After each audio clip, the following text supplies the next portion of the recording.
All right, so just full disclosure, especially for anybody who's watching this on the VODs on YouTube. Um, I've gone back all the way back to episode 1 to this moment that I chose this moment just because I wanted to show y'all that hilarious scene with Phenomena Man later on. Um, there was also some different things I also showed off as well. This time, we're not going to be kissing her, and we are instead going to be um, basically doing committing to romancing in Visigal, and I'll be showing off some other stuff as a result of that. So let the moment pass.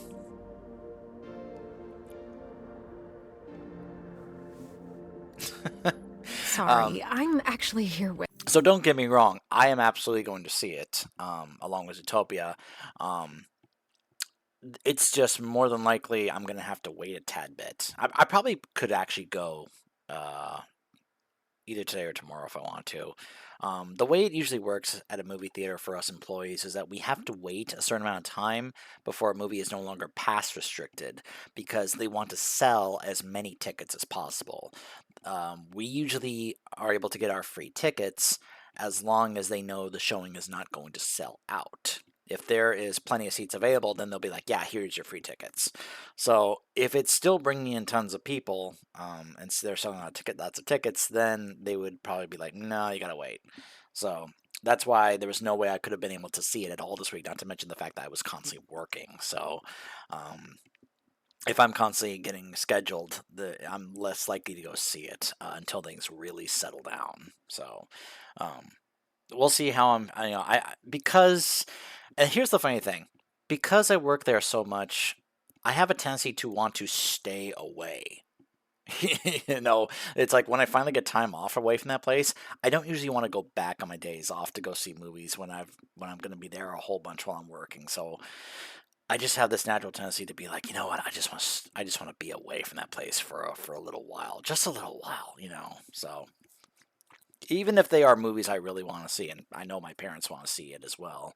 Of course, the funny thing about Wicked is that I know what's going to happen because we've seen the actual musical, so it's not like I don't have to worry about getting spoiled about what's going to happen. It's just a matter of seeing how differently they do it on the big screen as a movie compared to seeing it on stage as a musical. But I am glad that you've gotten to see it twice already. That tells me that you enjoyed it enough that you want to go back and see it again. Which I've been hearing lots of people say it's really good, and that they really really liked it, which I'm not surprised about in the slightest. But what I was pleasantly surprised about was hearing people say that Zootopia 2 is actually just as good as the first movie. Which I was really happy to hear. So I'm really looking forward to that because I loved the first Zootopia movie. So I cannot wait to see the second one as well. A purpose. The way I went about things tonight. I'm sorry. It was all a little loose, a little unprofessional. Unprofessional? I'm not sure that applies to this. I'm actually here on official business. How I know your name, the proposition I mentioned right before you spit in my mouth. Still mortified about that. It's fine. Do you remember a superhero named Trackstar? Remember, of course. He's like family. That I haven't talked to in a while, but what about him? I work with him at SDN. He recommended you. Mentioned that he worked with your father? Yeah, he was the youngest member of the Brave Brigade, so he was kind of my babysitter for a while. How's he doing? He's doing great. He's why I'm here. Robert, I would like to make you an offer. In exchange for dispatching and mentoring some of our rookie heroes, SDN can make you Mecha Man again. But this time with all the resources that a company as big as ours has at their disposal. No more paying out of pocket for repairs. Support staff, the whole shebang. So this was like some sort of interview? I was worried that you might be... Crazy?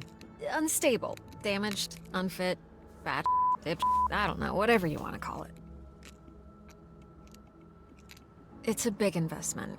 It'll take considerable time and money to get the suit repaired and the missing pieces replaced. Plenty of time to learn how to dispatch and level up some of the heroes on our roster. your experience, your work ethic, your perspective. It's all invaluable. Share it, Robert. You have a lot left to give. So when do we get started? Wait, so you want me dispatching? What's that even mean? Oh, right. I was supposed to test you at the bar.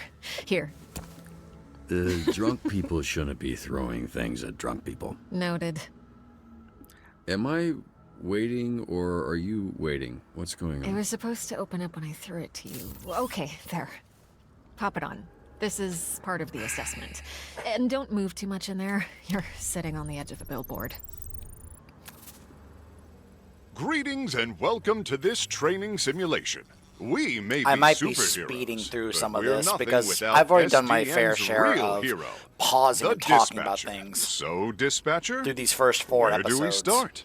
So, other than other little things I may want to point out or talk about, Well, I'll probably it try and appears go through we've these got a a- little I bit saw some faster. scary, suspicious Just a men heads last up. night leaving the old movie theater.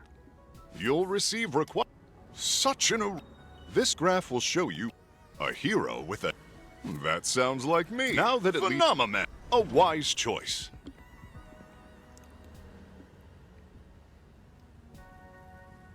I will now return. When a hero returns, don't forget, on SDN's, let's see how well I did after. There's no such thing as a perfect fit. The more that my skills align Unless with you had a the bit needs more of the vigor, job- in which case you would have gotten a 100% rating.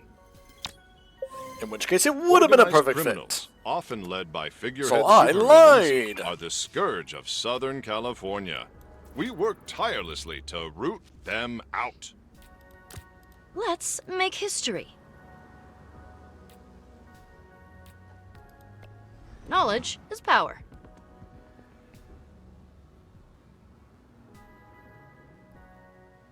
By the way, I tried re-looking up that guide I used before in the playthrough of talking about like top tier builds for the characters. I can't find it again.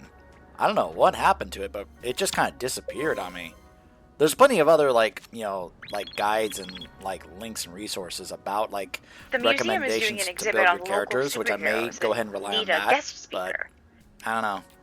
Either it got updated, or it got changed, or it got taken down. I don't think it got taken down. My guess is that it got updated for some, and like there is an alternate one I did find where it was like try to get these characters to their stats up to this level or something like that. I just kind of like go for like a 7 here and 8 here. It didn't necessarily say like build in this order like the other one did, but it's not even probably quite the same thing or the same type of build that was recommended in that other guide, but, whatever. It's not a big deal. Gladly.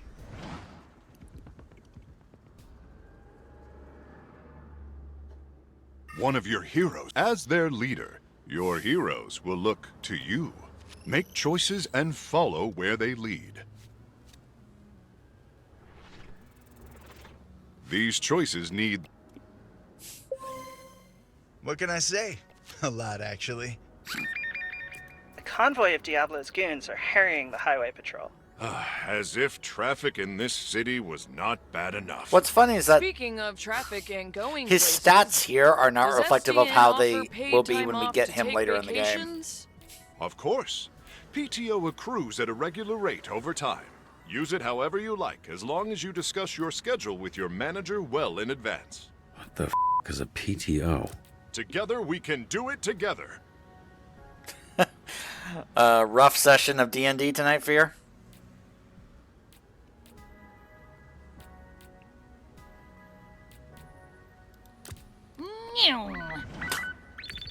She There's just a said, giant monster attacking downtown! Save us, SDN! The diabolical supervillain El Diablo is attacking Los Angeles General. Oh no, it's one of my arch nemesises, El Diablo. That means the Diablo in Spanish. He must have been using the convoy ambush as a distraction. And to attack helpless hospital people. Oh. That craven Speaking of hospitals, did you know SDN offers a Okay, robust Kiwi, thank you benefits so much package for dropping all by. It's always full-time wonderful when employees? you drop by to say That's hi. phenomenal!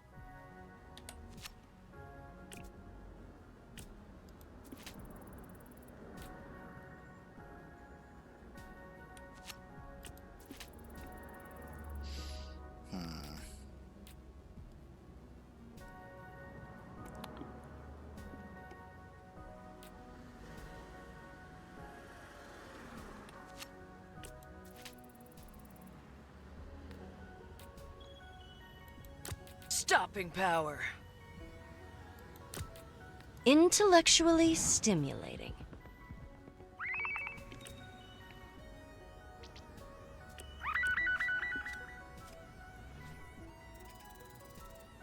Okay, Fear. A perfect dispatch. You are a natural. SDN values work life.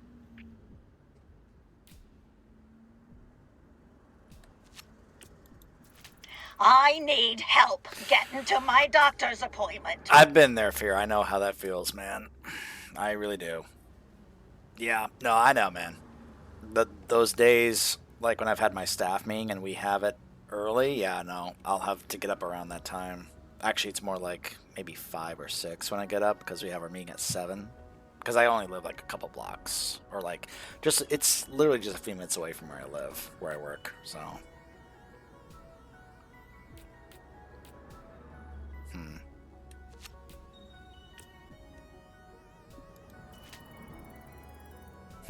nice.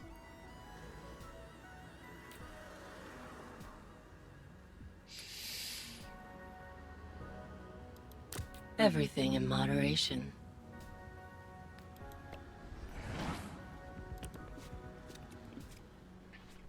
All right, you have a good night, Fear. Effortless excellence. Come on, rest up faster.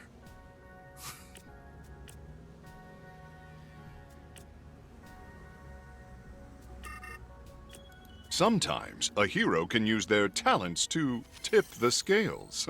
They are superheroes. Rescuing civilians and taking down villains. Just another Tuesday for me. An excellent choice.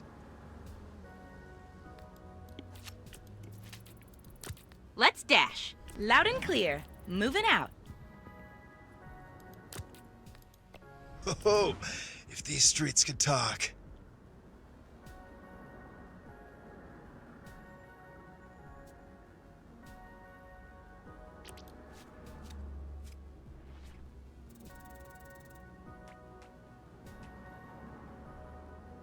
Oh my gosh, that's incredibly unlucky. I'm speechless. The hostages were killed. Wow. You are a terrible sweet talker.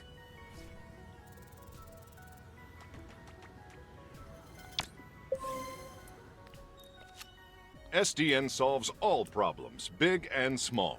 We never ignore the people of the city, particularly the elderly. Speaking of retirement, quick question, Phenomenon. Does SDN offer 401k matching? Yes, but there are limitations. Your HR representative will have all the details.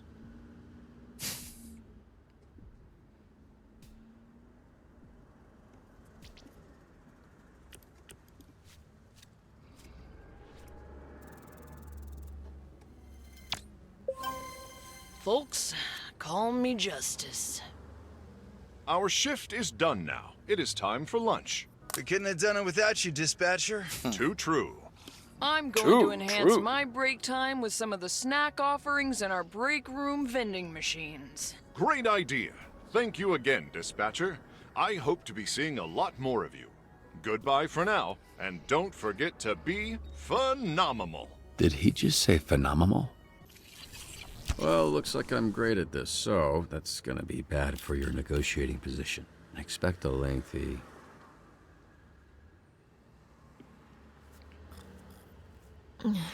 Did I drool on you? I don't think so. Well, you see why we thought of... Well, why Trackstar thought of you. It makes sense, yeah.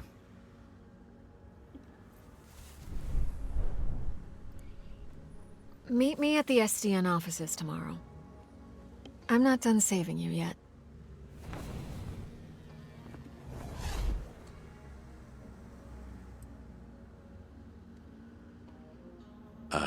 Is there a ladder or...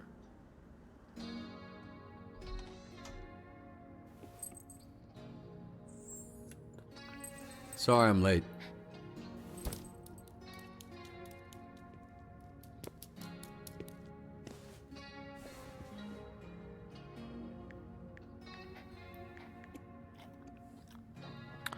Who's a good boy? Were you a good boy? The folks at SDN are the best in the business, and we're striving to create a safer, stronger city every single I met a nice lady. The folks who live here have to deal with a lot. She wants to help us out. People with bad intentions and super strength. And that's what SDN is here to help with. We respond to emergencies, keep neighborhoods safe.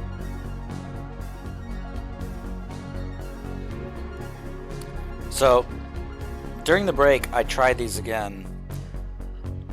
I definitely recommend the granola butter one more so than this. I mean, it's not that this chocolate chip cookie dough cashew butter isn't bad. I'm just not liking it as much as the granola butter. And this is definitely like the best of these three. But, I mean, I don't know. I feel like I'd have to start, like, of all the ones I've tried. And there's still some others I want to try as well. But, anyways. So you see, I didn't replay like the whole episode. Some of these choices are still here. It was basically just this one that I wanted to undo.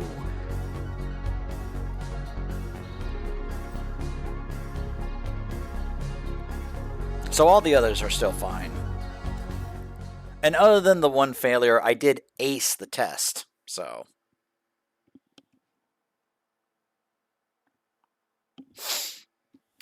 I would say, by the way, I have a couple more on the way, because they had this promo of buy one, get another one for like 12 or 20% off or something like that. So I was like, okay. Dang it! I'm gonna be late for band practice. Unexpected things happen every day. Phenomenon! Can SDN help me out with this? It's blocking the driveway. You can count on SDN to help lift the burdens life throws at us. Let SDN be your rock, so you can rock. SDN is not an insurance company and does not cover damages to property, persons, or animals. So he doesn't take her to band She's practice or definitely not anything? making No. it to band practice. That solved nothing Yeah. about that crisis. Wait, what's that? No, just the commercial. It was weird. Weird. Yeah, right. Phenomenon man. He's like a rock star. It's I'm joking because of the rock and Oh the roll. gosh, Cool, Waterboy. cool commercial. I'm a phenomenon fan. You might say. You could say that. He's not the best actor, though, which was important for that commercial to be less weird. He less is awkward. the best actor. Well, acting when there's danger. I think if the whole world is a play, then he's still awesome. Can't argue that. Oh, God. Okay. Yep, that's not right. That is not right. That is yep. That is Just yeah. Okay, let me help you. Oh no, with no, not necessary. I'm sure I. It's soaked. You nervous? Big job interview. No, I mean yes, but yes is more. My powers make everything wet, moist. Water boy is how they call me, but yes, I am. So, you remember how I talked about Remember This Music? It's what played when you met Phenomenon at the end of this episode if you kissed Blazer. That dun, dun, because the developers wanted to troll you. It's like, oh, you kissed her, guess what? Okay. Oh. You better be afraid of Phenomenon. Now that your face is next to a side of my face, I see that I know you, love you. You're Mecha Man. You're dead, I thought. Just on the inside. You, Just on the small inside. or different in person. Never meet your heroes, kid. Oh, Wasn't sure you'd show up. Oh, wow! Blazer, Lon, a real hero. Oh, sorry, but I need him for something. Follow me. That also reminded me of that scene from Mask of Zorro. So where were you all these years? I thought you were dead. I was dead. The one with Take your clothes off. Anthony Hopkins what's and Antonio happening right Banderas. now? The We don't first want one. too many people knowing you're Mecha Man. A lot of our dispatchers are former heroes, but it's better if you keep your identity a secret. We've had incidents in the past. Here. I remembered you being bigger. I was a little drunk. Listen, it's gonna be great. I've never. You know, I thought about this more. She says stuff like that a lot. Like, it's gonna be great. Like, he's gonna be a great addition to the team. It's like, it's gonna be great. It's almost like she is treating this as if she's like, I don't know, like running a kindergarten or something. It's gonna be great, everyone. It's gonna be great. And I'm like, you're not really in tune with the realism of what's going on here with the Phoenix program and the villains and such. Robert gets it right away once he realizes what's going on. Blazer just doesn't. She's got a bit. This is why I kept saying that her character felt off for me, almost like there was a bit of naivete to her. Felt silly wearing this. Until now. Yeah, I was trying to imply that. I with just the honestly at silence. times just It don't worked. fully Good understand what they were I going for have with their somebody character. I need you to meet. And there are times where I feel like I'd like to sorry. hear Should the I turn writers or around? developers Or what do you expand more on should I close explaining my what they were eyes, going for with their maybe? character. If that makes you more comfortable. No peeking. Yeah, I'll actually. Yeah, I'm just gonna. There. It doesn't look like it, but I am flexing every muscle in my body right now. Really? It's also very clear, and I can say this because I've already shown y'all the breakup thing, that she was clearly already thinking about breaking up with Phenomenon, and she's already looking at him like, he'd be a nice trade. I mean, she's also going from an alien to a human. I feel like the fact that she wasn't connecting with Phenomenon as much as she wanted to, he obviously connected with her, but she wasn't feeling that with him, that she was looking for something else, someone else. Which is why she, is clearly already really going for Robert. It's very obvious that Blazer was immediately looking at Robert like she wanted to be with him, Okay, well, you didn't have to say it like that. I want to say again, I'm sorry about last night. I regret the way I conducted myself. It was a mistake. A complicated mistake. I can, go into the details of those complications with you later. Look, we were both a little tipsy, got lost in the moment. It's totally understandable. It was a nice night. Nothing more than that. Yeah, I'd like to keep things professional. Right, that's why you brought me to this conference room to strip down in front of you. Profesh. Are you serious?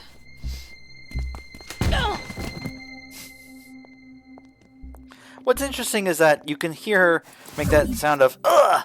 Now here's the funny part. We find out later she can hold her breath, that she is able to become invisible, but only if she holds her breath. How does she do that and still hold her breath? It just feels like at times it doesn't. The way they say that she becomes visible if she holds her breath, it feels inconsistent the way they present it, because at times it seems like she doesn't actually have to hold her breath in order to stay invisible at times, Who locks a conference room? So, you two or what? No professional lines were crossed. All right. So just like grinding, clothes on stuff. Busy? Knock it off. I just got a little tipsy at our meeting. A meeting? Is that what it was? Robert, this is Invisigal. She is part of the Phoenix program. We take former supervillains, such as herself, and rehabilitate them to re-enter society to use their powers for... Are those my earrings? Well, they look better on me. Invisigal, this is Robert. He'll be your team's dispatcher. A washed-up dad bod superhero with no superpowers. Can't wait. His identity, all of this, that's staying between us. He's still Mecha Man, but that can't get out. And if it does, I'll know who it came from. You think I want to tell people our dispatcher's a loser? Look, I'm here to help. It's what I do. You have a chance to turn things around. bring some good into the world, and I'll support you in whatever way possible. So that maybe, just maybe, by the end of all of this, helping people is what you do too. Well, I'm wet. I see why you like him. Look at that trip. What does that look? Best Buy Fight Club? Not. We have a weekly ranking list for all the heroes in the company. And she's at the bottom. She called herself Invisible when she was a villain. We're trying to rebrand her. Yeah, I thought Invisigal felt kind of corny for her. Oh yeah? The name was my idea. Just get your shirt on, Dad Bod. I may or may not be, once again, re-pulling up that guide. This is SDN. How can we help you? We're not the highest profile branch in the network, but we've got what makes the real difference. Great people.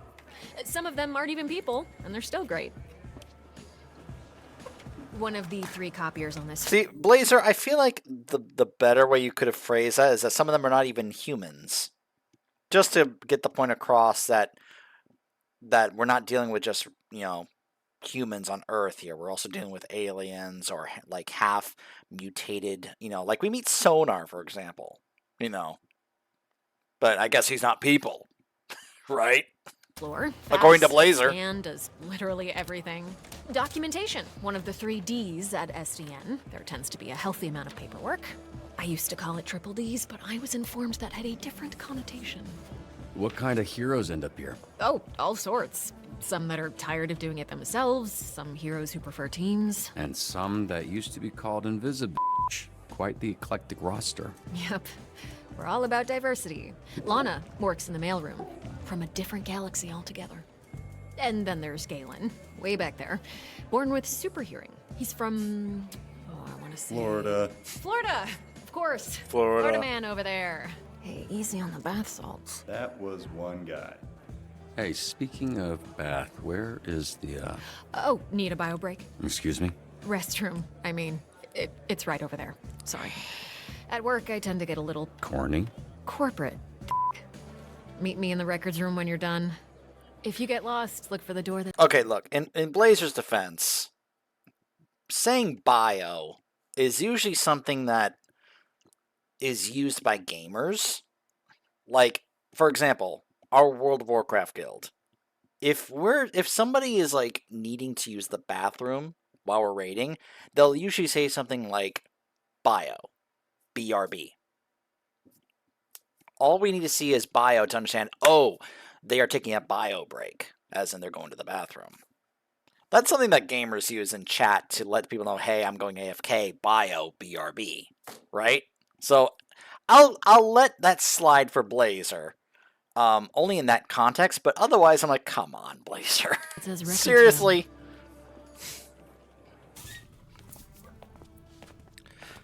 Okay, now I actually want to, there's something else I want to comment about this, only because I love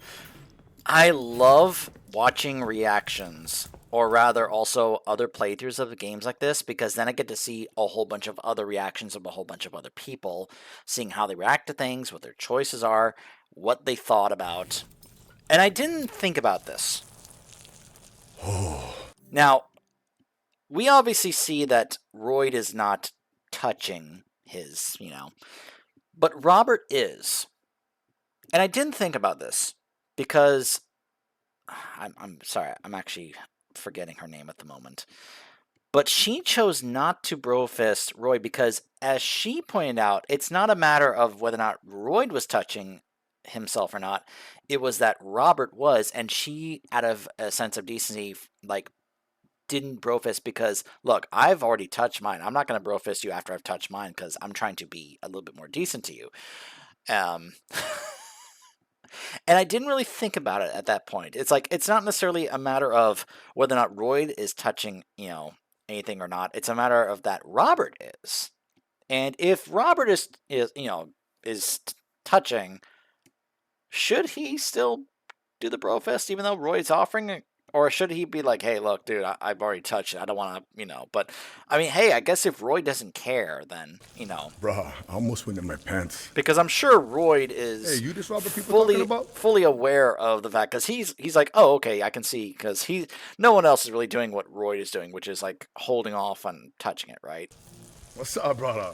My auntie named me Roy, but people call me Royd. So I'm still going to bro fist him. But at the same time, I can understand why the choice was made to not bro fist him out of not necessarily whether or not Royd touched it with his own hands or not, but that Robert did, All right. Good to meet you. But bro. hey, if Roy doesn't care, then Roy doesn't care. I still think that Roy should do it just simply out of a sense of decent courtesy, but still. Like steroid? Huh? Hell no, brother. No, cuz. Listen. Get 3 other guys here. They go by the name Roy. So I think it's like, we go scrap, we go ground, I boss you up, and then, you got Royd. You know what I'm saying, bro? That's what I think.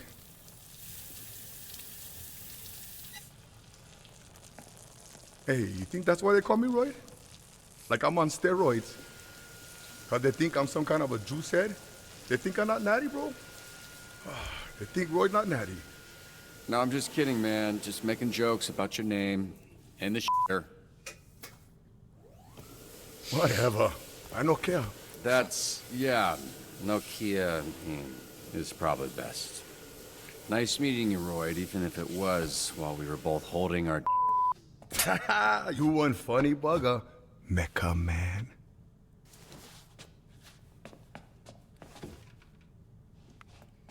Okay, so I was worried about your unwashed hand, but now I'm worried that everyone here knows who I am. Nah, brother. It's Kapu. Need to know basis and Roy need to know. I don't want to come pick up your soup or fix them for the SDN. Cool. You gonna wash before you do that? Nah, bro. I never touch nothing. Just touch my pants and underwear only. Okay. It does touch your underwear, though, Royd. Like, even if you're touching your underwear, it's like, okay, that's made contact with your underwear. I mean, you should... there's a reason we change our underwear every day. You should still wash, just have a sense of courtesy and decency towards other people. Even for shake, I just do like this.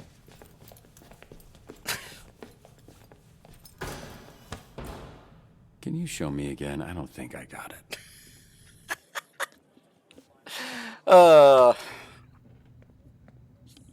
Holy shit.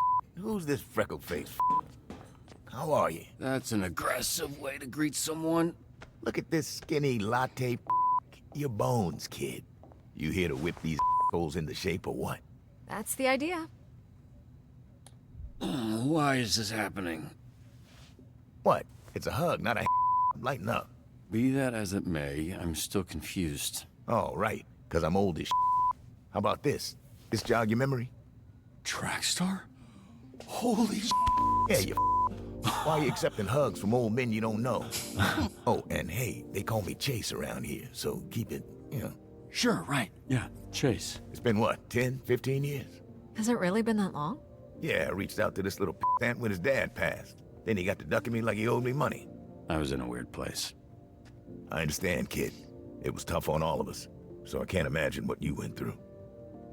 Yeah, so what's up? You gonna tell me why you look like Black Einstein? Sorry. I never noticed. It's the powers. I can move 50 times faster than the average person, but I didn't realize until it was too late. And I was aging 50 times faster when I used my powers. Nowadays, I'm moving slower than frozen to keep the old ticker from popping on me. Then how old are you really? I turned 39 a few months ago, but went to Dave & Buster's was lit. So I guess this means you're the one person I can't complain to about losing my suit. You better not. I would resurrect then re-kill your father in front of you if it meant being able to use my powers again. Jesus, Chase. Wow. What? Obviously, I'd let Robert have one last I love you before I extinguished the light from his eyes. Was he always like this? Yes, actually. We joke, we laugh, we suppress our trauma. All right, enough of this feeling. Let's introduce you to your team of losers.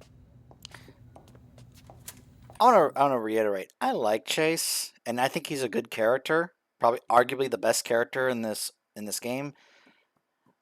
But there are some things with him later on that do rub me the wrong way and do bother me. I may end up ranting about Chase later on in a later episode that we haven't gotten to yet, where he does something, and here's part of my problem with it. We don't get to fully understand why. Like, at least based on the time. Keep in mind, I've already played and through and beaten this game twice. I still don't fully understand Chase's feelings towards like the Z team and Invisigal, other than I think he just has a problem with the idea of criminals becoming heroes because he was a hero and he's also old school, and he probably has this perception that you know that we are heroes, they are criminals, and you know there's distinctive differences between that makes us different from them. And I think when he starts to see these villains, these criminals, and I'm using that word specifically because he keeps using it, that these criminals are now doing things to possibly redeem themselves, and they become heroes like he was. And it's like I think he has a problem with the idea that these criminals would now start to become heroes like he was, because apparently he doesn't want them to either redeem themselves or to be associated with him in the idea that he doesn't want them in the same put into the same category of hero like he was, because he apparently would not be okay with associating with them in that regard. Again, this is partly speculation and me trying to figure out and really like understand from a character standpoint why he reacts the way he does later. And obviously, I haven't shown it yet, but it's going to come up later on.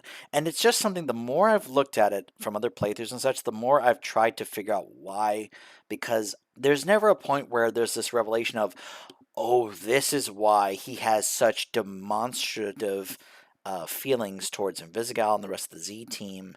And, just like constantly, like, I know he's the kind of guy, he's like, look, I got to give him crap, I got to be objective.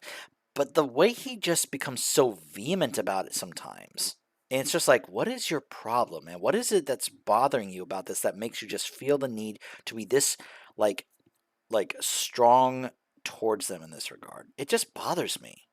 And I think it's because they don't fully give us, like, legit reasoning as to why. But I'll try to save more on that later when we actually get to the scene I'm talking about. Now, if I'm being honest, I thought and still think we should have canned these tunas months ago. And you might get your wish, because if we don't see improvement soon, the whole program will be scrapped. It just seems to me like he also has this issue with the idea of he doesn't like the idea that they get an opportunity to redeem themselves, to have a second chance. Robert is totally on board with this because we see him later give the speech about redemption. But Chase just never seems to get on board with that very idea. He just seems to constantly be saying, we got to cut them all. We got to cut them all. We got to get rid of them all. Cut them all. Just get rid of them all. He's constantly saying that throughout the game. And it's to the point where I'm just like, dude, why are you so vehemently against these guys to give them any shot? Robert's at least trying to get them to actually fulfill that idea of redemption, but you just seem to be totally against it. I mean, and I guess he doesn't want villains having an opportunity, or criminals. He only wants heroes, other heroes, just like himself, just like the previous Mecha Man. At least that's just speculation on my part. No pressure. Trying to understand Chase better and more as a character.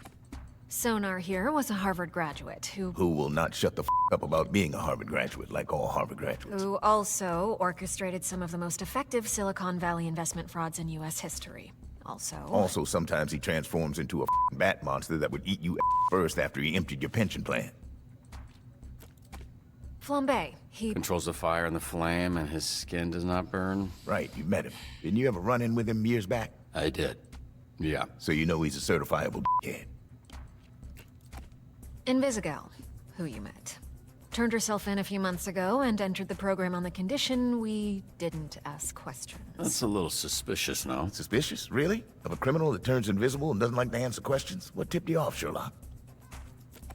Here we have coupe, which I recently learned is a French ballet term that means to cut. hence the knives. That's very clever. Yeah, but it sounds dumb to say, so everybody calls her Coop. She was an assassin for the mob, then went independent. Punch Up. Carnival's strongman who made a deal with a sorceress. She gave him the strength of 10 men. His muscles grew, but his body shrunk. He's got all the charm and brains of a greasy bowling ball. Malevola. Terrifying. She's got a magic sword, and she creates portals that allow her to teleport. Somehow she's still late for every meeting. Yeah, I'm pretty sure she does it on purpose. That's Golem. He is a construct. A construct? Yeah. Bunch of dirt and mud made sentient with magic. I think he's lonely. Prism. Michigan born and raised. The power is weird. She weaponizes light rays or something. A lot of this stuff is a guess. Why does she dress like a pop star? She's actually super talented. Wait, so the Z team, my team, their Phoenix program? That is correct. Your own motley crew of dangerous ups. We're not looking for miracles, but we'd love one if we could get it. Can you show him his desk? Sure. What's that arm squeeze about? You want one? Here. Oh.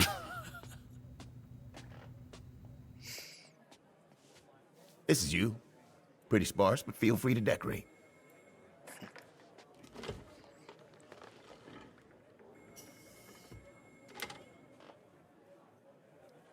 This computer's older than you look.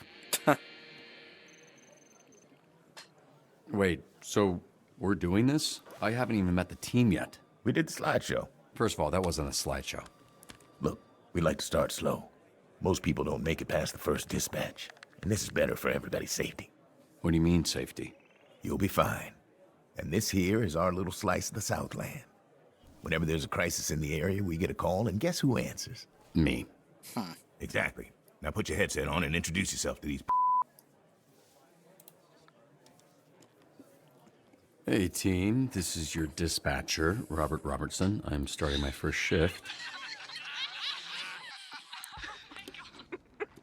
Tell me that's not your real You started? name. You can't be this shook on your first day. Come on. Can we clear the channel, please? There's a lot of overlap here on this. Robertson? I saw him in his underwear. Who? Roberto Bobber. I saw him in his underwear. He back in my... No, he's got a lot of Bobby. bruises, which I'm into. Again, please clear the channel. Get it, your email. Can we clear comms, please? You know what hit me the other day? Robert, and this is not like right away here, but as the game goes on, Robert... I make this comparison lovingly and affectionately to my boy Sedated. Sedated, I love you, buddy. He's a raid leader. Like, Robert grows basically into a raid leader as this progresses, where he is basically trying to corral these personalities and what they do, and trying to figure out what they do well, and basically, giving them assignments and telling them where they need to go, what they need to do. He's a raid leader, like in World of Warcraft, just like our buddy Sedated. Do you know how much Sedated has to corral us? We have some very interesting personalities in our WoW guild. And there are times where Sedated just need to be like, hey, all right, come on, all right, guys, let's go. Like, he really, like, at times. It doesn't happen very often. We're usually pretty decently behaved. I say decently behaved outside of, let's just say, there's a number of guys in our group that have very interesting sense of humor, which Sedated does share. And he likes to, of course, just like what Robert says later on, he likes to, share a joke and keep things lighthearted as much as anyone else. But when it comes to, doing the job and doing work, he's not screwing around. So it just hit me that, Robert's a WoW raid leader. He's just, and I can just imagine a number of different raid leaders that would probably look and sound just like how Robert does in this. Shut the up. Let me remind you, these calls are recorded for training purposes. So keep the line clear before we send your stupid back to whatever cell we pulled your stupid out of. Alright? I know that's a funny little bit there, but again, that just goes back to what I was saying earlier about how it just seems like Chase is always constantly against the idea of any of these guys getting an opportunity to redeem themselves, to try to turn their lives around, to actually go from being criminals and villains to actually helping people and being heroes. It's like Chase doesn't want that. He thinks they don't deserve that. He doesn't want them to have that opportunity because that was for him and for the people he knew. They were heroes. These guys, they're not heroes. So they don't deserve an opportunity to become one like what he was. And just I'm not saying that's, yeah, just trying to understand this. Speculation on my part, all that stuff. My son's balloon is stuck in a tree. Can you send someone? Yeah.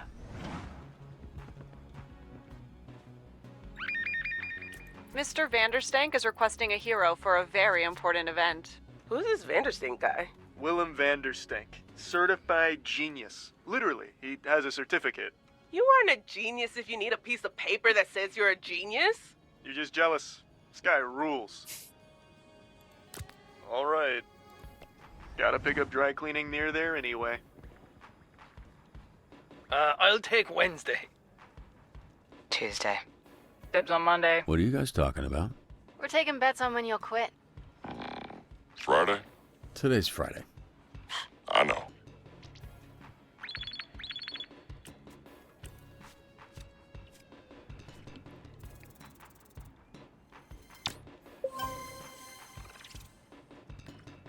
Wow, you're on fire today. Oh, this?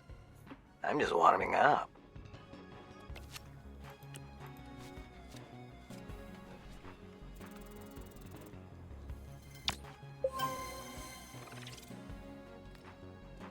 Okay, what's going on with Sonar? Oh, that, yeah. He kind of randomly turns into a monster sometimes. Randomly. We are working on controlling it. Oh my god! My bidet breaks everywhere!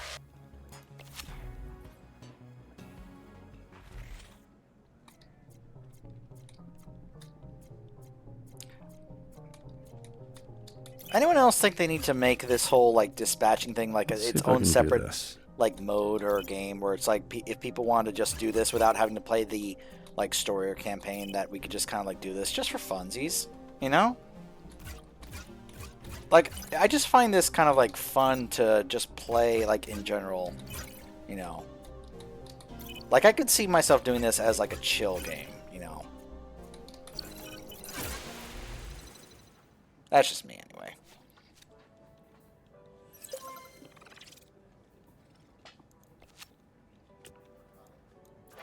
Get these idiots out of my bar before they destroy it.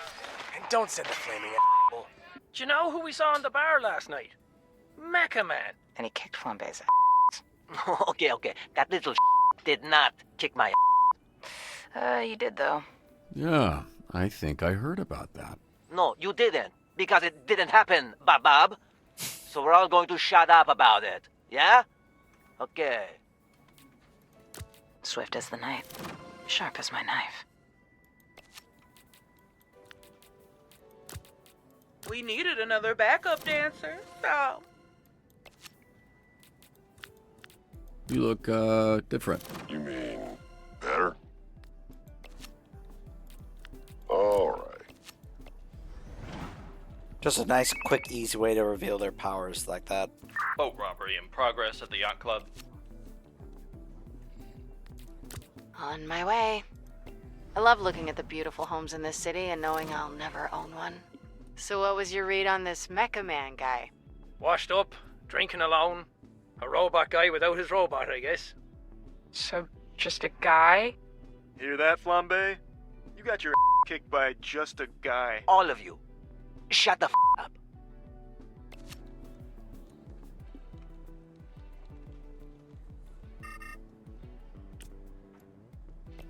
Flambe, you're off route. Give him a makeover. All right. From this point on, you two have been reborn as Saber and the Bruiser. Finding my groove. Hey, a hero ranked up. Good. Alright. Every rank up earns skill points. Use them for increasing stats. Use the plus icon. Okay.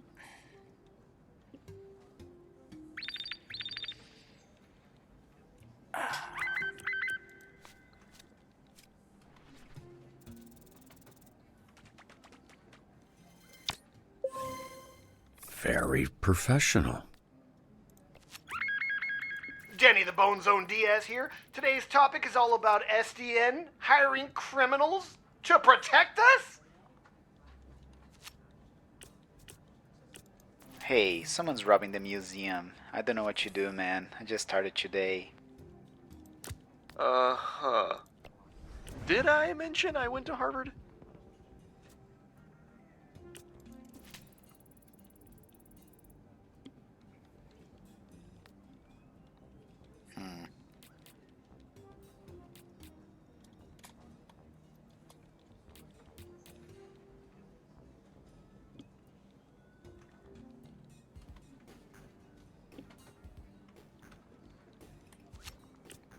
Fire at a local park has gotten out of control. Did you start that fire? No. The fire that's burning 2 blocks from where you're standing. You didn't start that. Yeah, I mean, I don't know what you're talking about. I'm on break, so how could I know?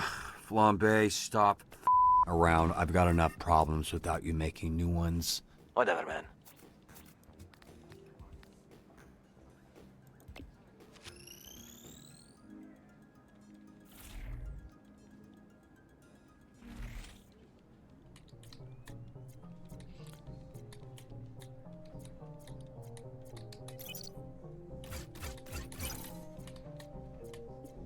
Okay.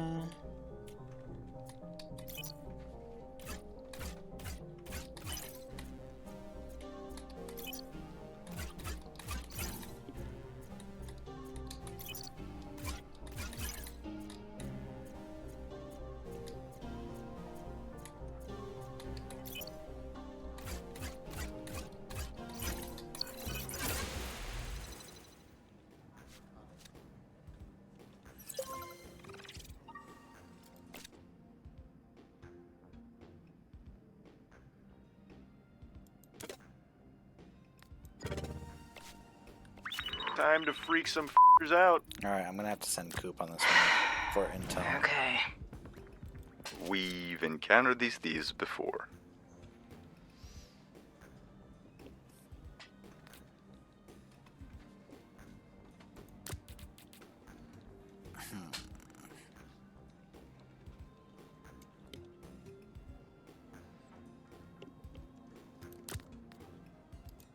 Just so you know, I'm not going for you. I'm going because I have to.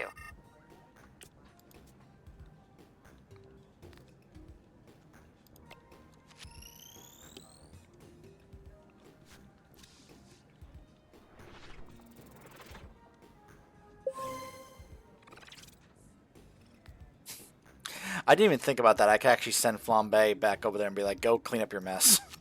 I didn't even think about that. That's funny.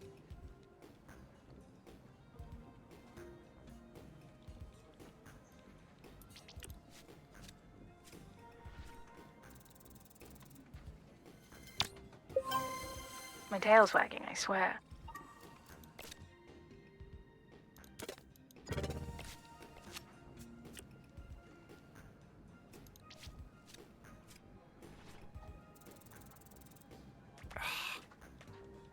Ah, man. That's on me. Yeah. I should have probably sent Prism. I don't know.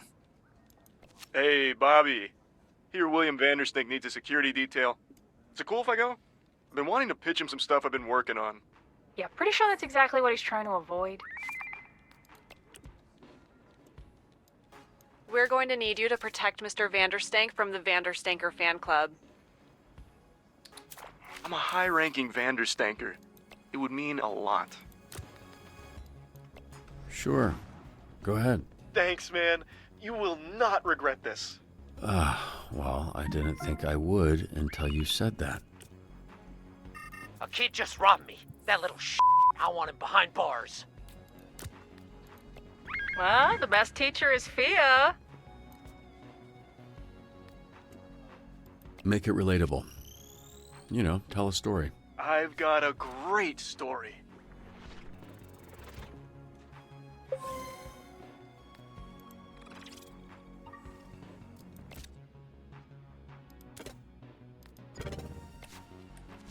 Everybody should step back. All right, I'll snitch. Just cut me a deal, okay? Sure, your call.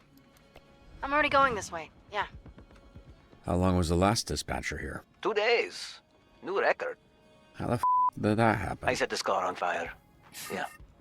Very flammable. Kia Soul. Scare the kids straight. That should teach them a lesson. I mean, scaring children. Obviously my favorite part of the job.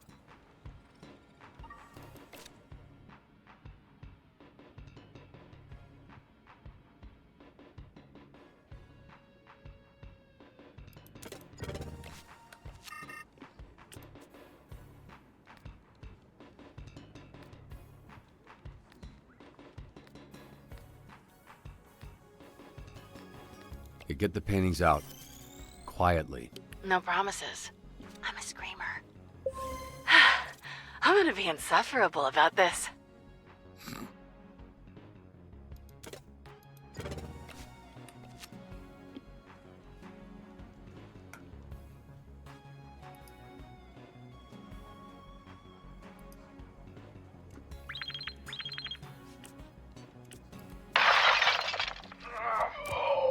Grannies, I got this. Hold up, aren't you banned? Yeah, and I gotta get unbanned. Oh, hey, if we unionized, would Blazer kick our ass? Can I get ice down here, please? What does that mean? She's asking for a tap-in. We got access to security cams of SDN subscribers all over our territory. Wow, really? Is that legal? Don't ask questions. Just always make sure to read the fine print.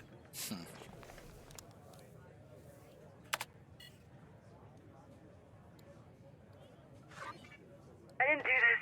Right, I feel like you've said that a lot in your life. What happened? This is how I found the place. The old guy, who I assume is Granny, was laying here when I walked in. Hey, what's your favorite donut? Look, can you just focus? What, you got ADHD or something? Yes, f***er. Is it that obvious? Yes, it is. Well, then answer the question. I don't want to sit here and fixate on it when we're supposed to be doing whatever, superhero. Just a plain glazed donut. You happy? Not as happy as you with that glaze all over you, huh? You slap that donut around on your face a little before you put it in your mouth, huh? Yep, you got me. I love gobbling on hot, sloppy donuts. Love them from my mouth to my butt. How's it going? First date. Thanks for asking me that, so you could get all your funny jokes out. Now, can we maybe address the body in the room? What are you doing? You gonna poke it with a stick? Check his pulse. Granny's alive. Thank Christ. I didn't want to have to lip this guy. So, can I go now? No, this isn't A wellness check. It's a B&E. Let's figure out the purpose still there. perp, B&E. Okay, Lieutenant. I can't think of a character from a cop show. Cool. Well, why don't you stay put and work on that while I get another camera up online? She's my least favorite. The worst of the lot. That surprises me. You guys got similar energy. How do I switch cameras? Just click the side here and you can cycle all the cameras in the building. It's weird getting tech advice from an old person. Bro, I'm not even 40 yet. Weird hearing bro from an old person. Dan. Lieutenant Dan?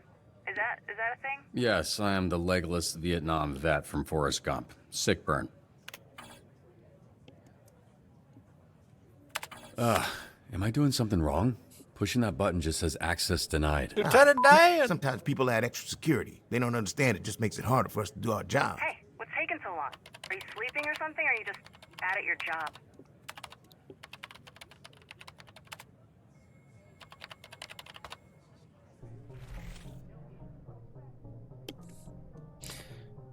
I keep trying to find that site that I found the last time we were streaming this, and I just can't seem to find the same thing as I saw before.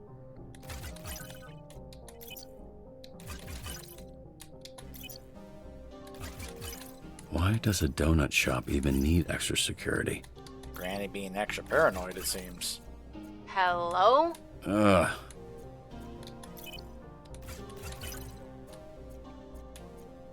This node represents a code to use later. Remember it. Up, down, left, left. This node has an unknown code. Find the key.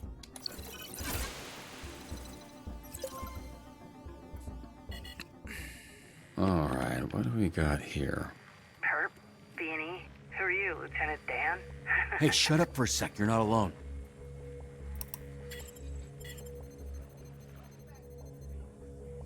He's coming your way, armed. You need to disappear. Why are you whispering, you idiot? You're in my ear.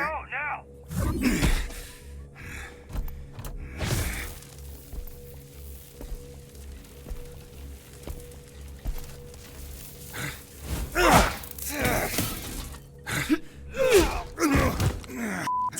This a gusher.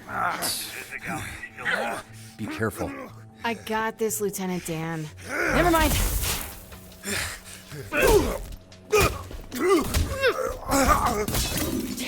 Got any more great advice? Duck!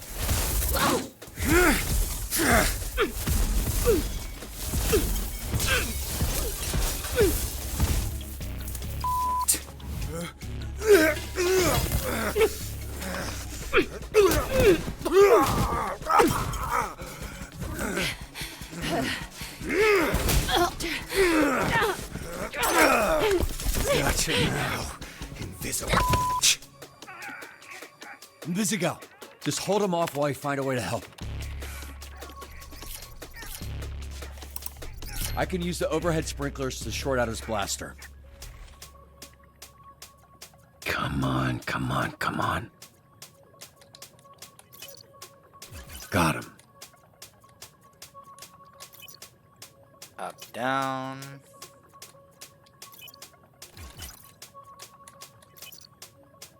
Left, up, down, left, up, down, left, up, down, left, up.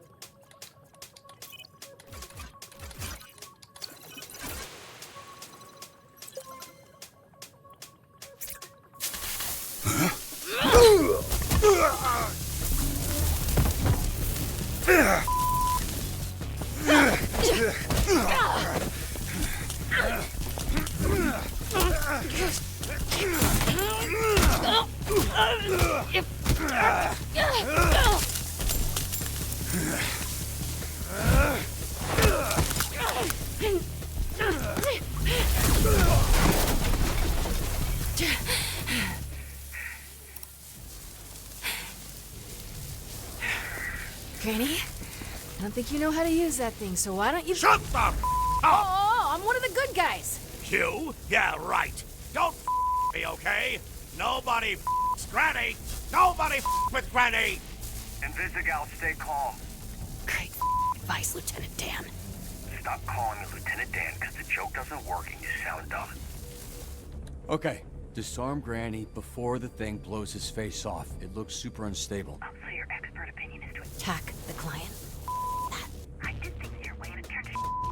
I'm taking out the guy who's been trying to kill me. That wasn't a suggestion, it's a direct...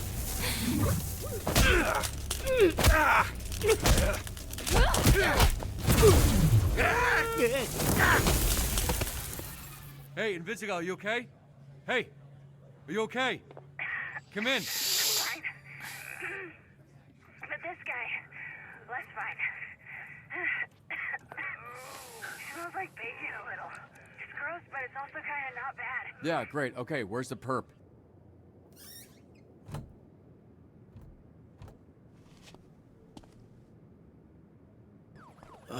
Jesus Christ, you gotta be kidding me. This feels like a win to me. That was pretty good for first day. Sometimes people, get electrical burns. She disobeyed a direct order. Well, that's the problem. This isn't the army, and these ain't soldiers. They're supervillains. Look, why don't you take a breather? We can debrief with Blazer in a bit. Here, there's vending machines in the break room.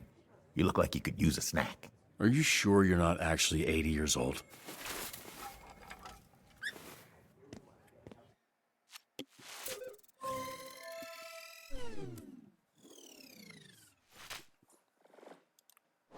All right, let's see. So the extra stat we get this time is Vigor. Okay.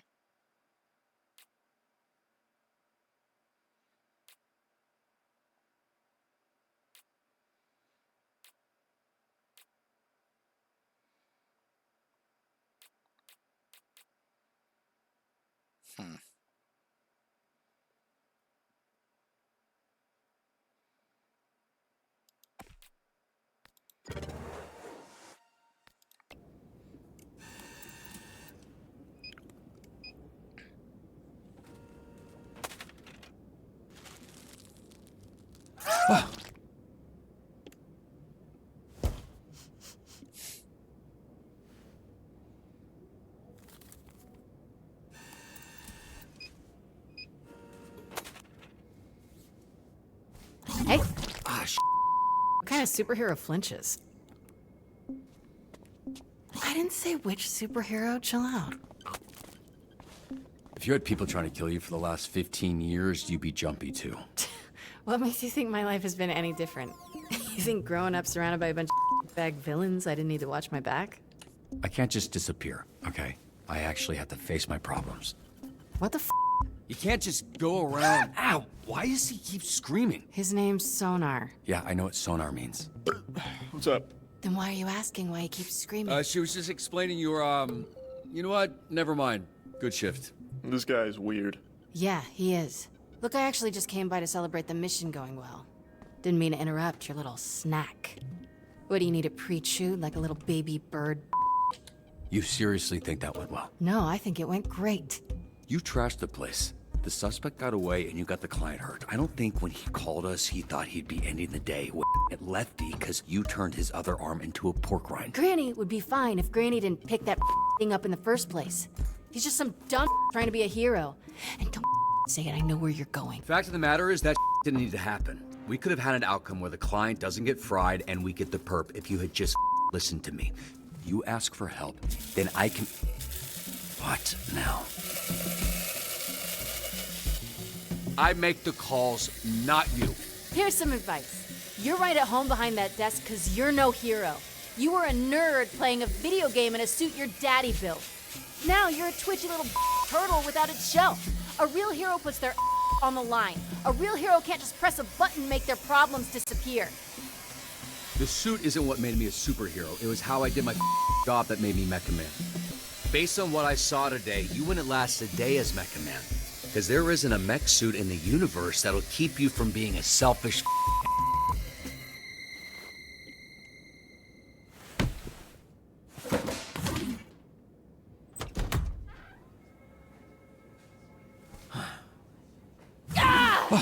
Feel bad. Good.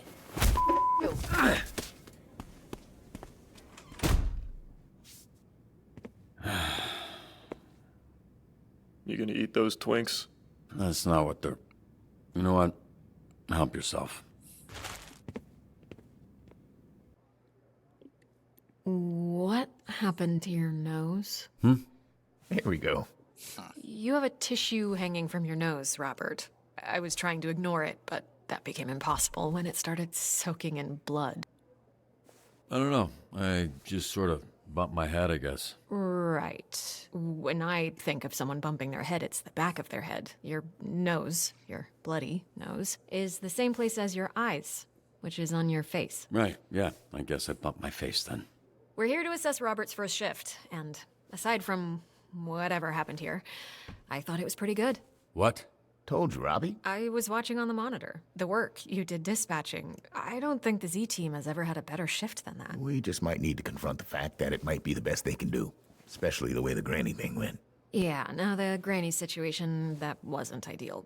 But I've seen so much worse with Invisigo. Let's be real. She ain't gonna make it. She's difficult to work with, sure. But I see a lot of promise in her. Really. It feels like as if he's more... like he's eager for this to fail. Chase.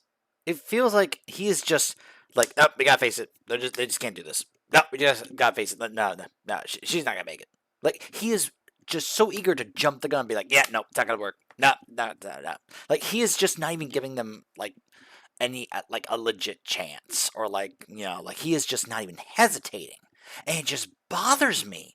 And I'm just like, what is it that happened that made you this eager to just like cut them all, to just scrap this whole thing? It seems like he is more than eager for the Phoenix program to fail, to be gotten rid of. And it just seems like there's something deep down about him, perhaps just almost hating the idea of these criminals getting the opportunity to be a hero like he was. He hates the idea of that, and he wants it to fail so that they could never possibly be a hero like he was, because he doesn't want them to be in that category. This is that's just how it feels and comes across to me the more I've gone through this, and just like from a character observation standpoint. Even the other Z-teamers respect her. They're afraid of her. I should have done better. Maybe a couple wires got crossed toward the end there, and I could have been a little more clear with her. You crossed 0 wires, okay? She crossed them for you. Look, Robert, you should be proud. The bar is very low with this group. Well, it's not low for me. Look, I like to make a joke and keep things light as much as the next person. But when it comes to work, I'm not around here. If you want the Phoenix program to survive, the bar needs to go up. And how would we do that? By treating the Z team like what they are, a bunch of villains. And leading a supervillain team takes a different approach than a superhero team. I need to be around them. I need them to see I'm all in, and they need to match that energy. Some tough love. The only kind I know. And based on what I've seen, the only version they'll respond to. I'm not saying everyone will make it. They won't. I'm not saying it won't get spicy. It will. But when it does, I also need you to trust me to handle it. I don't want you stepping in. They need to respect me, even if I don't have powers. Okay, we'll do it your way. Monday, we'll get them in a room and introduce them to their new supervillain leader. I can't promise it'll work. I can only promise that I'll do my best. No way it's gonna work, but it'll be way more fun to watch. Chase, some optimism, please. Yeah, I also promise to do my best. Hey, I know he's joking, but again, when she's like, "Can you at least have a little bit of optimism?" He's like, do I have to? It's like he's like, I don't know. It just bothers me. What are you doing? Yeah, no.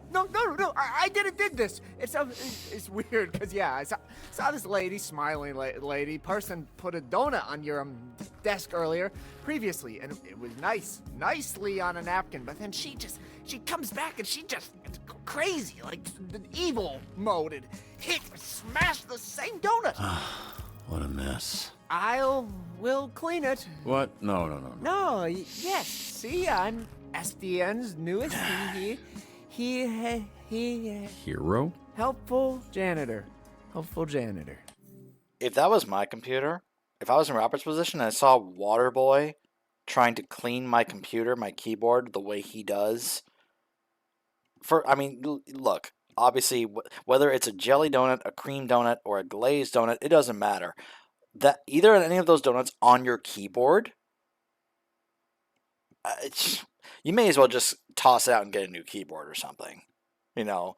And then to see Waterboy then have water put all over the keyboard, at that point I'm just like, dude, no.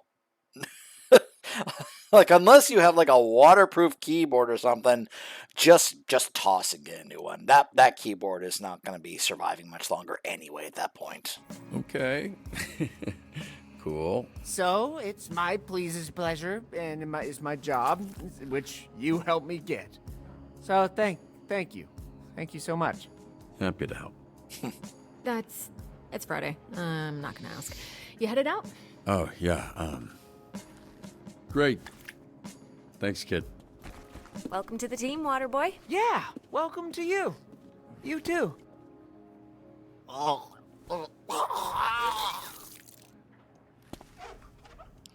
The unfortunate part is that's a computer that's so old that you can't separate the keyboard from it. It's literally part of the computer. I want you to know us fixing your suit is not contingent on you fixing the Z-team. I wouldn't do that to you. That's good to know. But don't worry about that. I'm just really glad you're here, Robert. I think we're going to do some great things together. Hey, look, I really appreciate you setting this up. It's exactly what I need right now, and it'll get me that much more excited to be back out there. Actually, there's something I've been meaning to tell you. It's a little awkward to mention, but since the other night, Blonde Blazer.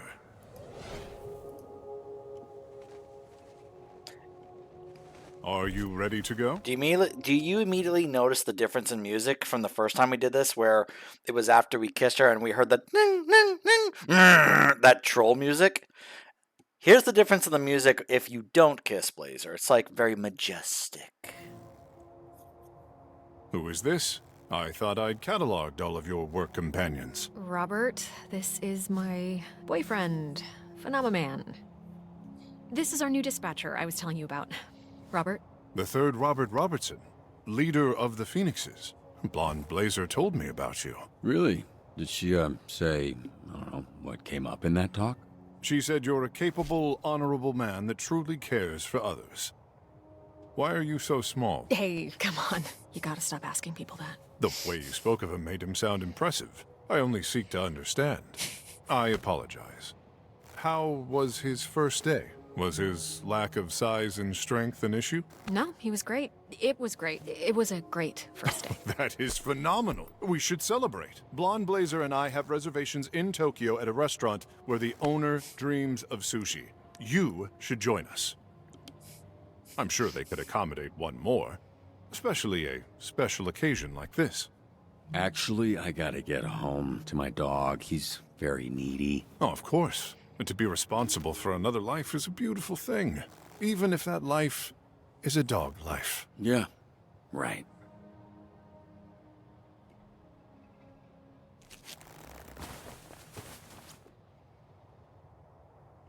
He flies a little faster. It was very nice to meet you, third Robert Robertson. A pleasure was... Now, could you step back? The power of my launch has been known to stun small beings. I mean, they are flying from LA to Japan. So, at least I think they said they're going to Tokyo, I think. So,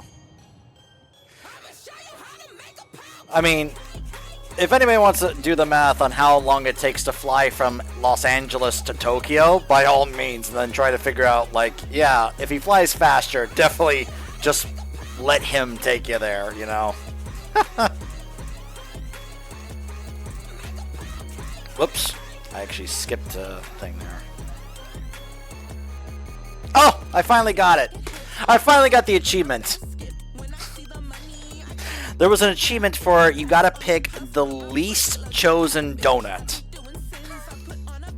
Which is a bit of a frustrating achievement because it could constantly keep changing because once everyone tries to figure out what the least picked donut is, they're all gonna pick it to get the achievement, right? So... I just happened to get it right this time that, oh, apparently 31% the plain glaze is the least chosen, so that gets you the achievement. So, hey, I got the achievement.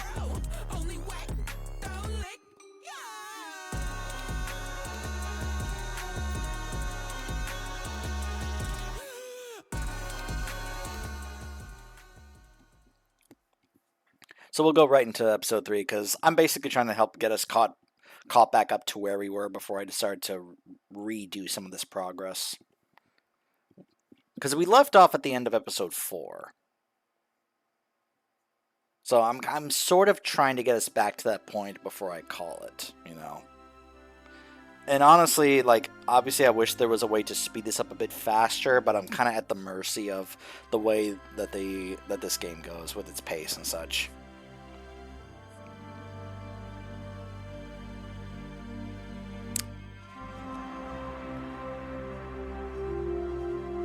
For whoever's dropped in, just based on the viewer count, I think a couple of y'all have dropped into the chat. Welcome. You're more than free to ask me anything or chat with me. Brother, your warranty already void. How can you just toss it around like that? No worries, I'm pretty strong. That's not what I'm saying. How you got this thing inside your apartment anyways? Oh, super heavy, the bugger. I disassembled it and took it in little pieces, which is what I thought you'd be doing. And how long did that take you? I would love to see, like, no, it was 4 days. Dwayne "The Rock" Johnson react to this game, just knowing that Royd is voiced by the guy who is his stunt double. A little gentler with it. It is, you know, my whole life. Every time I walk in this place, I get sad. That not happen to you? No one ever tell you that? I'm poor, Royd. Is that what you want to hear? Does that make you feel good? Yeah, bro, you're not poor if you can keep this suit going. Like, where you sleep? We're figuring that out. Over there in the corner on the floor? What? So even the beef got a bed. This the type of apartment you see when the detective kicked the door in, you know? Shine the flashlight. Beef has a pillow and he's like, I'm good. All right, I get it. Can we focus on... Where the Astro Pulse at? Lost in the blast while I was flying. No clue where it landed. I spent a couple weeks after it happened trying to track it down. It powered the whole suit. Yeah, it's the only piece of the suit my dad didn't have schematics for. That gonna be a problem? You know, I kind of applaud the why not? writers Figure 'em not basically telling us what is the real deal with the Astro Pulse. Everybody know about the pulse. We never find that out. Two wicked pieces of tech, huh? First you get the Astro Pulse, this genius design energy cell. But inside them, you get the stellar core. Can I help? No, brother. You good. What's crazy is when you mix the control fusion reactions with the plasma containment. Oh, brother. You got a core one super crazy energized plasma state. Unreal stuffs. Like you caught one small star and chop them in a bottle. Genius. So you can just make me a new one, right? Which is why it's not a problem. Astro Pulse super awesome, but we'll be all right. We'll see about that. Man, maybe we go for lighter metals this time, huh? But just to be more specific, what I mean is that they build up the Astro Pulse as being this incredible thing, and we also will find out that it's not easy to recreate. That it was basically a one-time successful thing, and no matter how much you try to recreate it, you can't. And it's just this very unique thing, and they never spell it out to us or really give us the details as to why it is the Astro Pulse is this incredibly phenomenal, no pun intended, like power cell that even someone like Shroud, and we saw this in episode 1, the lengths that Shroud would go to try and get this Astro Pulse, and how important it is, and how valuable it is, and how incredibly strong and powerful it is. But we're never told why. Now, normally I'm someone from a world building perspective. I would love to know why. What exactly is about this particular Astro Pulse that makes it so special, that makes it so good that it can be able to function the way it does, while if someone tries to recreate it, they have a tendency to fail? What is it about that particular Astro Pulse that made it such a success and all the others failures? We never get told this. And again, I would like to know just from a world building perspective, but I actually kind of applaud that they keep this a mystery. We never find the answers for this. This entire game, they never tell us why the Astro Pulse is what it is and why it's so good. And I'm wondering if they're keeping that close to the vest, or if they're saving that possibly for Season 2, or if they're just choosing to never tell us.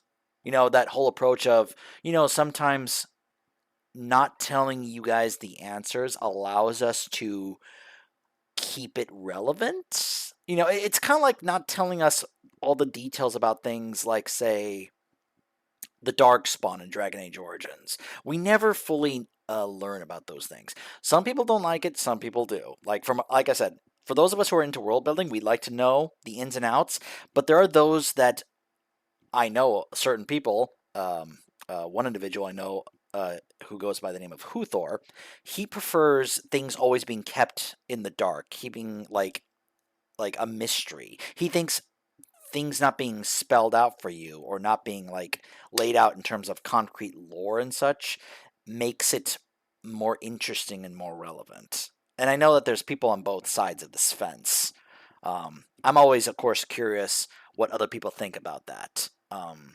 So, whether it be anybody in chat or anybody in the comment section who watches the VODs, I'm more than eager and interested in hearing your thoughts on this. Do you like having things like learning the details about these things, like especially if you're into world building and learning the ins and outs of how things work in a setting, a fictional setting, or you prefer not being told and letting your imagination run wild on possible interpretations and reasons and things like that? I actually met your dad one time, long time ago. First time I come mainland. Don't catch me trying to steal stuff from Radio Shack. Then we talked tech stuff for like a whole hour. Radio Shack. Oh my Then he gosh, took I'm me old jail. enough to remember going to That's those. how I ended up in a Phoenix program. That's longer than any conversation I ever had with him. Bummers. Guess when you're building astropulses, there's not much time for talking to your son. Not so sure about that. I don't understand. You see, there's gearheads, then there's science nerds. One kind garage, the other kind lab, you know. Your father, one good gearhead, but I just can't see how he'll make something like the pulse. You know, science nerd. How would you know this from talking to him once? 'Cause I'm both. True, I'm the one gonna fix your suit.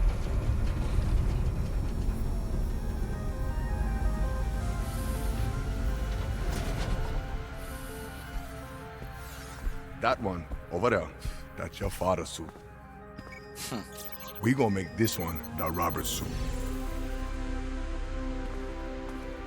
This is incredible, Royd. Okay, I'm not gonna lie. I would love a Mecha Man game. Seriously. Like, I know there was an Iron Man game at some point, but you can't tell me the idea of us playing a game where we get to just play as Robert playing, or as Mecha Man is not appealing, right? See, even Beef wants I that. hope you like it, brother. Royd, I don't know what to say. Thank you. Thank you is what I need to say. This is unreal. We make the man mecha again.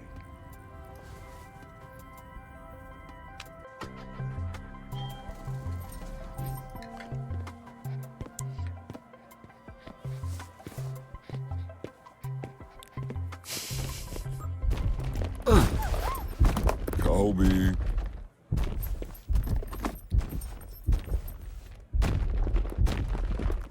Think he did that on purpose? How many of y'all would have your dog on as your phone wallpaper? Be honest. Especially one as cute as Beef. I mean, look at Beef. He's the bestest boy.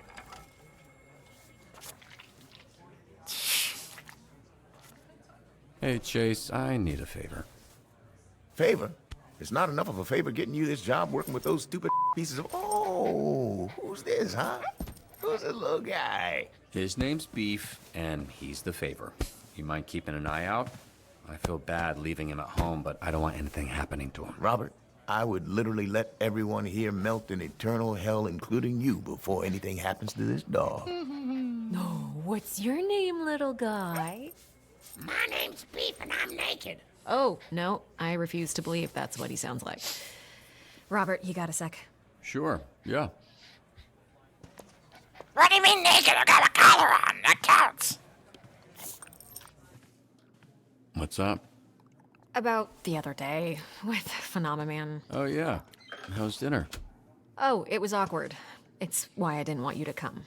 Phenomenon and I broke up. Over Tokyo Dream Sushi? Yeah, it's just... the timing felt right. I don't know. Sometimes you just gotta shake up. No, you don't. It felt a little impulsive, but maybe it was a long time coming. Hey, I'm really sorry to hear that. It is what it is. But that's actually not what I wanted to talk to you about. I was thinking about it over the weekend, and I'm going to cut someone from the Z team. Or you are, rather. Maybe I'm just looking to shake things up all over the place. Create a sense of urgency. You sure about that? Well, less sure now. You think it's a bad idea? I'm just not sure how it'll play out. You know what I would have liked? If that option allowed us to then lead to a possibility where we can actually talk her out of that. Like it's an actual possible option and choice that we can eventually talk her out of cutting one of them, But no, we gotta choose one. The reality is, no matter what, you gotta cut one of them. The bottom of the leaderboards will show everyone we're serious. I'll let the team know. Oh, I already did. I suppose it'll be an interesting shift. It is amusing seeing the other names on this list, like Big Chungus. Cutty, huh? Yeah, she ain't bad. I wish if I paused here that I could actually look at the names, but I can't because it blurs everything out. Otherwise, I would love to take a screenshot and look at all the names on here, just so I can see all the different superhero names are part of this. It's really funny. Did you come over here? Horse to tell me Girl. Because Thunder Size, the information Illusioner, anywhere that's Winter, actually smart. I came over to tell you Durian. that one of your team members is in need of assistance. Also, Big Chungus is 309, and then Flambe is all the way down 81. That's how far down the Z team is from everybody else. Sonar, you all right? Why are you sending a distress call when you haven't left the building? Could you send a locksmith downstairs? What happened? Coop seduced me. No. I said, hey, want to see something cool, and then handcuffed you to a squat rack. But you said it with a hot voice, so I assumed you meant boobs. Okay, team, I know Blazer mentioned someone's getting cut, but don't let that distract you from doing a good job out there. That's what you'll be judged on. What a bunch of bull. Sorry, what's bull? Judgy bull. How is that? Yeah, only God can judge me. Okay, false. I'm judging you right now. Bull. It's not like you gotta deal with this kind of bull. Also false. Of course I'm being judged along with the rest of you. Do you not know what a job is? What the hell is going None on? of us have had real jobs, dude. How is this a surprise to you? All right, fine. Just ignore the pressure and do your jobs. You don't need to be first. You just can't be last. What about me? Can somebody go down to the gym and help Bat? Who? Don't ask.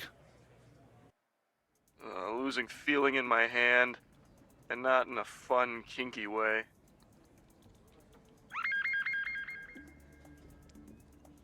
There was an altercation with my team and a monster down at the beach, and there's some debris of... There's body parts left behind. Sup? I'm already going. I'm going.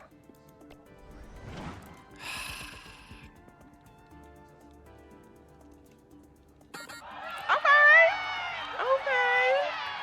Damn, seeing all my followers swarm together like this, it's intimidating. And I think it's too late for crowd control.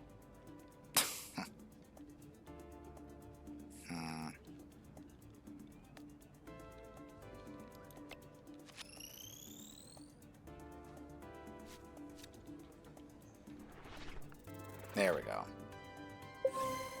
Playing the hits works every time. Uh-huh. You know, this is really immature, guys. Serves them right. You let your guard down, you perish. That's a pretty way to live. Emphasis on live. Oh my god. You do realize that sabotaging each other isn't going to guarantee you a spot on the team, right? Idiots. Oh my gosh. Well, better luck next time, right? Yeah. Oh, what a shock. The Patriots beat the Giants tonight. Huh. Gosh, the Patriots are 11-2. What in the world? Are we really back to that era? At Burns Airport right now? I think you should send the bat guy. He seems right for the job. You know what's really funny about this is that I didn't realize until recently that is Prism's voice. And then you realize, oh wait, this is a complete setup on the part of both Prism and Sonar for them to get some drugs. Yeah, because it's so obvious that's Prism's voice. That's why she's like, send the bad guy. Oh my goodness.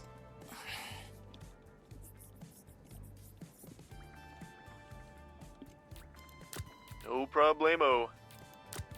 Give him hell. Right back at you.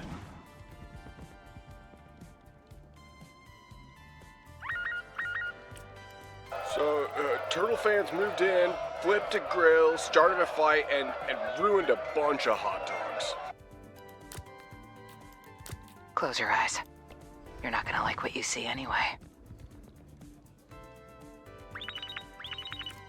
Hey, my grandma just got scammed by someone claiming they work for you guys. She gave them her credit card numbers, social security numbers, all the bad numbers. Uh-huh.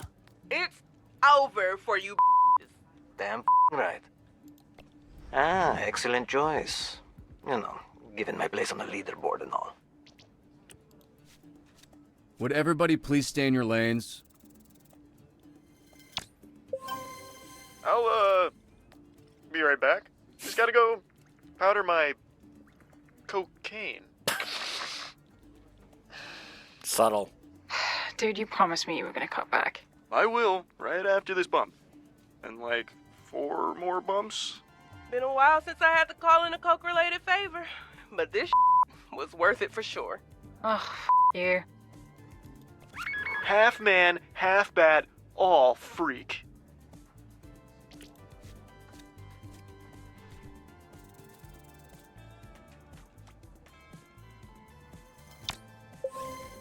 I'm pleased to report my success.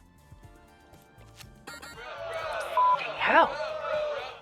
They keep trying to touch me with their weird, clammy hands. Yeah, baby, those will keep her busy for a while.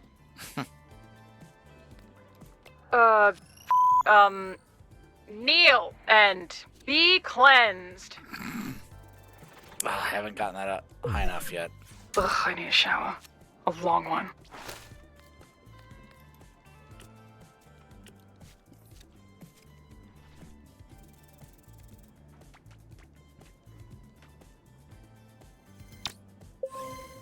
The type of shit I'm on you wouldn't understand. Ready, set, fire.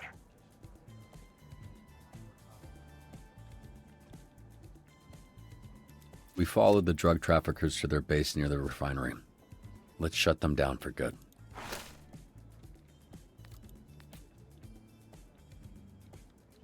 Good to go. Oh, what's it going to be this time? It's basically the only option I can do right now. Hey, did you get that video I sent you? Dude, you sent me like 500. It's the one with the karate dog. Oh, I need to see that right now. You got someone that can figure out how to stop a landslide? Stand aside. As hot and threatening as that sounds, I'm not going anywhere. We're tied for the bottom with Invisigal. Not for long.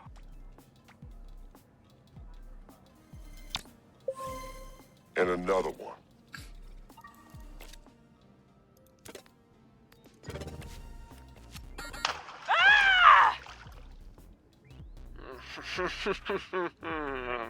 Sonar, you have signed your death warrant. Worth it. Next time, don't promise a man boobs. No one promised you anything.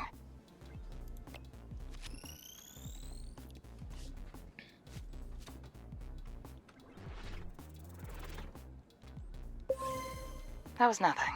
You should really see my butterfly stroke.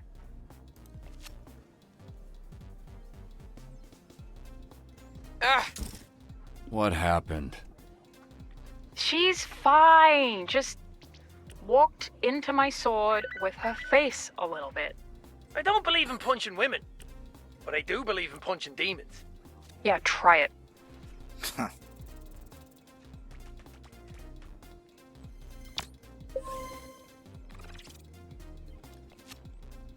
I'd be impressed by this if I wasn't in ever-increasing pain.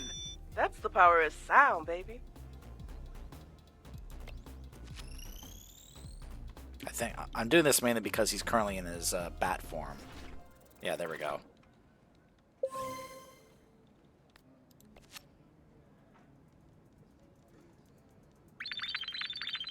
Whoa.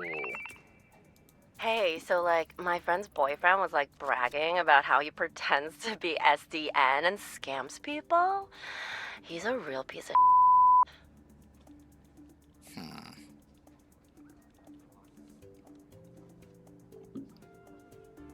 I'm tempted to send Malevola with either Golem or Coop to try and have her heal them just to get her power revealed in this one. Hey, Robert. I'm pretty sure I've got the scammer on the line.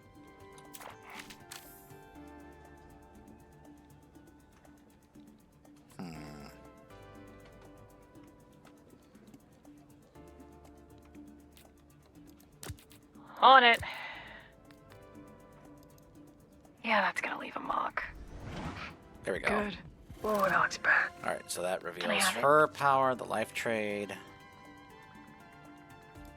Tailgate Brawl has turned into the mascot Inquisition. I cannot outrun them forever. This suit is too hot. Help!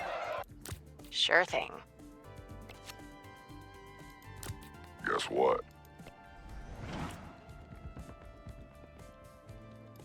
Can we get some help over here? The lot is packed. No one moved in like an hour.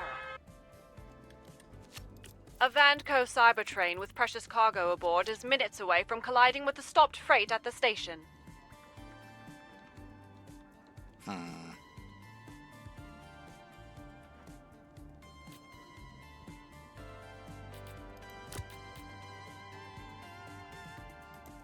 Hey, Hottie. Hey, thanks for noticing. On it. I don't really have much of a choice here. I just he's the only one I've got. What's a guy gotta do to rise up the ranks around here? But even if he fails and gets injured, at least it'll reveal his power. So, for training later, anyway. Well, it wasn't our guy, but we at least put a stalker away, so I'll call that a success.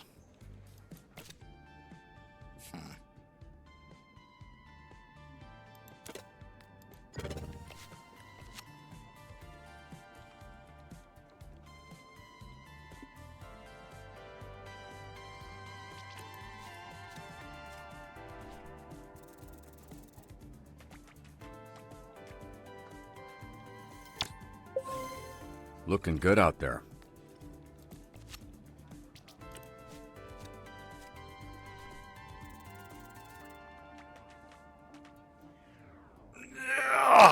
Wow. And I'ma stay winning too. Oh my gosh. Wow, wow, wow.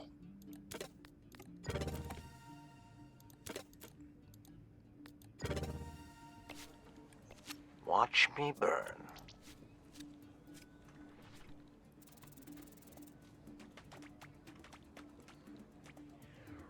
Yeah, I had a feeling that was gonna happen, but it's okay. That's a bruise to me pride. Oh, apparently he didn't get injured, so never mind.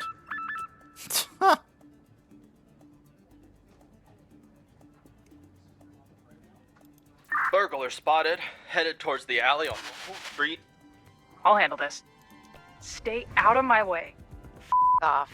What are you doing, Invisigal? Not getting cut? It's like you said. The way to win this leaderboard Game is to not lose, right? Yeah, that's not what I said. I'm pretty sure that's what you said.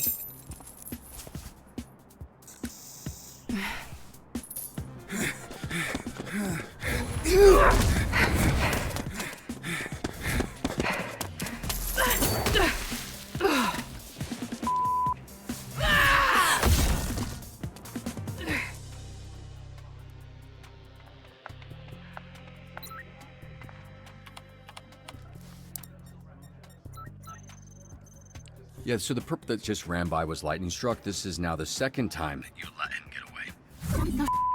That's crazy. Bro, chill out!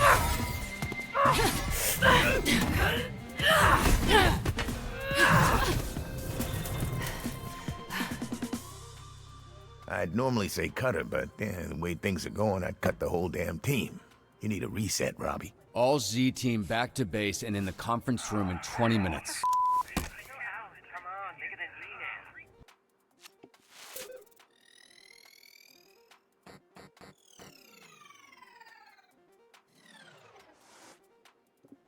Again, just that attitude of Chase. It's like, I think what Chase is apparently really wanting is he just wants the whole program scrapped and for Robert to get put with a group of actual heroes. He doesn't want any of these criminals to get a chance at redeeming themselves. By the way, I was wondering why I felt like my hands and legs were feeling cold. I want to point out, I'm probably in the hottest room in this house. And I am feeling cold. I looked at my weather app. It's 35 degrees outside. I want to remind all of y'all that I live in the state of Texas.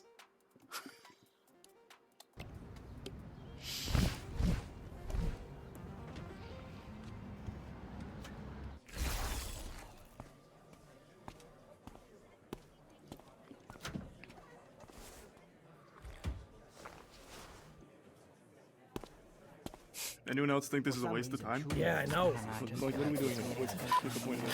It's time for Lex Luthor to walk in and put the Legion of Doom in their place. I'd rather be somewhere else. I had 1,000 better things to do. There are so many good reruns I could be watching right now. I was about to hit the gym to give Teresa and Susan a good bit of a workout. So the first time I was streaming this, I thought when Punch Up said that he was referring to two ladies named Teresa and Susan. I didn't realize that those were the names of his arms. Teresa and Susan. I didn't realize that that's what he was referring to. I thought he was referring to actual ladies. You know. Everybody take a seat so we can get started. Hey, can I get your attention, please? I would like to get started, so... Oh, looks like this got the power to fly. Oh, Bobby boy, watch where you're going, huh? Oh, serves you right. Hey. I understand you're big, but you need to be considerate of the people around you. You in trouble? Have a seat.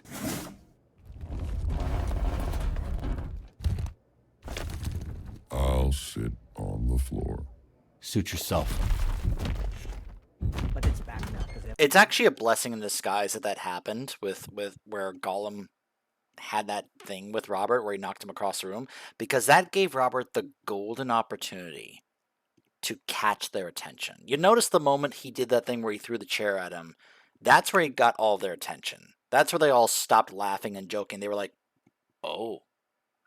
That's the moment he needed to get their attention and realize that how serious he is. This is exactly what Robert was needing and looking for. That opportunity to get their attention, to make them all listen.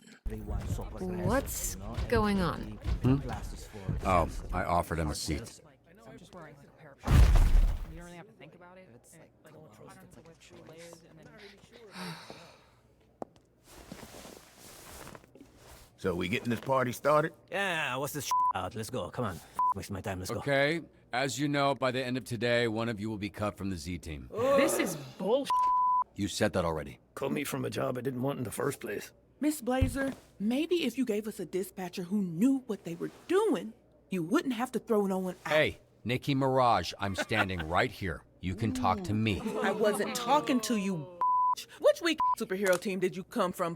Geek Squad? Doesn't matter where I'm from, Cardi C. What matters is I'm here to figure out who stays and who goes. Yeah, chill out, lady. Ha ha. Let the man talk. Okay, whoa. You talking you hipster mother over here looking like Mumford all his sons. That was funny. See? We're just busting. Keep talking. You won't have your tiny inbred left to bust. Ask next time, or there won't be a next time. Don't threaten me, you butter knife. Okay, I'll make this quick. Most people will look around this room and see a bunch of villains. Not even the super kind, just plain run-of-the-mill, vanilla villains. But that's not what I see. Because lucky for you, I'm not most people. When I look around this room, what I see is...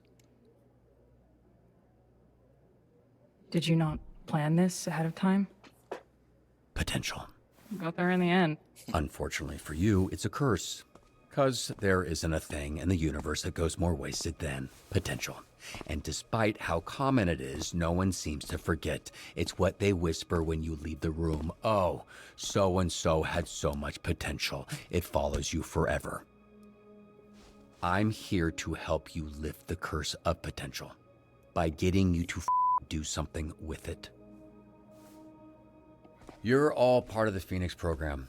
Any of you know what a Phoenix is? Ooh, city in Arizona. Yeah, the sweltering of America. Nah, if Florida's the then Louisiana's gotta be the just, you know, position. The Phoenix, according to legend, is a beautiful bird of prey that was so tired of its immortality, it tricked the sun god into dropping a spark on its nest to set it ablaze, burning it to But instead of dying, the Phoenix emerged from ash, reborn. All of you in this room are Phoenixes, and it's obvious what that means. But for you dumb ones, I'll spell it out. The Phoenix symbolizes redemption. It's what you're here for. It's what connects everyone in this room. To burn up who you were, to become who you were meant to be. Phoenix is also a lame band my lame roommate listens to. You're late. I like that band. You would. What are you talking about? I was here the whole time. I turned invisible, genius, remember? Great. then you know we're cutting someone, and you, Miss Hot Topic Sale, are at the bottom of the leaderboards. Have a better second shift. I need this job. What for, Coupe? We all know you'll just be working the roulette wheel. That's a croupier, you idiot. The croupier? I'm just saying, you're a degenerate gambler.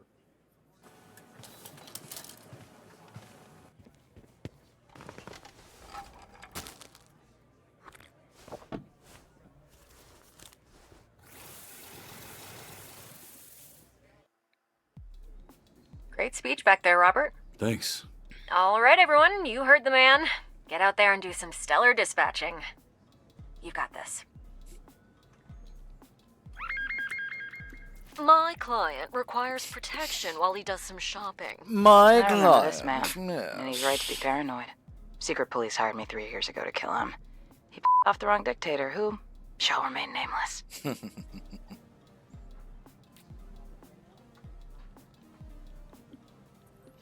I'm tempted to send Coop at the same time, since we are going to be cutting her. I'm kind of tempted not to. Out of me way. Out of me way. Heading straight there. Right after I love Jacksepticeye, by the way. I don't watch his stuff as much as I would like to, compared to others. But when I have watched his stuff, I do enjoy it. Hey, busy. I just got Robert's joke. What joke? Offered me a seat? I just got it. That was funny. Bro, that was like 3 hours ago. But I also love Irish people. I love a good Irishman. I feel like Jack and I would probably get along pretty well, I think. Oh no! I think I'm gonna use me head. Okay, well at least we got his power revealed. I think I'm gonna use me head. So, okay, fine. Oh well. Some just cut me in line at the Utopia concert. I've been here for 12 hours. Utopia's a hack. I like her. You basic bat. You've got super hearing and you use it to listen to a girl who knows 4 chords and can't write a song to save her life. Say what you want. It's catchy. Unbelievable. I guess I'll go. I guess I'll go. Yo, Mal, what kind of music you got in your heavy rotation right now? You know, honestly, it's a lot of ska, but I had like a really big techno yodeling phase recently too. Dang. Anything good you'd recommend? Depends. Do you like the sensation of your ears bleeding? Nah, I'm good. All right, all for me.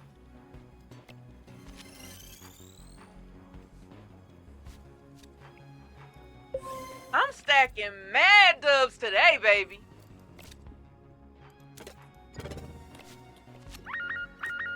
I think there's some kind of cult recruiting outside my store. They're creeping everyone out. Fair play. Pain and gain. That's a hell of a deal.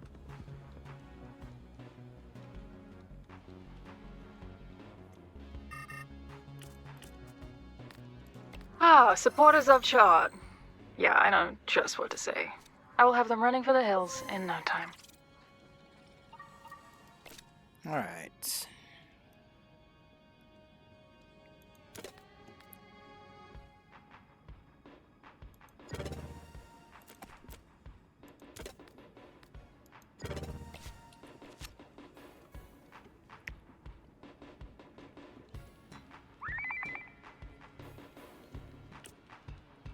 There's a bunch of men in the basement of the Giga Burger for some kind of fight club.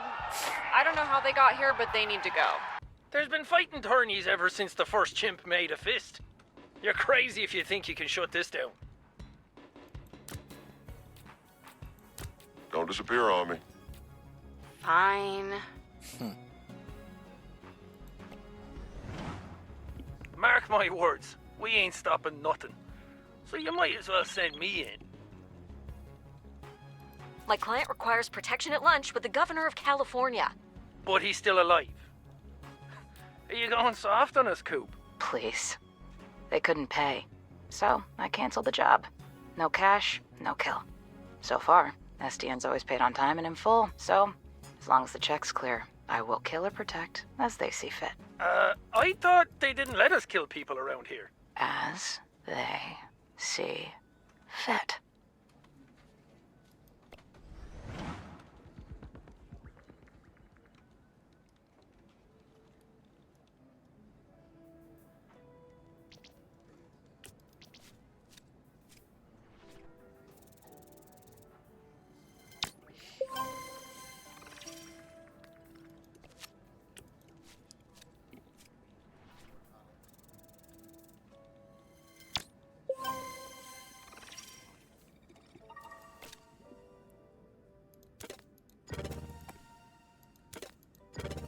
There you go. Word on the street is the tourney just relocated. Coop would know where. I'm on it.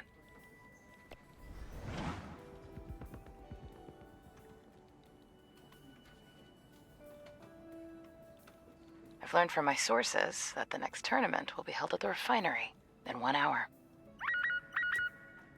Come on, Robert, send me in to compete. I'll win so hard. We'll bankrupt every bookie in Torrance. That's some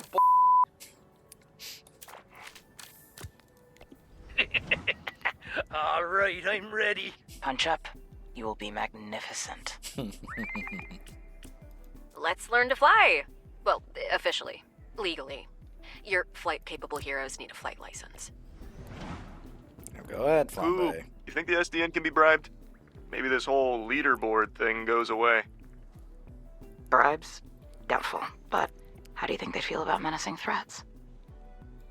No. Desperate.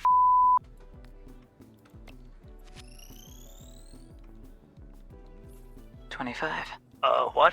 This is our 25th time being paired together. Yeah, but who's counting? I am. Oh, yeah. I guess so.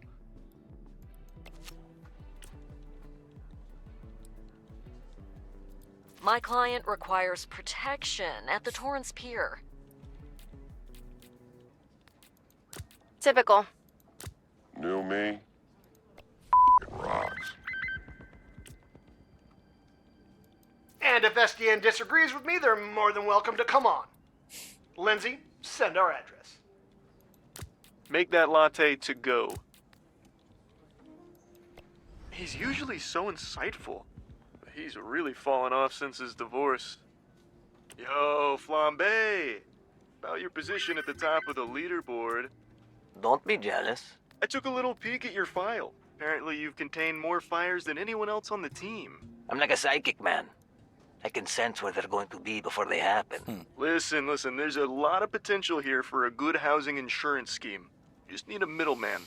I could be your guy. Interesting. You know, if I'm ever in the market for a rat with wings, I know where to find you. Gotta disarm him, huh? Just like Granny.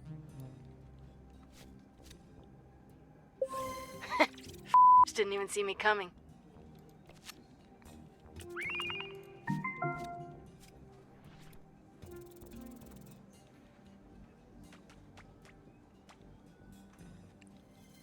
Holy mackerel. Oh, me! That's how it feels to be alive, baby. I'm sending this belt to me mother. She's gonna put it up in her fridge.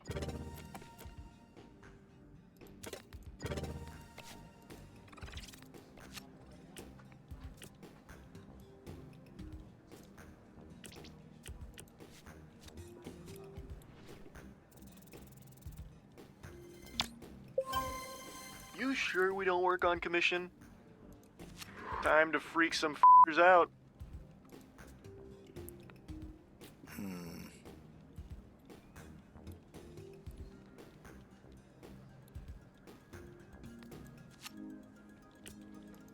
Lightning struck spotted.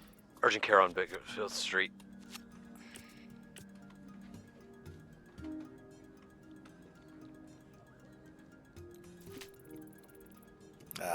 Hold on. Feeling fresh. On my way. Call me a BOGO. Too easy. Well, hold the f*** up. Punch.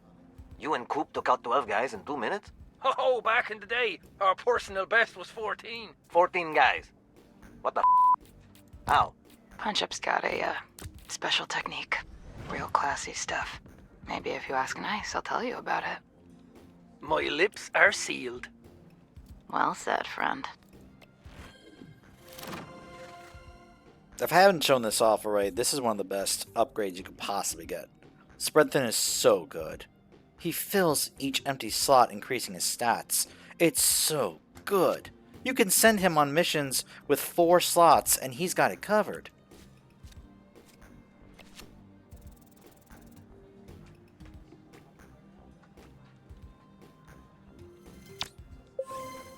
I'm your hero, baby.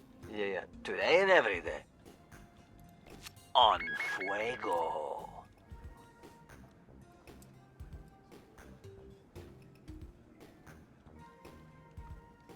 Help! I am at the Torrance Bank and there's these guys with masks and guns.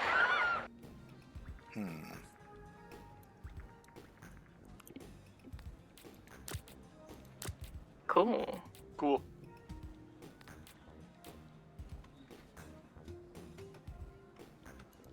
Are you kidding?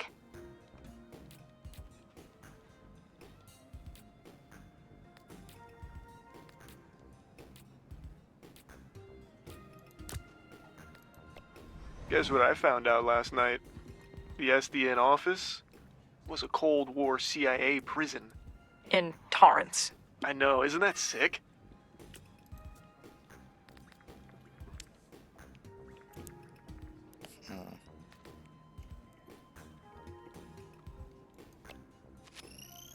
I mean, we've got full stats for these, so we can absolutely do that.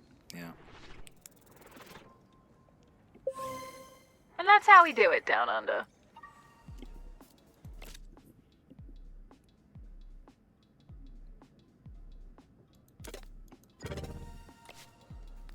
Huh. Pretty breathtaking work back there. Not too shabby. Not too shabby at all. This is weird. It's like we're working, what's the word? As a team. Uh-huh. Baby, that's got a name. It's teamwork. Isn't that like a sex thing? What type of sex thing would that be? It's not really safe for work, you know. I'll text it to you. One sec. Oh, damn, boy. That's some teamwork, all right?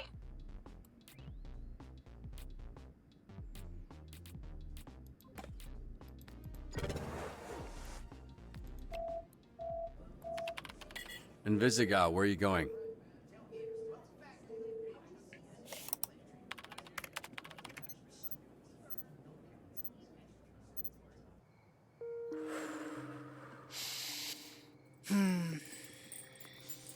Are you smoking in a playground? The wrong with you? There you go. One more strike against me. You gotta get rid of somebody, right? I'm making it easy for you. No, you're quitting. You're not making it easy for me. You're making it easy for you. You don't get it. Some people are born to be heroes. I'm not one of them. I tried. Just wasn't meant to be. Meant to be? What are you talking about? Blazer, Phenomenon, they have hero powers. Strong, out there for all to see. Flying through the sky. Nothing to hide. What's your point? I have f***ing villain powers. I can turn invisible and skulk in the shadows. My powers let me steal and watch famous people f***. Being a villain is my fate. It's in the stars. In the same way that blonde Blazer was always meant to be a hero. You make your own destiny. Where'd you get that? Kung Fu Panda? Liking. Boomer. I think it's in Trolls 2, also. Actual Oreo piece in the peanut butter. You've already been a hero, okay? You have no idea what I'm dealing with. Oh, get out of here. At least you were born with powers. I don't have So according to your dumb theory, I should be an accountant. You aren't far off. Fate, destiny, not having powers, seasonal depression, none of these things kept me From being a hero before. And they won't keep me from being a hero again.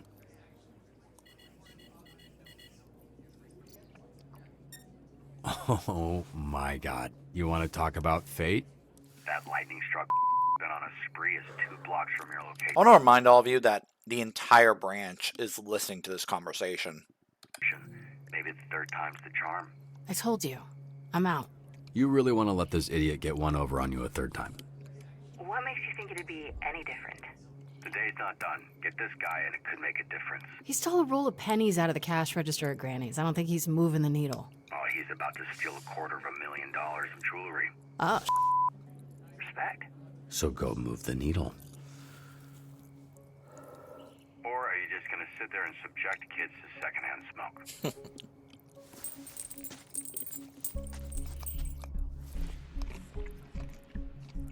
Don't do it.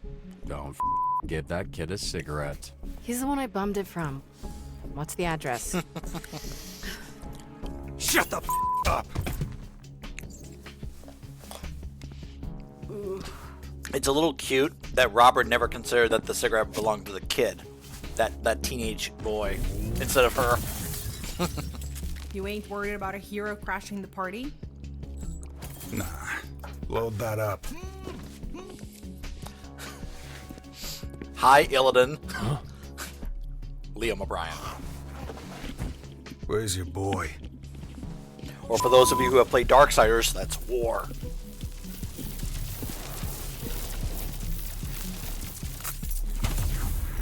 That you, donut girl?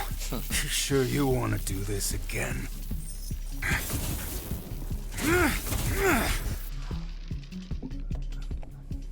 Invisigal, are you alright? Yeah, I'm fine. Just help me find this. Got him. He's at your 5 o'clock.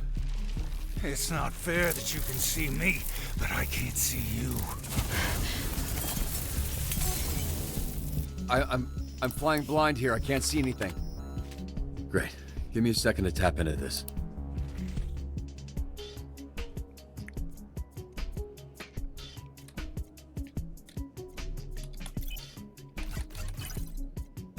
All right. A little more tricky. Sure, take your time. Shh. I need quiet. What? What is it? Antivirus. There you are.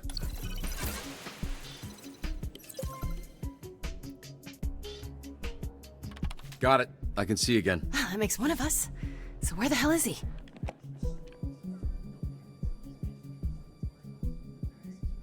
I can't see him from this camera. Let me try get another one online.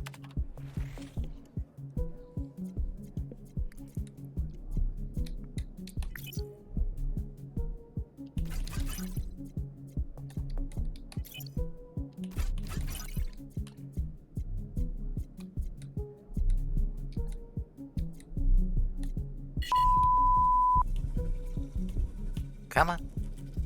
Come on. Come on. Atta boy.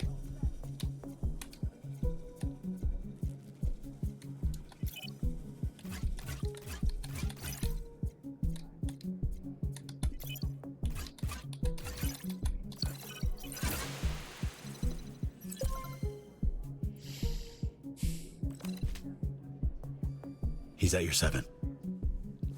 That wasn't so hard, was it? He's heading your way.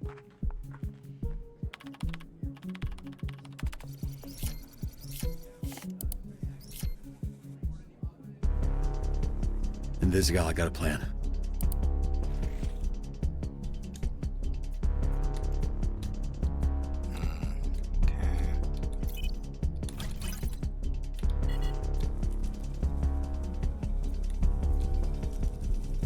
Hello.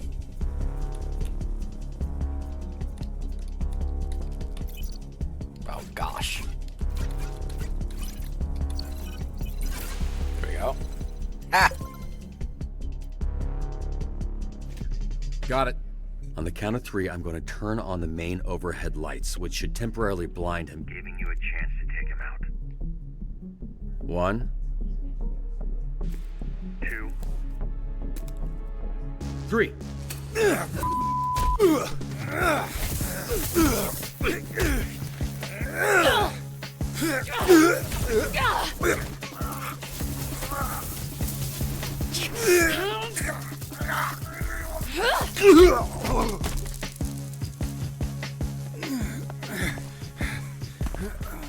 I'm no hero.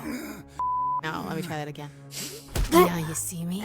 Wait, what about lights out, thunder?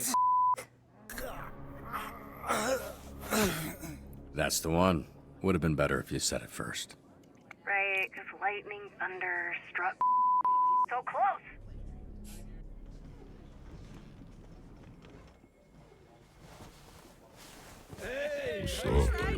Hey, Bengal boy! More like Bengal Or boy. Hey, Bengal boy, you. Way to go!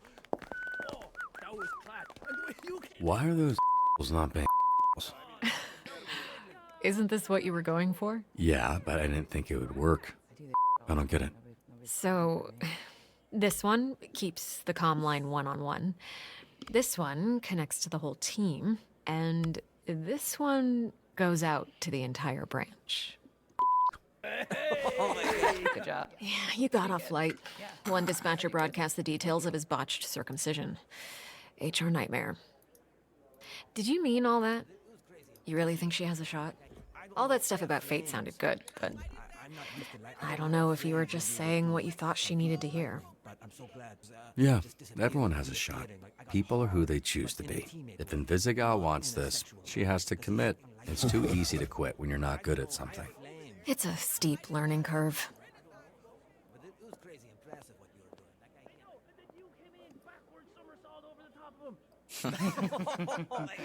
Yeah, that was great. This mission was textbook. Genuinely, dude. I want to point out that you can see right here that both Sonar and Coop are like there's this sense of camaraderie amongst all of them, including from all of them. They're not just doing this just because they think she's going to get cut. They're coming across like they are like genuinely happy for her. Both of them. Like, even, like, Coop right there. She doesn't look like she's just being reluctant, like, yeah, well, you're about to get cut, so I'm just gonna, yeah. Like, she looks like she's genuinely, like, happy for her, you know? It feels like there's this massive misportrayal of this. And this is why this choice just, I can't stand it. Because it just feels like it's so unnecessary. It's so forced. It really does. But, you know, the whole Blazer thinking, oh, this will make everyone know that we are serious about this, you know. I'm really happy for you. So, it's between Sonar and Coop. What? That's not no. Invisigal's still at the bottom of the board. Oh, the one in the bullpen? That thing updates every hour. Invisigal moved up. Catching lightning struck really gave her a huge boost. Bangle boy? Really? The donut shop escape, slipping past Malevola, now the jewelry store, really bumped up the wanted levels. That's like missing the free throw on purpose to get the putback. Yeah, exactly. I don't watch football, but I get it. Look, I No, know she I'm not doesn't. supposed to play favorites here, but even if she was on the bottom, I'm not sure I'd have let you cut her. That is a good... I want you to remember that for later. Just remember that for later, okay? This is a very flip-flop thing here with Blazer, because she's like, oh, I don't think I would have let you cut her anyway. Again, remember that for a later episode. Good thing she's not. Yeah. So, these two are now tied for last place. Who do we cut? Sonar or Coop? It's your call. I really hate support this, it hate all this the way. choice. Coop. If I'm honest, she still feels a little... Evil? Yeah. That's too bad. All right. I'll get started on the paperwork. I'll let her know. Feels important that I do. Hey, Robert. Great work today.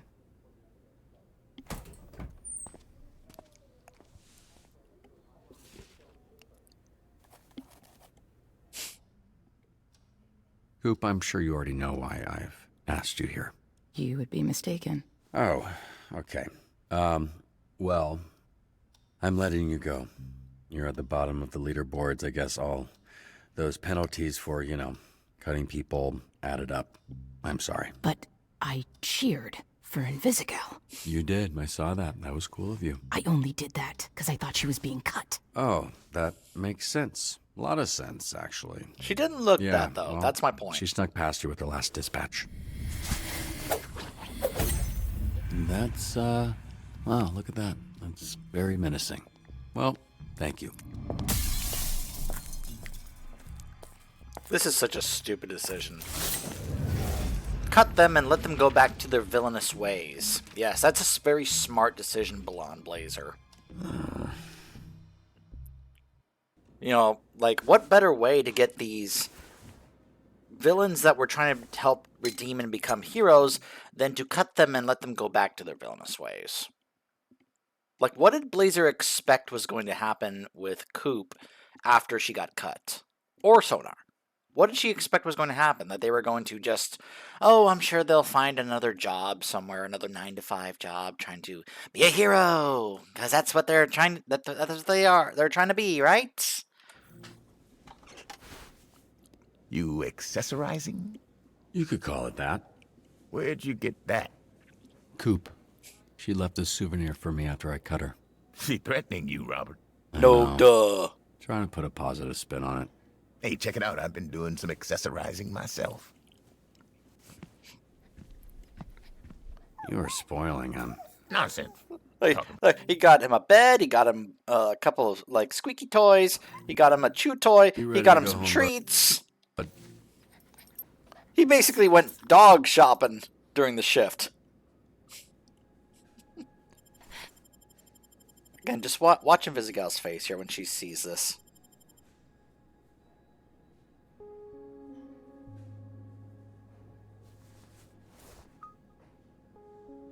That moment meant so much to her that she had to take a picture of it. I love that moment for her.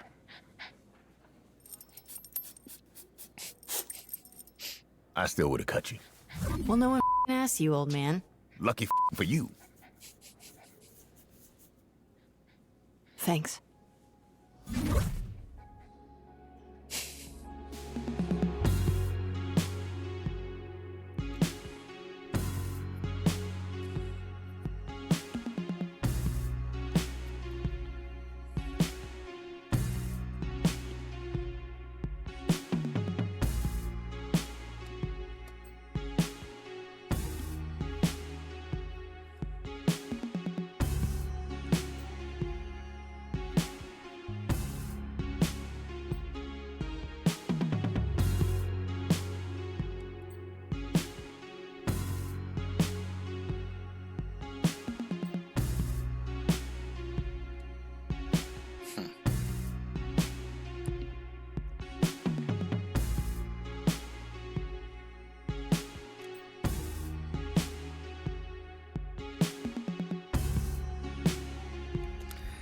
Now for the scene everybody knows from this.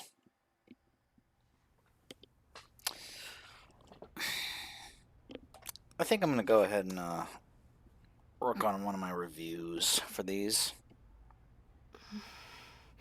While y'all enjoy that.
Alright.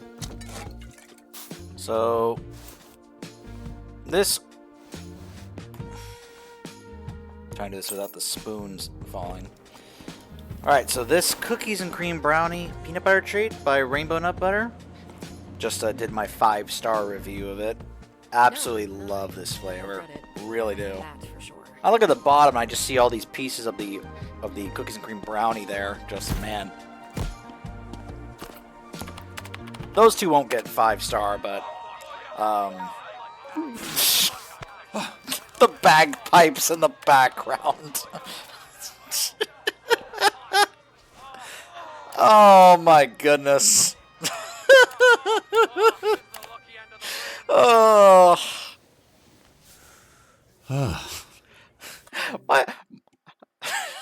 My question would be, okay, do they really have bagpipes playing in the background of those?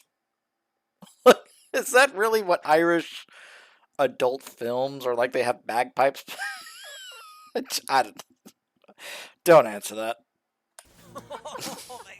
Oh, look, you see the way he's scrambling, but crying kind of, and he's so sad. Oh my Coop was a friend of his.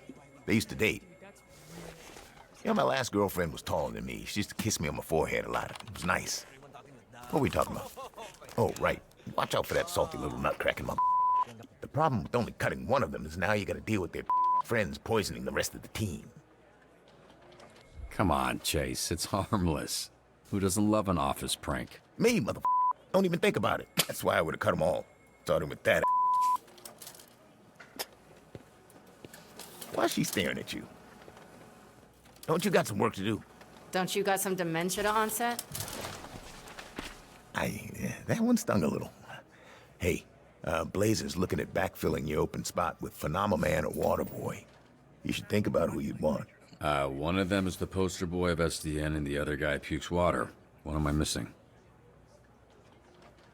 We now go live to the 405 where an unusual scene is unfolding. He looks rough. Can you not do that like that, please? Sorry. Hey, I was watching that. Oh, sorry. Looks like there's no wrong answer. Well, sometimes it's more about the person than the powers. And good thing, because it's the only reason anyone gave your sorry a job. All right. It wasn't that funny.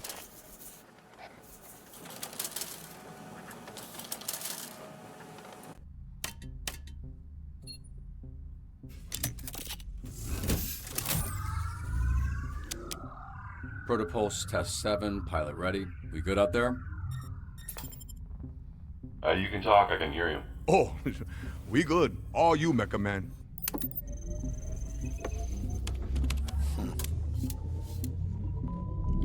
System power.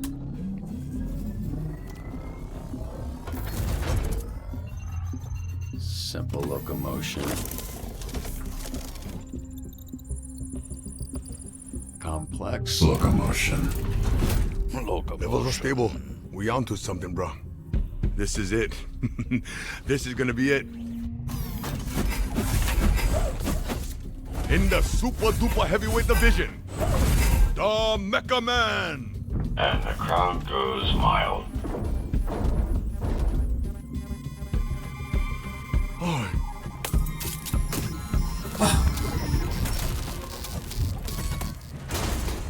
Oh!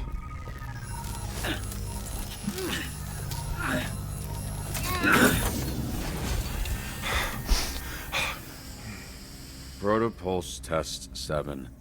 Failure. No worries. We'll get there.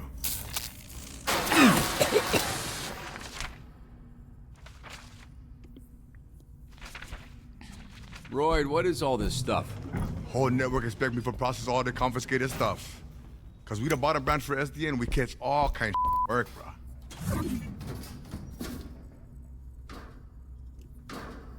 Did you just give me an up-down? We take one bad guy stuff and use them for catch the other bad guy. Only good thing, a lot of upgrade possibilities. You ever in this thing? You low, Vizzy. I mean, obviously you have, right? I should really be asking how often. Hey, come on. I gotta work on this. Maybe I have, maybe I haven't. What's it to you? Just want to know why the buttons are sticky. Ah, what the f? She's joking, Royd, in her very specific, off-putting way that she jokes. You two got one weird energy going on, huh? Can you handle this HR violation some other place? I got work, yeah? Robert was just leaving. I can do this all day. That's gonna be tough, because Blazer sent me to get you like half an hour ago, so... Huh? Oh no.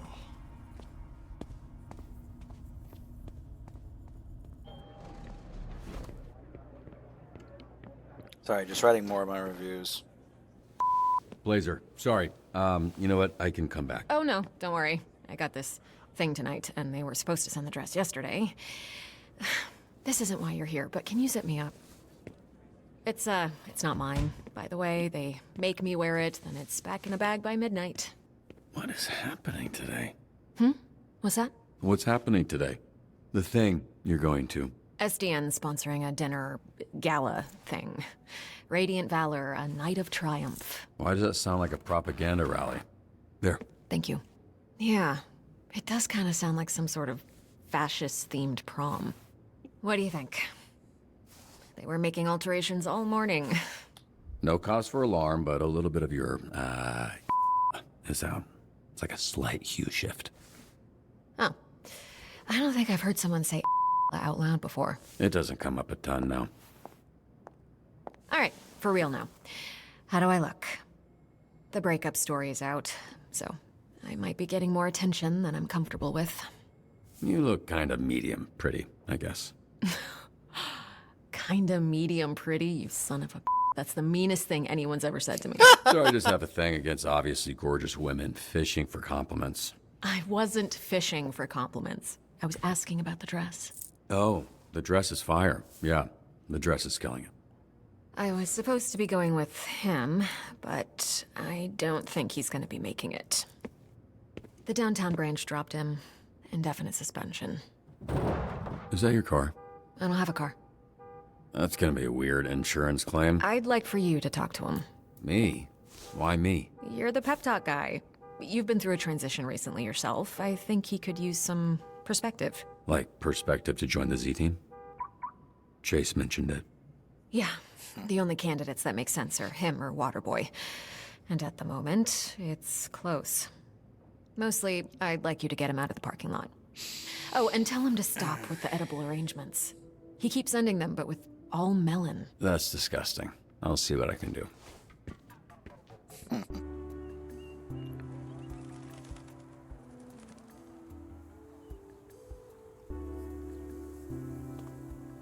Hey, you phenomenon. How you doing, bud? I have been better, Robert Robertson. The blonde Blazer and I have ended our relationship. Yeah, I heard about that. I'm sorry for your loss. It's very abrupt. One moment we were savoring uni straight from the urchin. Next moment, I'm contemplating flying into the sun, absorbing all its energy and casting this planet into infinite darkness so that I never have to see her or anyone else ever again. Maybe then I would be free of the torment in my soul. And maybe then I could quiet my mind to these destructive thoughts. Have you considered talking to someone, maybe seeing a therapist? No. Do you feel better after saying how you feel out loud? Yes. Yes. That's therapy. Oh. I now see that there is value in that. Do you think there is someone else? Perhaps another lover could be the cause of all this. Maybe she met a person. An actual person. I am not a person, I just resemble one anatomically. I don't know, but that doesn't really concern you anymore. You can't just force your way back into her life. Blazer makes her own decisions, because that's what people do. She's her own person, and she decided she doesn't want to be with you. Perhaps the fact that I am not a person is contributing to my confusion. Yeah, listen, you know what, while we're at it, no more edible arrangements. They're just stinking up the break room.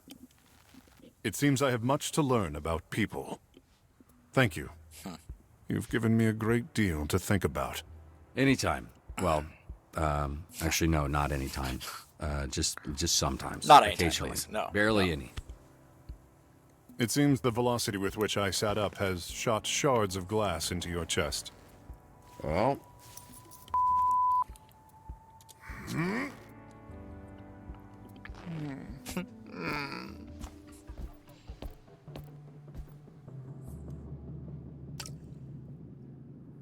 Jeez.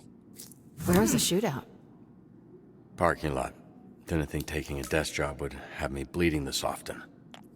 Gosh, I don't even want to think about how much that would hurt. What are you doing here? Glass in my I had a chest. dream last Oh night that my we were. gosh. Usually I don't remember my dreams, but this one was pretty vivid. Was it the one where I have a big in it? Yeah, actually, you did. I have that one too. So this is why you've been acting so weird all day. I'm doing that thing where I imagine being with someone, you know? See how it feels, how it looks. You know, like trying on a dress. You were there. I could have been. I could be anywhere. And you chose to be here. Oh, sorry. I tried not to. I tried not to do that. Don't worry about it, water boy. That sound. Bathrooms are for after your first coffee and picking shrapnel out of your chest. Not for whatever this is. Ugh! You ruined this for me! It's, I know. My apologies. Oh my goodness.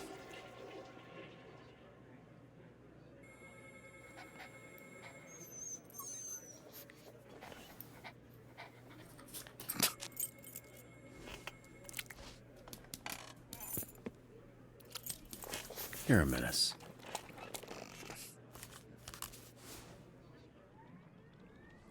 I hate to bring this up, but it is likely that beef at that weight probably doesn't have much more time left. I only say that as somebody who had an overweight dog, and that causes a lot of health problems, especially when it comes to how much longer they have left to live.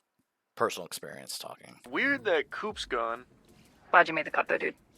Imagine if it was Coop and Vizzy together. I imagine Coop and Vizzy all the time. Help us get this stuff out of the dorm, yeah? You guys do that kind of stuff, right?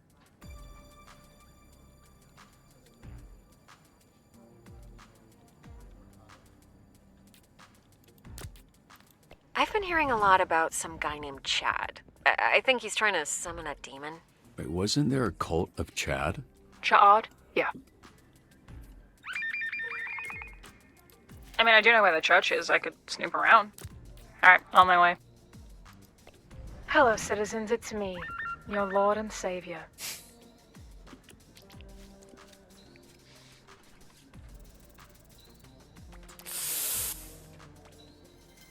Yikes. Don't sweat it. Oh my god, hello? Is this SDN? I was driving along the coast and this guy in front of me just drove right off the side into the water. Nothing beats the original, but this will have to do.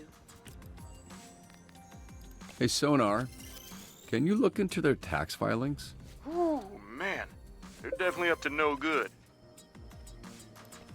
Everybody should step back. It's 3rd and 7 in the UCT red zone, and tensions have boiled over into a full-on fistfight. Guess what?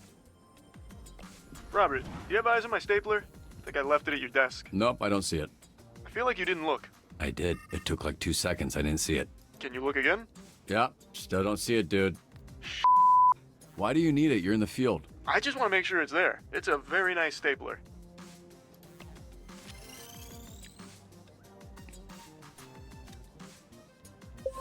Driver's shaken, but safe.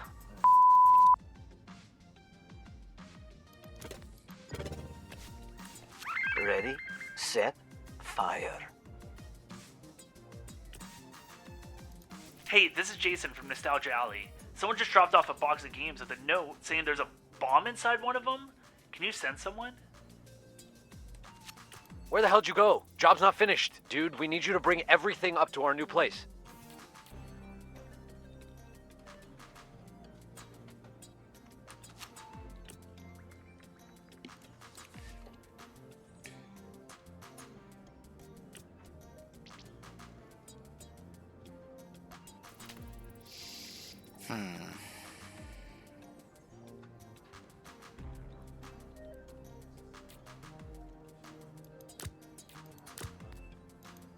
You are about to feel so much better. And so am I.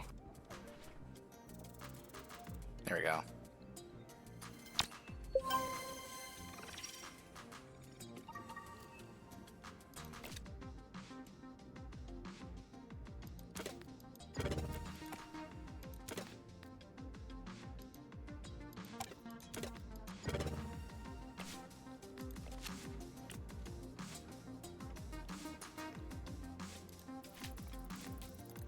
Consider it done. We need you to send somebody else. This is too much. We're out of somebody's. You're gonna have to make do. You sound like my first manager. I fired his. Really didn't think this one through, did you, Robert? Level is right. If you hadn't cut Coop, this would be a breeze. Can't believe I'm saying this, but Sonar has a point. Noted. Can you just hang in there a little longer? I'll see what I can do. It's like, y'all, he didn't have a choice. If I was you. Like, as in, he didn't have the choice to not cut either of them. It was forced on him by Blazer.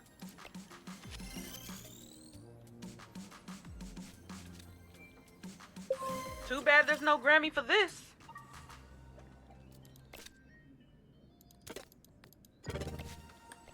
Watch me burn.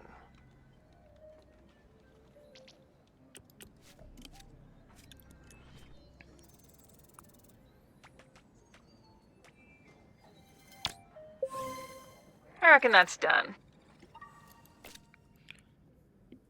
Alright.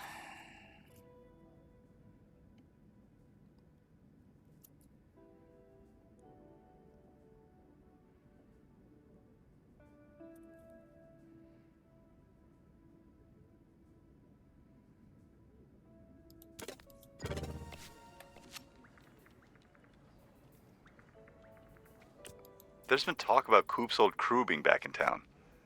Think she might have gone back to them after you cut her? Typical. Coop switching up on us. Shut your hole! Everyone just relax. I'm sure it's just a very unfortunate coincidence. You're an unfortunate coincidence. Hey, Ray here. We got another teardown for you. Mind coming down and doing some demo? Hey, it's Rory Casey. One of my teachers called out. There has to be someone at SDN who can teach a jiu-jitsu class. Oh, what's it going to be this time?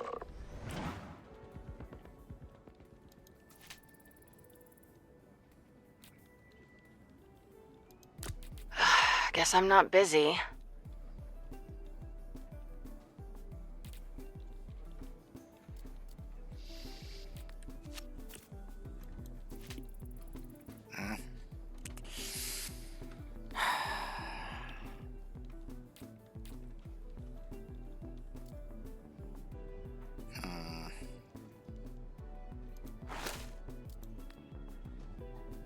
Oh, beautiful.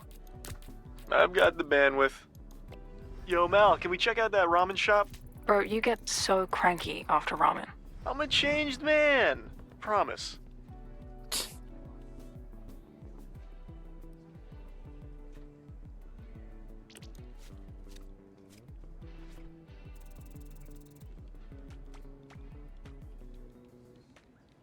There we go. Come on.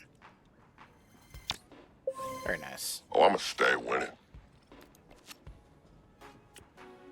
Bob, I think this is my last stop for the day.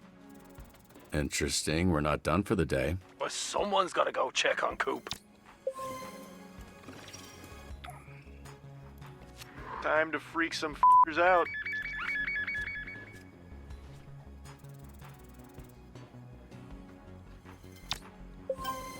So you finally noticed. I'm perfect.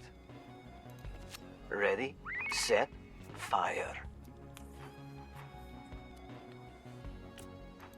If anyone needs some more hands-on training, I'll be in the gym until the end of the shift.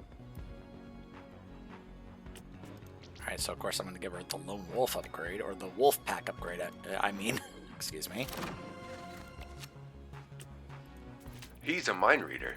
She has X-ray vision. Together they are the ultimate invasion of privacy. Oh, sorry, is this SDN? We need help. We've cleared everyone out already, but like, someone called us about a bomb in one of the theaters?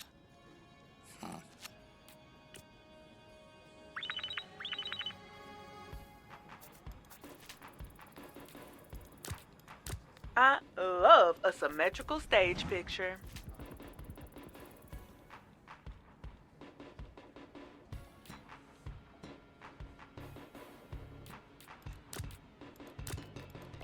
I've always wanted X-ray vision.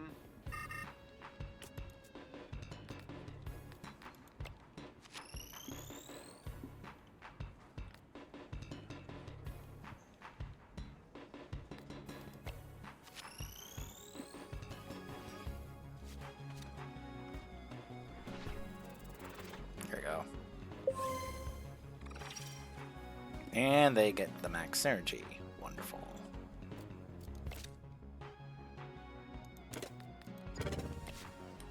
On fuego. We need backup at the mall. Dozens of youths just started rushing us and looting the shops.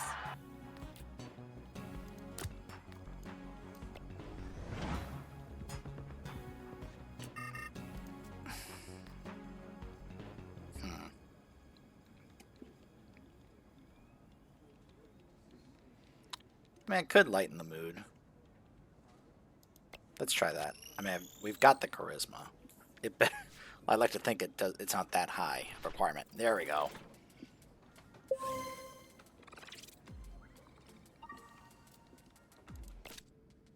Okay.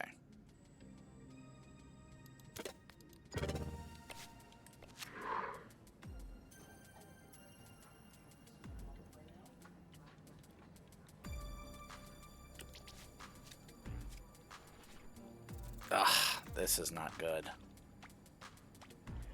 Yeah, I had a feeling that was going to happen.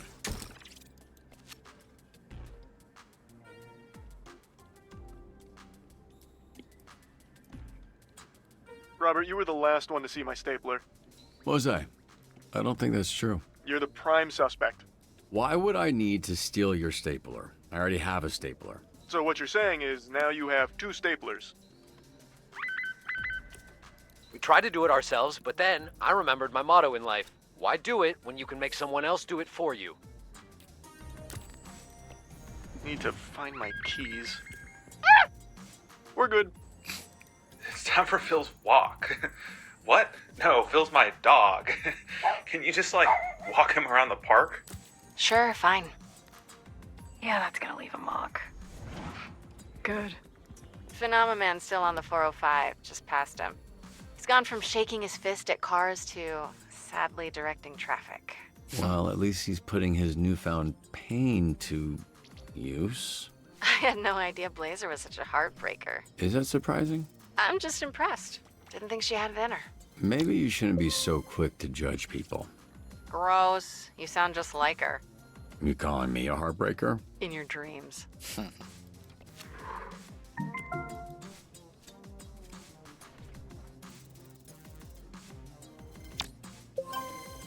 You can't say you're not impressed. You can't. I mean, you can, I just won't believe you.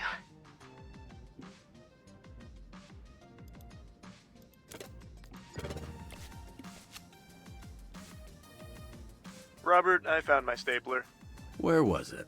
I left it in the locker at the gym. I have a lot of follow-up questions, but I don't care about the answers.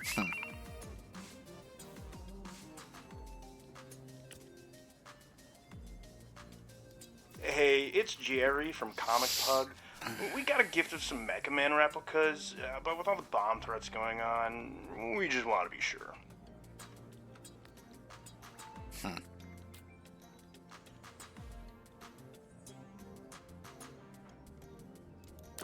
A wise investment. Oh, that gym went out of business. They had the best towels. I know, I stole a few. Tragic.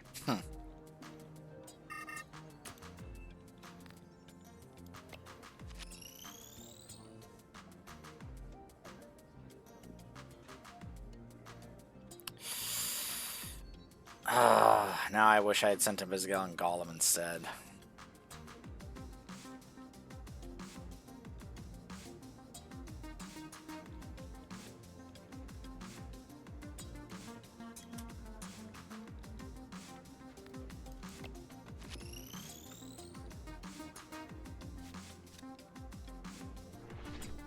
Oh my gosh, you gotta be kidding me. Anybody got a light? Oh my gosh. And that's lunch. Thank. Ugh, great. I'ma drink my spicy water.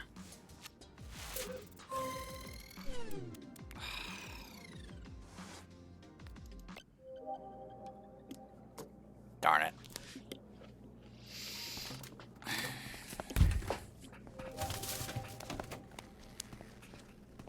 Still working on that? Aren't these the best? I love the green ones, the green dew. All yours. Take the whole thing if you want. Awesome. My lucky day. I know what's for lunch or dinner. Probably. Now. Sorry, for interrupting your meeting with Invisa. Oh, you threw my noodles away? My initials were literally on the box and everything. I don't read things. Sometimes it's different, like a logo, but it's probably still good. I don't want the trash noodles, wet fart boy. Whoa, what are you doing? Whatever, it was an accident. Just aim your up and water it off. That's not... You... I'm gonna go rinse off. How would you like to have to walk around work the rest of the day with all of you? I don't know, I don't think about that, because it won't happen. Because I'm not a idiot food thrower awayer. It was an accident. You don't have to be a bully about it. You want this in your report? What, you're gonna snitch on me? You're just being a soft about it. Bully? How am I being a bully?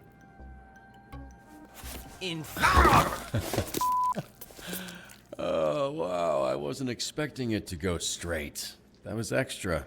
Sorry. You're gonna choke on this Hey, Robert, could you... spaghetti.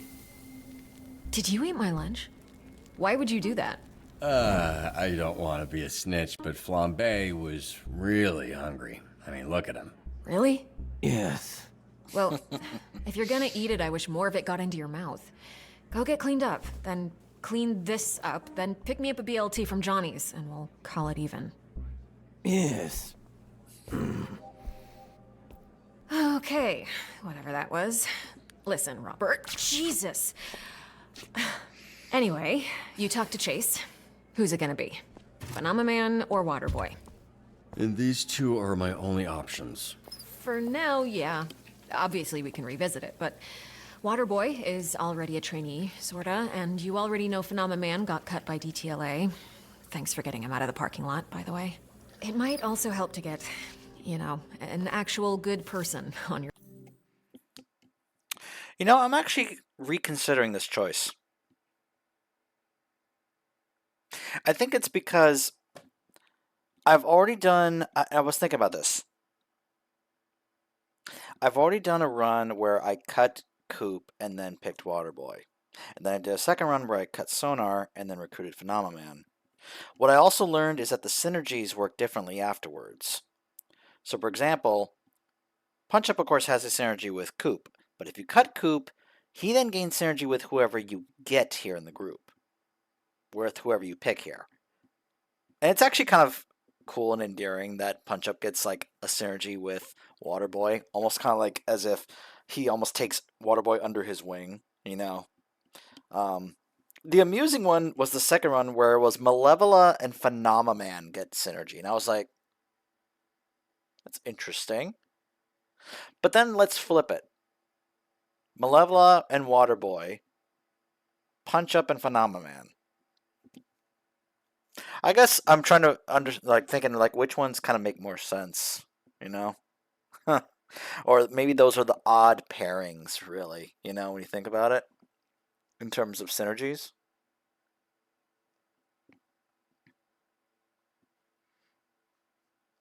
And I have shown you guys a decent amount of the stuff with Waterboy, at least in this episode.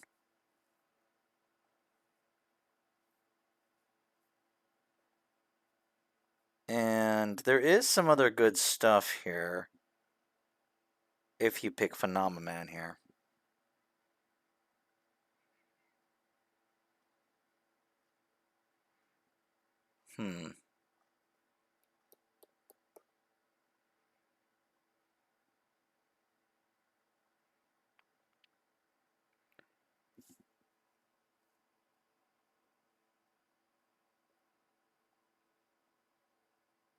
I'm actually like legit reconsidering this option right now.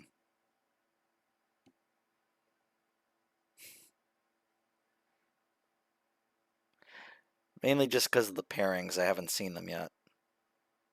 I mean, I've kind of seen them in other playthroughs, but for myself, I'm essentially I'm someone who has a tendency to plan for the future, especially when it comes to Telltale games.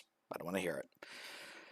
Because I'm someone who has a tendency to make multiple save files so that when we get to the next season, we can import these save files into the next game. And don't tell me that's not possible. We did that very thing with The Walking Dead, okay? You can't tell me that just because they went to a new company that they don't have the option to allow you to import your save files so you can continue your progress in the next season, right?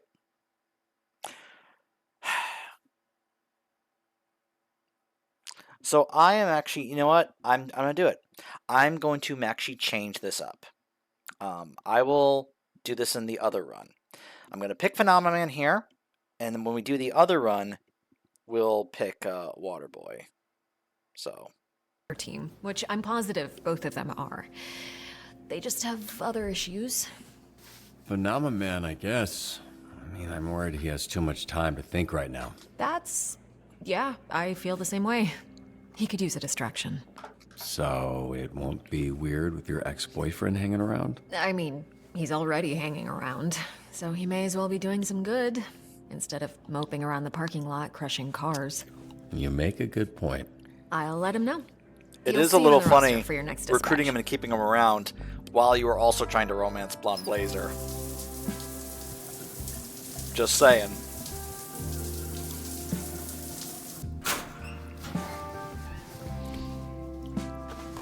Hello, Robert.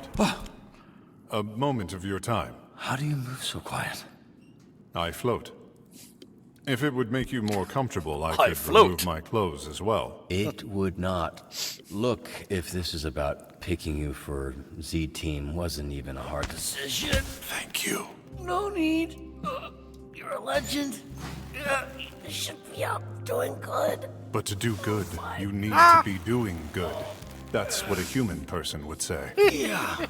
I'm sure some human person would say that. Yeah, I'm sure someone would say that. My hug of gratitude seems to have reopened your chest wounds. Oh. It's fine. Well, at least he doesn't have to pick glass out of his chest this time. Just simply, well, I don't know, have to towel up the chest or something. However, you would deal with open wounds in your chest where, they're bleeding and such, Hey, team. We appreciate you doing your best last shift under the circumstances, but we are here to help. More specifically, Phenomenon is here to help. I am here to help. This is a joke, right? Really? This guy? Didn't he also get fired? Yeah. Listen, I know things have been difficult for him lately, but Robert and I believe he will make a great addition to the team. Difficult because you dumped him? Fizzy. Damn. Don't mind me. The mean child is correct. It The has mean indeed been child. difficult since the ending of my relationship with Blonde Blazer. But any opportunity to see her again will make every day easier. I think you've got it backwards, bro. Yeah, it don't work that way, boy. Trust me. Notice his intellect is 1. But his other stats you can see here, lots of combat, lots of vigor, lots of mobility. Yeah, really good stats. And he can, of course, he already is able to fly to all locations. So that's a plus. So you get another flyer on your team, unlike Waterboy. Unknown, he is 6'4", superhuman strength, durability, energy absorption, and flight. So his planet was called Ergot 52DC. Has graciously chosen to live here on Earth and protect our feeble bodies, occasional commercial actor. I wonder if he actually wrote that bio himself. We have reason to believe that Mr. Vanderstank's life will be in danger at a meeting today.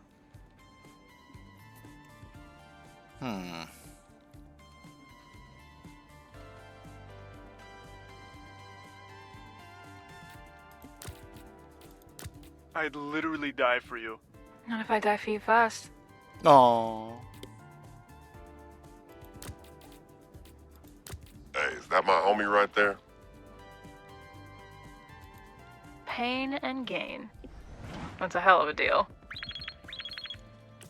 Wow, these one-on-ones seem to be really working out. I think I could make this training a regular thing, you know? I don't have the thing for Sonar yet where he can reroll. I'll be honest, I don't like any of the upgrades for Flambe, either of them. Punch-Up has one I think is interesting where he can actually create an extra slot to get himself in there. And then Prism does have the one I like where you get a bit of extra time on one that's like about to expire. So let's go ahead and grab that. Wanna dance? Hey, so we're a little down on new subscribers this month. Think you can spare a hero to do some recruiting? Can we bribe them? Nope, budget cuts. Well, then how the are we supposed to do this? You could try charming them with your winning personality. I've got a great opportunity to show the sweeter side of your ex-criminal crew at SDN. Yeah, I can't believe Sweet Token went with Emily last season. Him and Carla seem perfect for each other. What? I think Malevola is a reality show watcher, apparently. Is what I think happened there.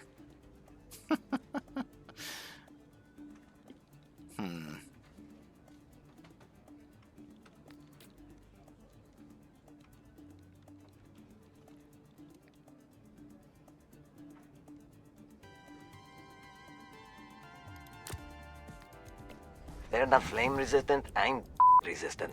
Alright, so Prism.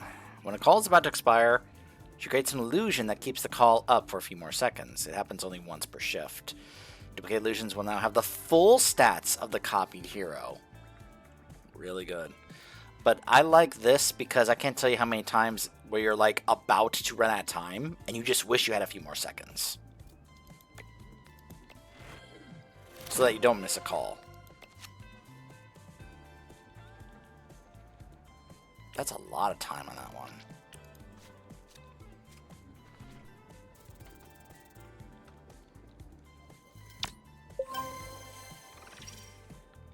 So Sonar and Malevola get their max energy.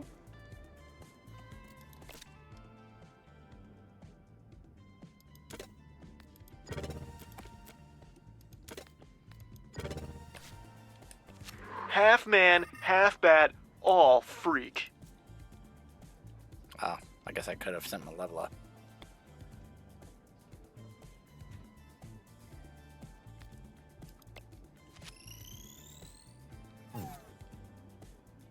Hey, Flambe, you cook, right? I'm picking up what you're putting down. No contest. You feel that bump? That bump? Do you feel that bump? I'm trying to remember. Hold on. Hold on, y'all. Sorry. Again, these build... I'm like legit trying to remember how they recommend building characters. You know. Legit trying to remember. And I feel like this site got changed. I don't know why. But for some reason, I think it got changed.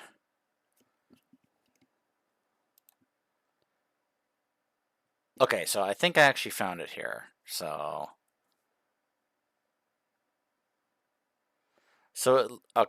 it looks like they did list here what they consider to be really good builds to go for in terms of max stats. So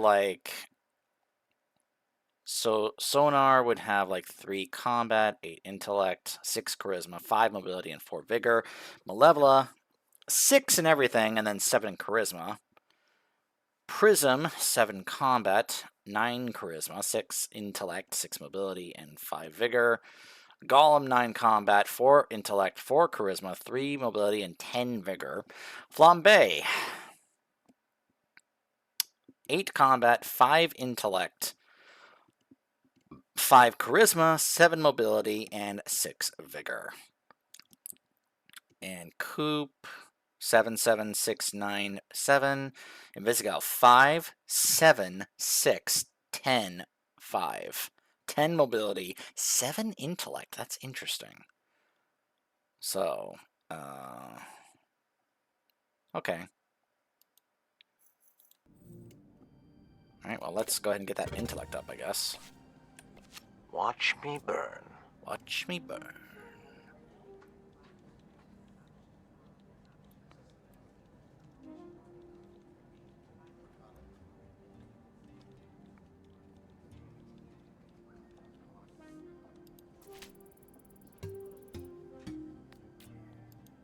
I got you. Hey, if you were a civvy, what would your job be? Oh, I feel like working at a gas station would be pretty chill. I'm with a pet store. Yeah, right. You hate pets. I hate pets with bad attitudes. What pets have good attitudes? Snakes. They're just chilling. That is true. Every snake is chill. Speaking of pets, I have recently learned of the American opossum. I find it fascinating how it carries its children on its back, much like a bus. What are you even talking about, dude? Huh? Those freaks nasty. Possums aren't pets, man. I see.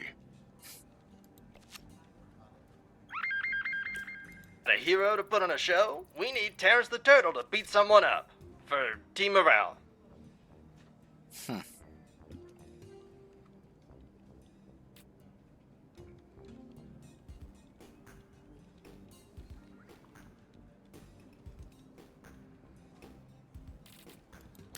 Are you sure you want me?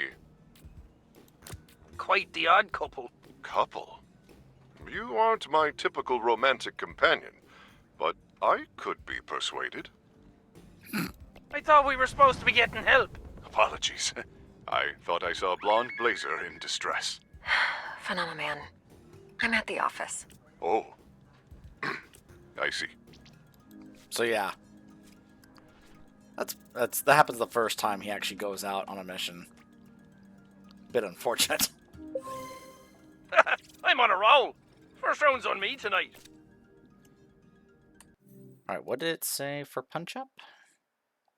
Oh wait, does it actually list? It doesn't actually list punch up here in this guide. What? Why doesn't it list punch up? Ah, whatever. I kind of have a good idea what I'm going for anyway, which is kind of like a lot of combat and vigor, kind of an immortal tank build, I think is what it was called when I first saw it. We've tracked down the assassin's temporary base of operations.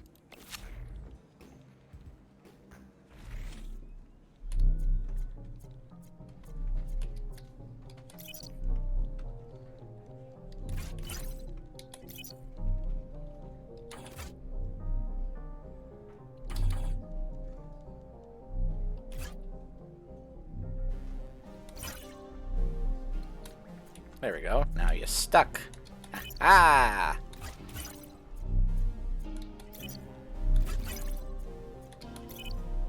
Left, up.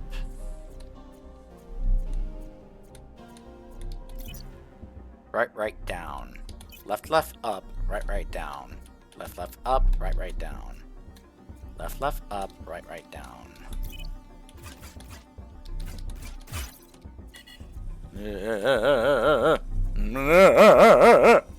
That's Curly, by the way, not Zoidberg. Oh, they're after Coop. And they can try. Those. Can you give her a heads up or something? Way ahead of you, Bob.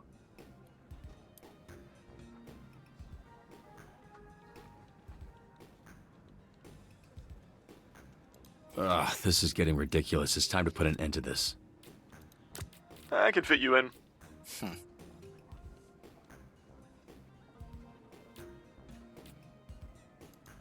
Call me a BOGO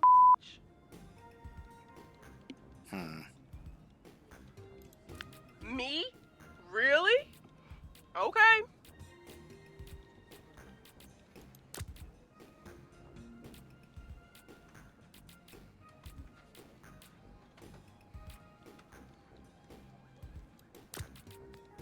Robert, I am sensing dissatisfaction amongst my new companions.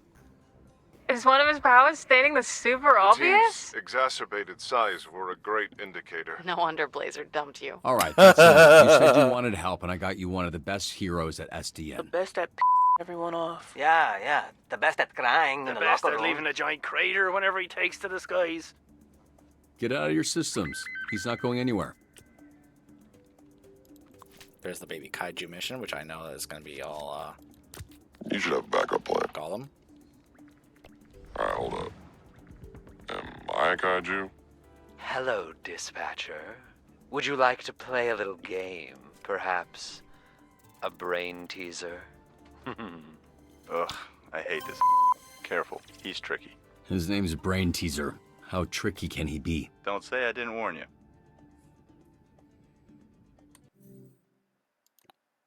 Let's see. Yeah, 8 intellect. Only 6 charisma, huh? I mean, that makes sense. We already have charisma with Prism, so... Everybody should step back.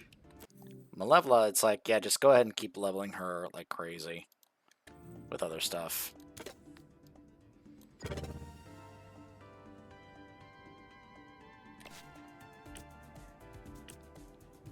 Let's maybe not start a war here with an elite assassin organization. Try asking them to leave nicely.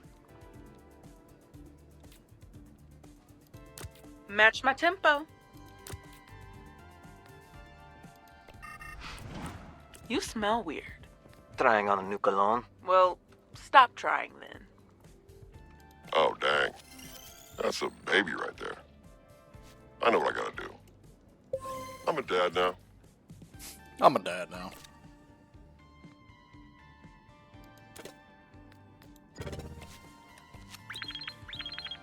Or I could also just track you down. Have you been paying attention?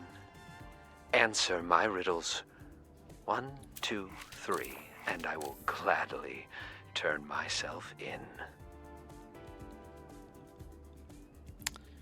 Trying to remember what the, hold on.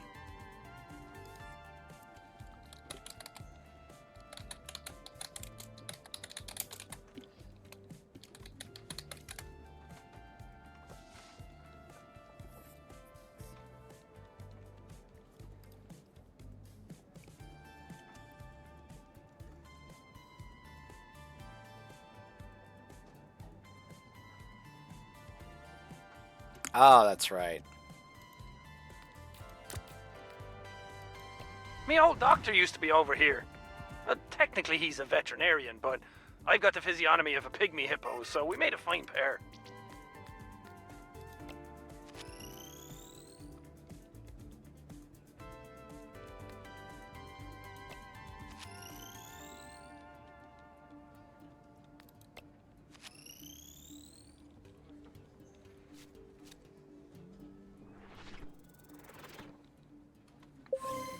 Well, a deal's a deal, dispatcher.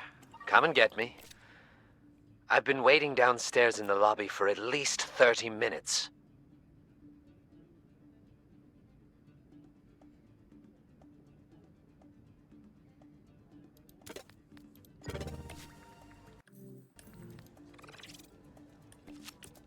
There's a retired SDN hero at Kryptonite causing problems. Can you get him out of there?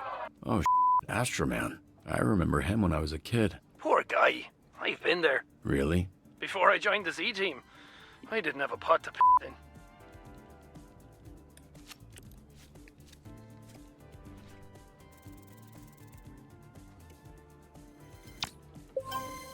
I'm stacking mad dubs today, baby. I believe they said it says get her charisma up to 9? Yeah, get charisma up to 9. Ready, set, fire.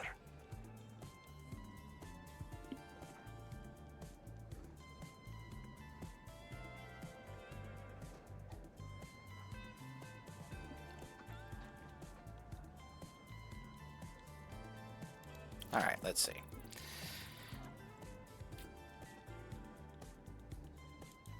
On it. Good shift, fellow heroes. Is my intercom malfunctioning? Can anyone hear me?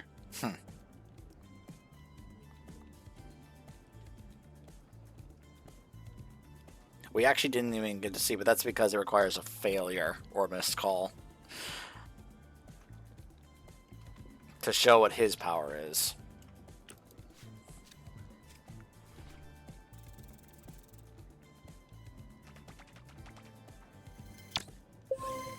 Didn't even break a sweat.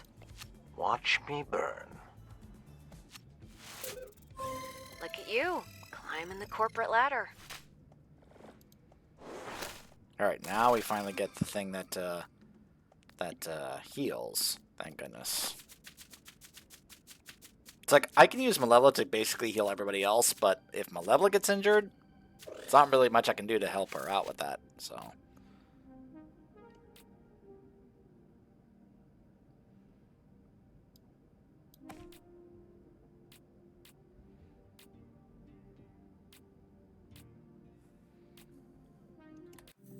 Think about who else I could give Vigor to.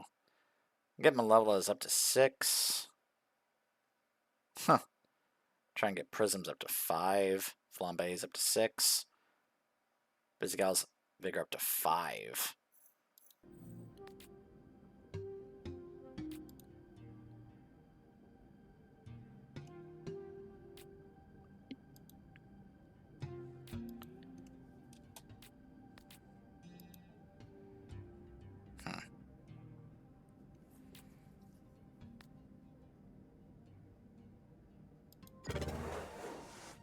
Yeah, let's get that to Prism.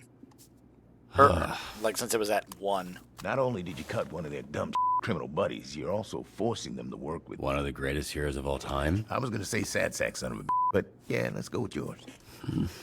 Yeah, let's go with mine. Hey kid, love you. Love you too, Unc. Don't this up.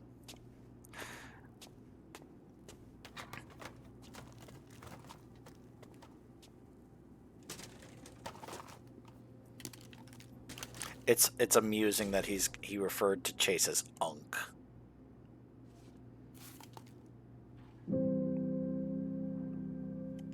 I personally don't like being called that. I know I have a friend, Donut Boy, love you buddy. I know that he also does not like being called that as well. We just don't like that.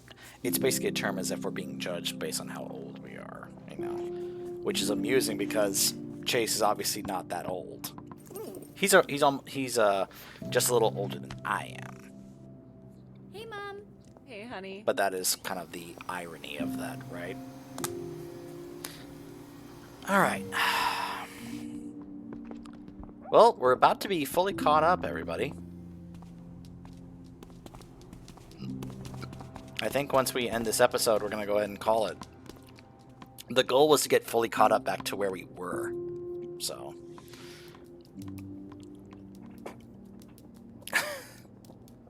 Beef. It's like, nah, I'm not going to chase after that.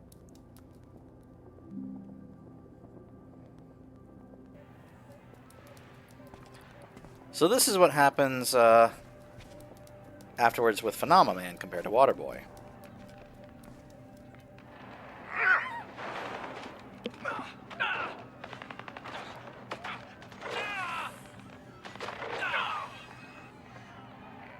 Earlier that day, Blazer and I had breakfast at the rim of an active volcano. Then we made love. I don't need to hear your sex stories. We never had intercourse. My alien genitals were not compatible with hers. That's cool. Made love is a different... Why is that cool? Means something different for him. It's not. What were you saying? She was the only thing I was passionate about. Her voice, her eyes, her disposition, her whole of her remarkable corporeal form. I don't think that's healthy. You should have more loves in the world. So, more girlfriends? No. Well, maybe? No. That's not No. my point. All I'm saying is, what you need to do is find the next thing for you to be passionate about. Because it's out there. Thank you. I wish to make love to you again. Again? Though this time I will avoid squeezing the blood out of you. Yeah. Yeah. A hug to him is making love. Oh, that is quite amusing.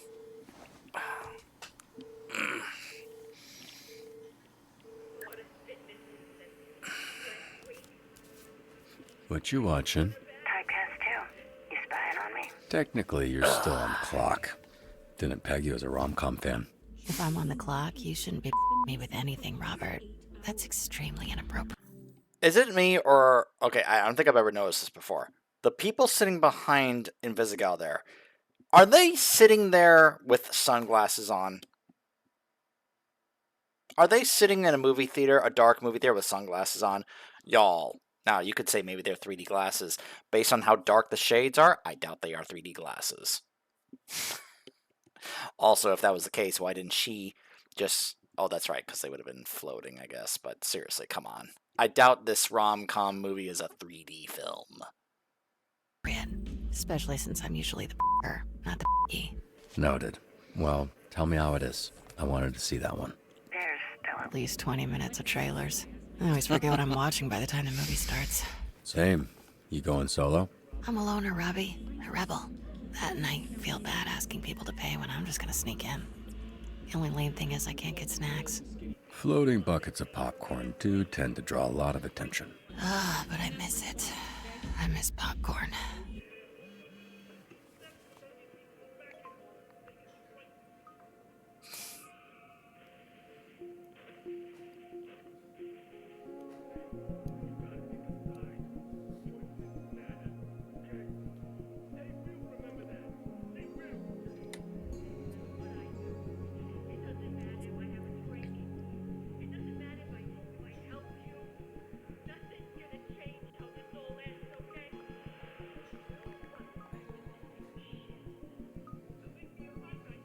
I didn't see the first one. Can you give me a recap? It's against the law for you to be watching like this. Actually, it's illegal for you to be filming. I don't need the whole thing, just enough to know what's going on. Okay.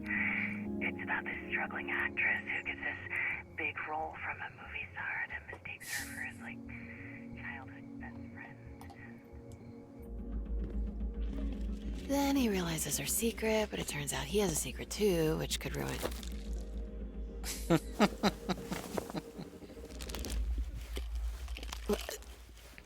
You didn't hear any of that? Yeah, no. It's probably fine, though. So, what are we, like, friends now? Or is this some sort of team-building exercise? To be fair, I thought we already were. I haven't decided yet. Would have been nice to know before I spent $86. Again, complete BS. At my movie theater, that would cost as much as $36, not $86. I don't know where he's getting that other $50 from. Even if he's including the movie tickets, that movie tickets and what he just got there, that is not $86, okay? I got my rant the last time we got to this point. I just want to once again reiterate, complete BS, that would be $86. Large popcorn, large drink, 2 Sour Patch Kids, and a bunch of Crunch. That is not $86. I know. I ring them up almost every shift. I'm not gonna you just because you bought me a bucket of corn. Can you just be normal for like a second?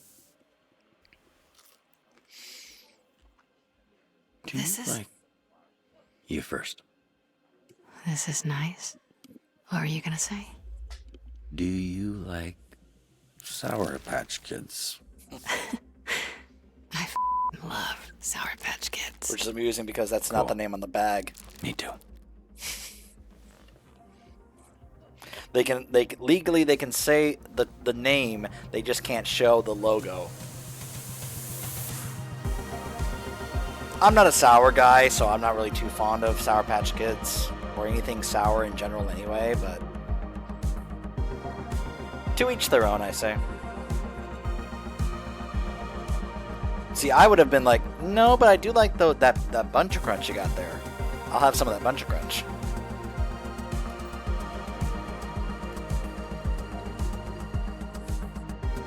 %, 59%.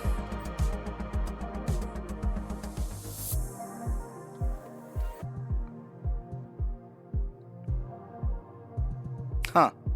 I actually failed to save all 3 of the businesses from the brain teaser. I'm realizing now that's been happening over the span of 4 episodes.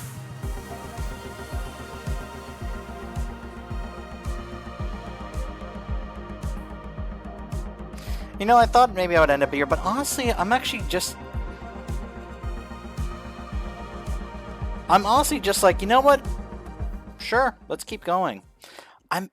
There's just something enjoyable about the dispatching gameplay that makes me want to just keep doing it more of it, you know? Just keep building my characters and such. I enjoy that. It gets me more interested and invested. I enjoy that type of gameplay. Building my characters, sending them out on like missions, trying to figure out who's good for what. So we are now in territory where we are now fully caught up. So here's episode 5, everybody. Robert shows up early. And just because he's not Mecha Man doesn't mean he's not going to try and keep himself going. And we get a flashback. That's everybody. All clear. A place on fire. Mecha Man, it's not worth it. Now I want to point out something. In episode 1, they let us know that Robert and Flambe had a run-in in the past. He literally said, "Oh, that's right, you're that villain I busted up a while back." This was in episode 1. The reason I bring that up is because this episode is going to be spending time trying to build up who this is that Robert may have faced in the past. And then it's going to do a reveal as if we never anticipated or figured it out when they straight up let us know about it in episode 1. What? Like, it's a building on fire. Obviously, it's Flambe. This is obviously when Robert faced Flambe back in the day when he was Mecha Man. But we also get to see Robert is still trying to, stay in shape and such. Just because his stuff is being worked on and he's dispatching doesn't mean he's not going to try to keep himself in shape and keep himself ready to go for when he gets to be Mecha Man again.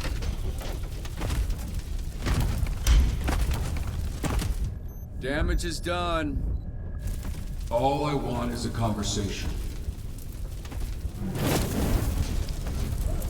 No need to do any more.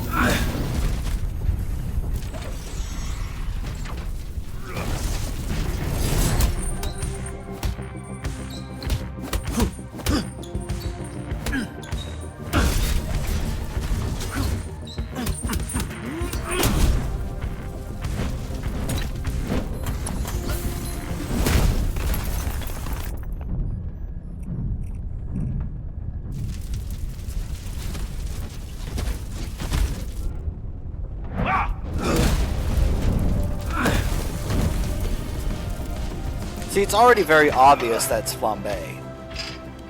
They've already made it super obvious. And yet they're going to build it up as if it's this big reveal. But that's actually not what they're really building towards. There's something else at the end of the episode that they are building towards with this. It's just amusing to me that they play it as if this is building up to the reveal that it's actually Flambe! And that we never could have guessed it was Flambe when it's totally obvious it's Flambe. I will say, though, this is a very stupid thing that Robert just did. He is lifting weights without a spot. He is bench pressing without a spot. How stupid are you right now, Robert? I like Robert, but this is the dumbest thing he does in this entire game. Anybody knows you never ever lift weights or bench, especially bench press, without a spot.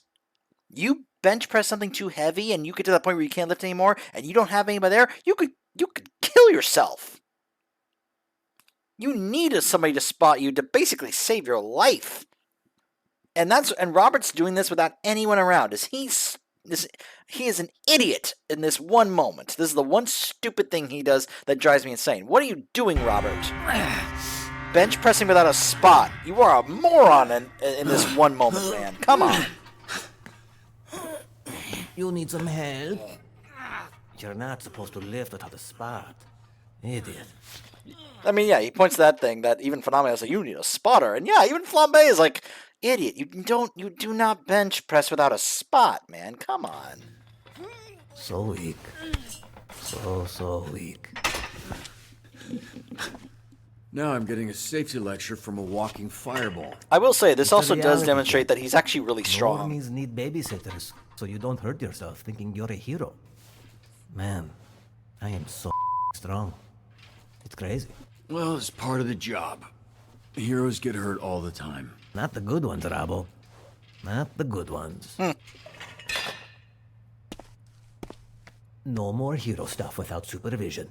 You can't get injured. You did not just pat me on the head. To help real heroes.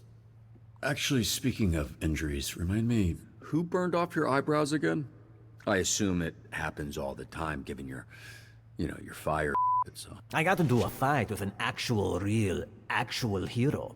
And I assure you, he's regretting his decision to tangle with me.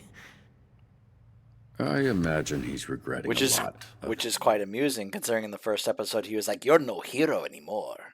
Really? And now you're saying, no, he's an actual superhero. Really? That's right. Well, And he you? didn't say actual superhero. He said actual hero. It's time for you to accept that you don't got it anymore. And pretending you still do is bombing people the He's f- like, out. He's like Tim the Tatman's chat. Like you got Tim. You got to accept that you're washed, man. You are washed.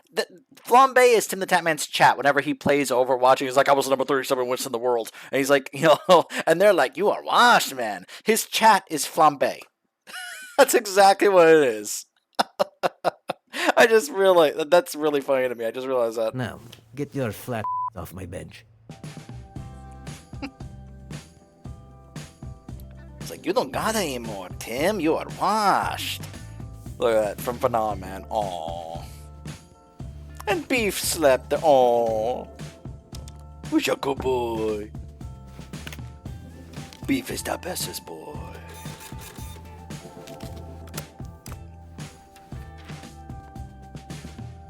Jeez, all those stacks of papers. My gosh. Yo, you ever notice the Torrance vibe is like rancid? Between the dead fish in the harbor and the giant refinery, I can't tell who's to blame. Dang, that's some nasty. Man, I love the smell of the refinery. I hate the smell of gasoline. I love the smell of gasoline. Ugh. All right, everybody, respectfully, shut the up. Who in your cereal? Now that's some nasty. Let's do this. Torrance Middle School needs judges for our annual talent show. Do it for the kids? For the kids. Magnetic and full of personality. Get my good side.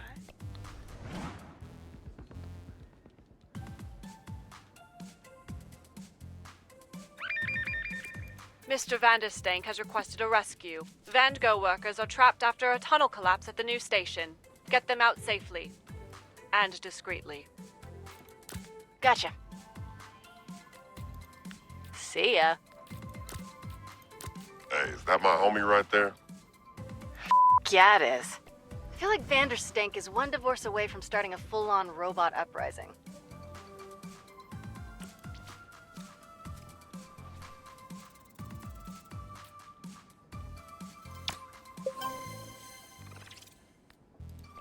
Yo, this Vanderstank guy is a clown. He's a business genius. Everything he does is brilliant. Normally I would defend you, but all of his projects kind of suck. Top 10 anime betrayals. Just admit it, Sonar. You're obsessed with a loser. Isn't this like the third time one of his projects has fallen apart? We're busier because of him. He's a job creator. Jesus, man. The top 10 anime betrayals. Think you can squeeze through there? Robert, I don't think. I know. And now we Do get I the max seem energy Tougher? for both Gollum and Invisigal. I'm amused by this image that she's like riding on his back, like yeah, like he's a mount. I find that image be very, very amusing. All right, 10 mobility. Yep. Man.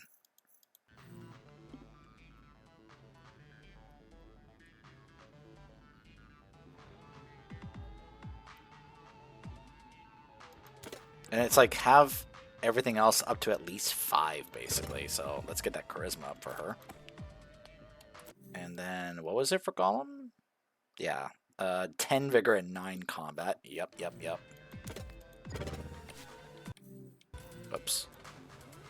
So that max energy is done.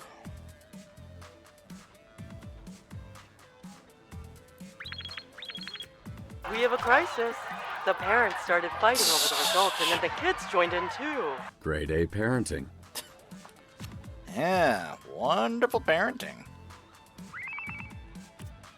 SDN's tolerable and inclusive workplace make you a great sponsor for our Aliens Among Us exhibit. This looks like a job for Phenomaman. Who is me? Obviously, if you don't have Phenoman on the team, it's going to be a little trickier trying to figure out who to do this. But if you have Phenoman, he's the obvious choice here. So. What time is it? Training time. It's training time if anyone's up for it. I'll clear my schedule.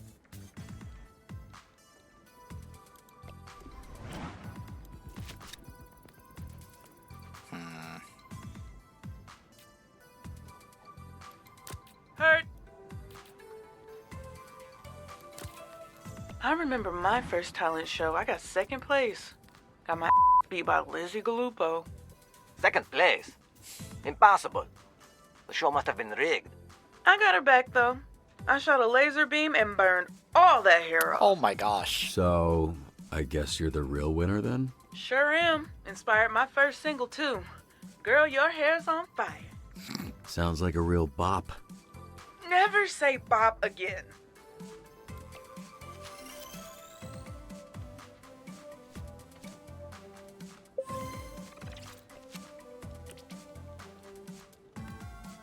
So, I like this one where he can reattempt the call. At times, it becomes invaluable if you get a bad roll or something like that you can reattempt it and hopefully get on the second roll.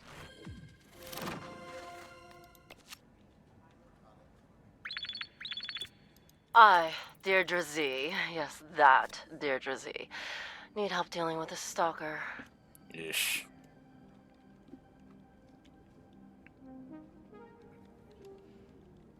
Let's hold off for the moment till Sonar is rested, and there we go. Make him disappear, but not like that. Grind time. Oh, I also need to send him for Let's learn to fly. Yeah, Sonar's the Well, only one that can do officially, that, so I have to wait. legally.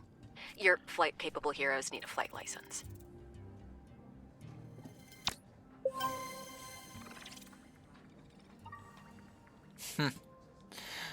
Yeah, I mean, the thing is, Ramforth, when I knew that the people who worked on The Wolf Among Us and Tales from the Borderlands were working on this game, I knew that this could be a really good game because both of those, in my opinion, were fantastic games.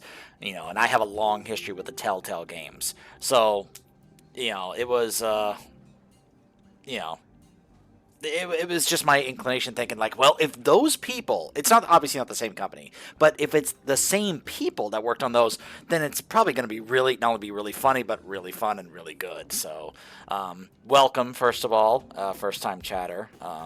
But yeah, the actors have been, you know, including some of the streamers that have been playing these characters like Jacksepticeye, who plays Punch Up and such, they have all been saying that they would be absolutely down to come back for a season 2. You know, Aaron Paul said he would also be down to come back as Robert and such. But yeah. Well, yeah, the thing that obviously stands out is this right here. This dispatch gameplay here, this is not really something we had in previous Telltale games. This is what helps make it stand out to me. Like, we obviously have a lot of the other stuff that are elements that were in lots of previous Telltale games. But this just adds so much more to it that I just really enjoy it. And there are times I find myself wishing that this, like, little segment of gameplay here was its own separate thing. so I could just kind of play that as opposed to doing the main game, you know, like a chill kind of like auto chess game where it's like, yeah, no, I want to just go ahead and like dispatch them out to do different missions and such, while also doing this where I can build them up and their stats. I really enjoy this kind of stuff. So, but yeah, I really, really hope they're gonna do a season 2 for this. Yeah, I mean, I obviously also the casting really helped it. When they were, you know, initially Laura Bailey was going to play Blonde Blazer, but they weren't quite sold on the idea of her playing her, especially also with Aaron Yvette playing Invisigal. And because part of the reason was because they weren't quite buying Aaron Yvette's delivery on Invisigal's lines, so they swapped them, and they much more bought Laura Bailey doing Invisigal's lines compared to Aaron Yvette. So, but you know, I'm not really surprised considering all the roles that Laura Bailey has done over the years. That of course she would be able to do that. And if you watch some of the stuff Laura Bailey with Critical Role, she's actually quite the character. She's actually even a tad bit. They call her a bit childish. She's the one who, if like a dirty joke is made or something, she's the one who snickers like, and they're just like, Laura. Like even Travis, her husband, who plays Phenomenon, is just like, it's like Laura Bailey. It's so funny. I just love seeing that stuff. I love seeing the actors, you know, just be like cool, fun, relatable people. They're the kind of people I feel like I could just have fun hanging out with, you know. But if you have limited experience with the Telltale games, I do recommend some of them. Some of them, I could say you could pass on.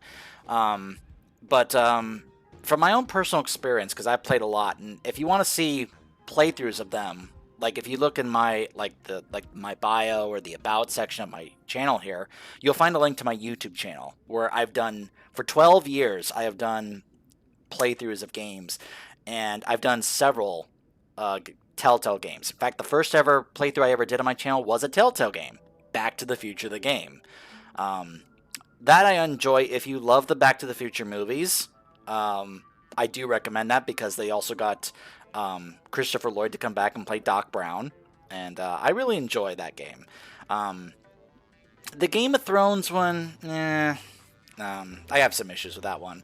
Even though it was cool they got some of the actors from the show to play their characters, but it's mainly a side story. It doesn't affect anything at all that happens in the show. I don't know. You know, it depends on really how you feel about the show, honestly, or the books. I guess I've never read the book, so. Tales from the Borderlands, absolutely fantastic. Highly recommend that. The first one, anyway. The Wolf Among Us, also great. Definitely recommend that. And then, of course, there's The Walking Dead. I've done playthroughs of the first 2 seasons. I have played the third one, where you played a different character other than Clementine. And, well, I do appreciate that. Thank you so much. I really appreciate that, Ramforth. I never got around to playing the final season with Clementine. I heard good things about it, though. But, I mean, there's a reason why The Walking Dead really helped put Telltale on the map. I mean, it won Game of the Year, the first season anyway. Like, to me, The Walking Dead game is what really made Telltale like the big known name that it is today. Because people were aware of Telltale games, they just weren't big until The Walking Dead came out. So those are some of my personal recommendations. If you want to check out the Game of Thrones one, again, it's, you know, I'd say it's probably worth checking out at least once. My gripe with it is that they never did a second season, so they left a lot of cliffhangers in that, and then they never resolved them. And I hate it. Hate it when that happens. I hate it when they tease stuff that could get resolved later, and they never do. It just drives me batty. Ugh. Absolutely drives me insane. Now, hold on. What was the build for Flambe here? Okay, 8 combat, 7 mobility, 6 vigor. Wow. Huh. On fuego. Torrance Middle School is hosting an anti-bullying seminar, and it would mean a lot if a hero could come talk to the students and their parents. Yeah, I can understand that. I mean, Telltale Games is a very niche genre. It's received criticism over the years as being that it's not a video game, but rather just an interactable movie or an interactable TV show. And people use that as a way to criticize it or mock it or make fun of it. I mean, I think even Total Biscuit at one point said, categorized it that way. The lack of gameplay to make it an actual video game is what I think a lot of people have directed that kind of thing towards the, I don't think I ever noticed this before. You can actually see the chain of this. This is what the previous one was, and it led to this one. I don't think I ever noticed that over there on the side over there before. But yeah, that's been a constant criticism of it over the years. There's survival and simulators, some story-rich games, but this one, Dispatch, has me gripped. I haven't bought it yet, but I am considering getting it. I mean, this is my third playthrough of the game, man. I've been enjoying this. It's one thing to make all the various different choices and see how they pan out as the game goes. I mean, I can't help but feel it. It's 8 episodes, and I feel like I'm playing an interactable TV show where my choices affect how the show goes. That's literally how this feels. In fact, fun fact, this was supposed to be a TV show, but then the pandemic happened, so they turned it into a video game. Yeah. Yeah, no, it does. That's part of the fun of Telltale Games is the replayability, because you see choices, you'll make a choice, and you see it has interesting consequences going forward. And then you go, well, what would have happened if I had made that other choice? And then you can't help but want to either reload the save or save that for another playthrough. You finish your first playthrough, and then you start another one on a separate file, and you make those alternate choices and see how it pans out. That's part of the fun of these kind of choice-driven games, if you've ever played games, BioWare games, if you ever played Mass Effect or Dragon Age, you'll probably understand what I mean. The difference between making Paragon choices and Renegade choices, stuff like that. That's absolutely part of the appeal, at least for someone like me. I love these kinds of, oh, look at all these choices I can make, and then seeing all the different results and consequences that can happen from that, Yeah, as am I. That's why my avatar, my logo, is the Mass Effect thing. I'm a massive fan of Mass Effect, as well as Dragon Age. I have been doing multiple playthroughs of them on my channel. I am planning to, at some point, do another run of the Mass Effect trilogy. I just need to finish my Andromeda playthrough. I have another run of the Dragon Age trilogy, because I haven't played the new Veilguard one yet. But I have another run of Inquisition going on at the moment, which is also modded. It's just kind of on hiatus at the moment for technical reasons. Partly of investigating to see whether or not certain mods may actually hurt my progression of the game. Because I don't know if you've ever tried modding games and then you get to a certain point and then a mod conflict kind of causes you to not be able to progress. And depending on the game, you can either disable the mod and reload a save and it'll fix itself, or because you did that, it corrupts the save because it's missing that data, and now you have to start over again. Again, it depends on the game. Some games can adapt to this well, some can't. Some will be like, nope, save file can't be loaded because it's missing this now. So yeah. But, I mean, part of the fun for me in getting back into Mass Effect was when I discovered the mods for the Legendary Edition. Being able to mod the Mass Effect Trilogy Legendary Edition has been a breath of fresh air for me, because I've played the Mass Effect games so many times, over and over, whereas I basically know everything there is to know about those games when it comes to choices, what happens. But then you add mods that change things, all of a sudden it's a new, fresh experience again, And I did this with the last recent playthrough I did of the trilogy, where I had some mods for Mass Effect 3 that just dramatically improved the experience, because of course we all have gripes with Mass Effect 3, of course. you'll find, if you ever check out the playthrough that I did of the most recent one, the first part, when we get to Mass Effect 3, is just a half hour of just me talking about like the legacy of Mass Effect 3 and the history and my own personal history, because I was there the day that Mass Effect 3 launched. I was there at GameStop, picked up my copy, went home. I was there when it all was going down, man. When it all launched and it all happened, I was there in the thick of it. So I can be able to share that personal experience. And I did in that video before we actually started even playing the game. So if you go to the Nexus mod site, it has its own separate mod manager. That's the best thing you can find for certain games. Some games, if you want to mod them and they're not mod friendly, and I say that mainly in regards to what the developers do, because some developers are very against modding their games. But then there are some developers that they're just like, yeah, go ahead, mod like crazy. Bethesda is known for this, like Skyrim, for example. XCOM 2 is also very mod friendly. You just mentioned Baldur's Gate 3. That company, Baldur's Gate 3, along with Divinity Original Sin 2, they're very mod friendly because they have like a whole mod manager thing on their launch page. They give you the tools to go ahead and mod your games. They're very mod friendly. Companies like BioWare are actually not very mod friendly. You have to basically rely on the modding community to help you out with that. So if you look up the Mass Effect Legendary Edition, you will find a Mass Effect mod manager, and when you get that set up, you'll then be able to have it, depending on what you have with your Nexus mod account, you can actually have it set up where it'll download directly into the mod manager, or you can download it separately and then kind of drag it into the mod manager. And once you have your mods set up, you can then decide which ones you want to install into your game.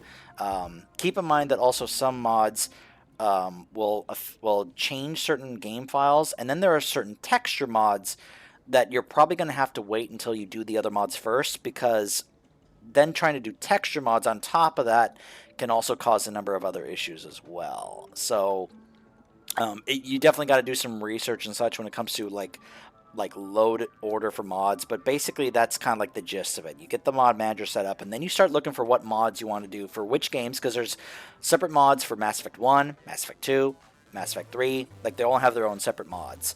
And then you decide like, okay, I want to, like, if you want to do cosmetic stuff, you want to change some gameplay stuff, you know, there's tons of mods at this point. So you would basically go ahead and be just kind of like downloading, getting them all in there, and then deciding what you want to install. Keep in mind that once you do that, it's going to recommend make a backup copy of the game itself before you start doing that, because then it's going to seriously affect the game files. And once you do mod setup, if you then need to fix something, you're going to have to do a like in my case, I use the EA launcher as opposed to Steam. But you basically would have to do a restore files kind of thing, like as if it like checks the integrity of the game files, which basically resets the game back to like the base default status before you modded it. And then you have to go through the whole, okay, I'm going to reinstall these over and over. It's going to be a long process. But if you are able to get it set up right, it can be very, very fun, you know.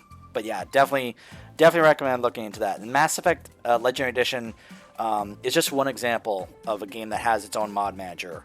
My friend Exbena recommended me getting this mod manager for when I try out Stardew Valley for the first time. So I'll be definitely looking into that when I eventually try that out for the first time. And then Nexus Mods has its own mod manager. I think Vortex is the latest thing, but I still use the old Nexus Mod Manager that they used to have, and I use that for other games like Skyrim and Dragon Age.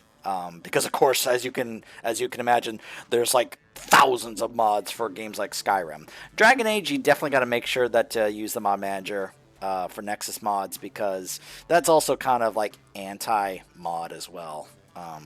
But yeah, that's basically the whole process, my whole spiel about that.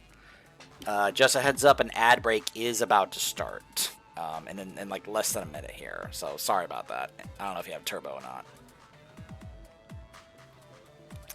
Ah, I see. So you're not using Windows. You're on Linux. Ooh. Yeah, I honestly don't know how that works. I'll be honest with you. I know absolutely nothing about Linux. I am only familiar with Windows.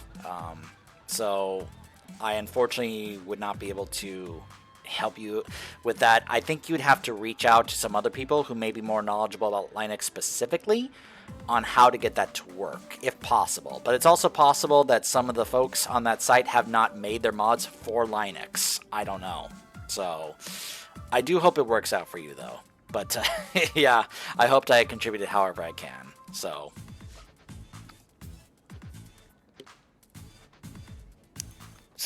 let's see here. Inspire the audience and discourage bullying. Okay.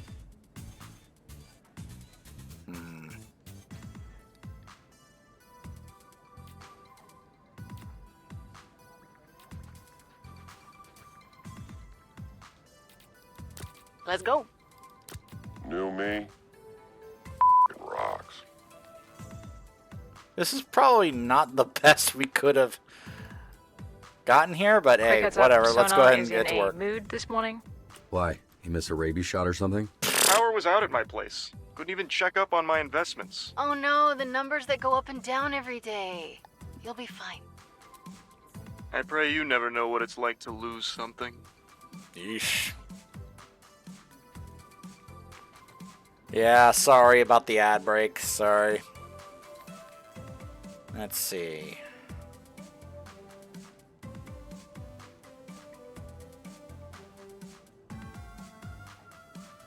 I'm gonna roll the dice on this one because we have max charisma here. There we go. All right, I'm in. And files deleted. And the backups? Yes, Jesus, I deleted it all from the cloud and Time to freak some f***ers out.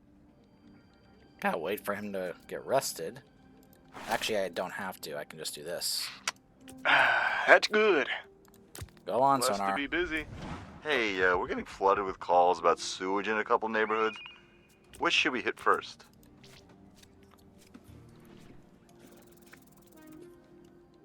There we go. I'm gonna be insufferable about this. The set needs a background actor for an upcoming scene. The last one stormed off in a hurry.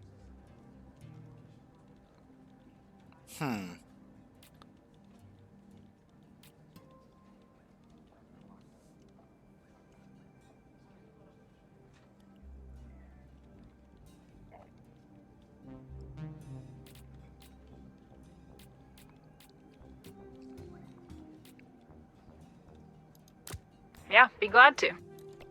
There's a really cool club over here. Have you been? It's called Your Mom's House.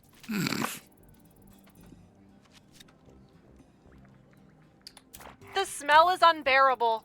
This should have been dealt with yesterday before it even got this bad. Is there someone else I can speak to? Perhaps your manager? I take the kids to the beach, and what do I have to deal with, huh? Shit. There's poop all over the beach. The sewage is spilling out into the water. Her name is Karen, by the way. Okay.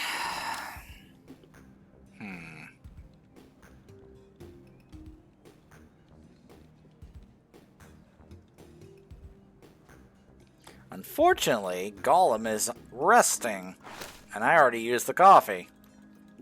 That's bad. You can hear a Karen just without even having to know. Remember, Deadpool said, "I have a black belt in Karen." That's still my favorite jokes in that movie.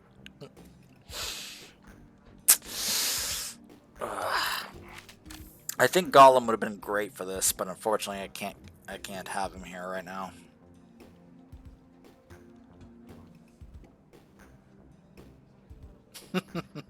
I have too, my friend. I used to work in retail at gas services. I've met my fair share of Karens.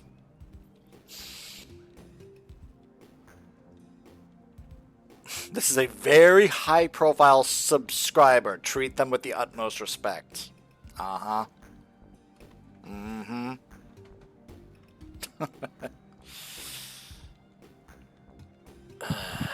I think the only option I have... I am the right choice. ...is this. Yeah. You know, it feels like Phenomenon is probably the most bullyable on Z Team now. I am often bullied for my exquisite hair and beautiful, masculine frame. That doesn't sound like bullying. On my home planet, my form is reviled. Every compliment is a reminder that I am disgusting. No, come on. You look great. Roberts is bullying me. Please ask him to stop. He's bullying me!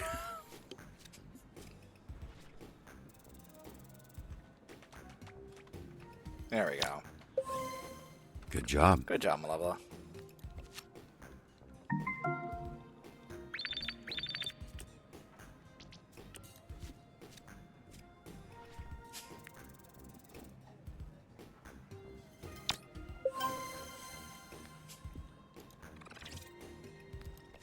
Watch me burn. When you said Charlie, for a moment I thought you meant Moist Critical over here, voicing Sonar. I am in need of a very specific type of hero for my upcoming project. Huh. Really? Hmm.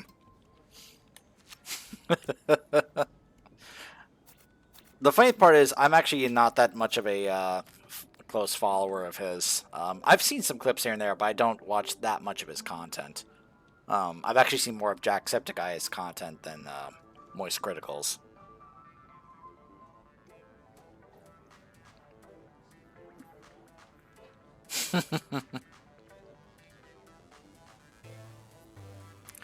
What's the funny part is getting to, if you cut Sonar instead of Coop, then seeing him be villainous in the later parts of this this game. It's actually quite amusing to hear him go full villain, you know? Chat is bullying me. Why are you bullying me, chat? That usually happens on Tim the Tatman stream as well. They are just ruthless on Tim. I love Tim, and man, his chat is just awful. Yeah, well, especially these days, you know, kind of the harsh life us Dallas Cowboy fans live these days, I guess, you know. Yeah. But fortunately, the last few weeks have not been that bad, and hopefully it'll keep going this Thursday. You know.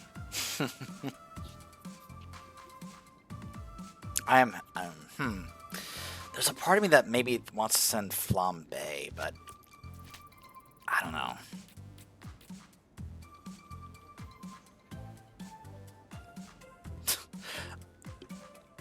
Someone who has mystery and intellect. Yeah, Flambe does not have those.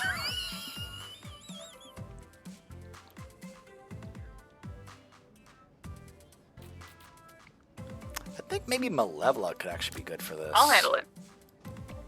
I can possess a guy. Do you think they'll go for that? Mysterious fire has broken out at the refinery. We got it under control, but we can't investigate the cause with all these dangerous fumes. Flambe. I would never blow up a refinery, okay? They smell like Someone's pushing on my boy's explosion territory. I mean, banter, yes. Bullying, no. Like, you know, that's just coming from somebody who did go through bullying when I was growing up quite a bit. So I tend to be extremely anti-bullying. So, but some fun, witty banter, like between friends that get it and such, you know, yeah.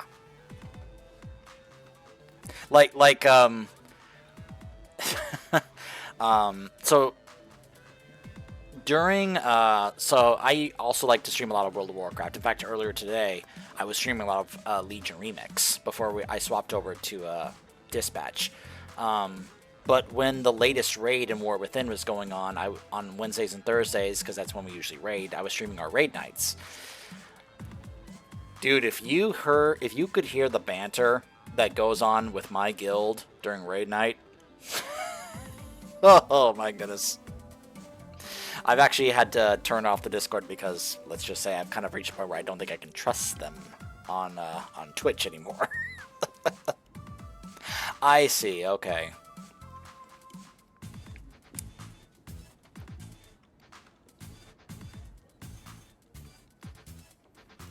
Well, don't worry about that. I mean, I appreciate that you're, of course, you know, of course, keeping the chat English and such, but, you know, I'm not going to hold it against you if it's not your first language or anything, so don't, you know, you don't have to worry about that. This is a tough one because then we get these missions where if I reach that, we just automatically fail the scenario. So now I have to work around this stat. I basically have to keep it around this area without it hitting that. So this is going to be a tad bit tricky to do.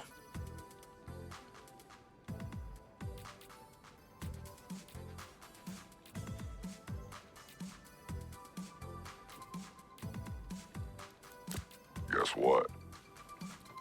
Like, here's, like, I could possibly,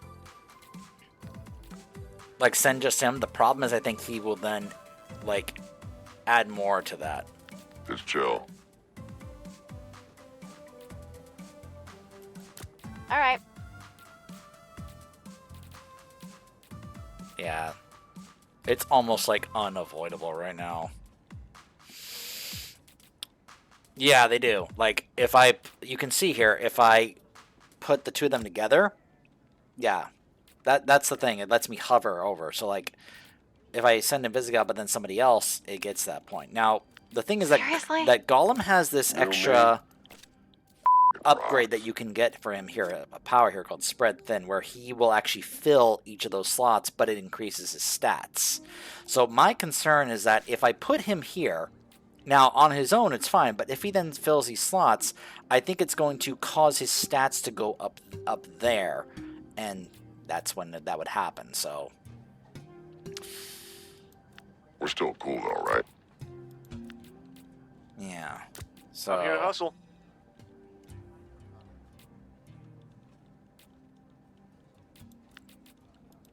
Headed out. I think Invisigal might be my only option here, but just her by herself. Oh man, word in the hallways is you went on a date. That true? You jealous or something? Look, if you wanted to grab dinner, all you had to do is ask. Yeah. You're not my type. That's the nicest thing you've ever said to me. It's like, oh, I'm so flattered. That was so nice of you.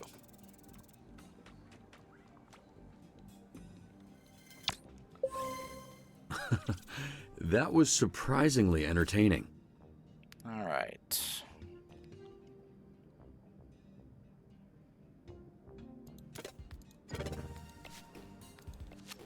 All right, let's see how Invisigal did. Oh, yeah, that's bad. 15%. Holy moly. Oh, my gosh. You gotta be kidding me. I was so close to getting that. Feels off. Oh, man. Oh, that was so close. Oh, wow. Talk about having a bad dice roll. Oh, my gosh.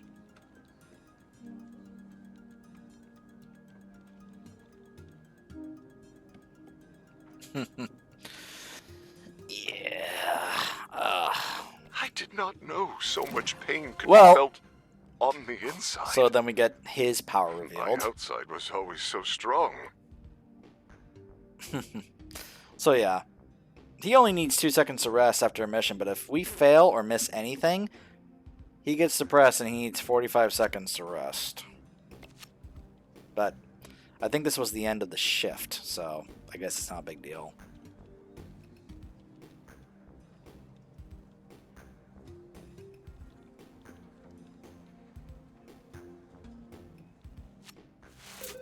Yep, end of the shift.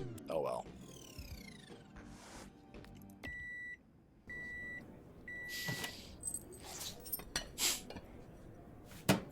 Maybe he's got an iron stomach.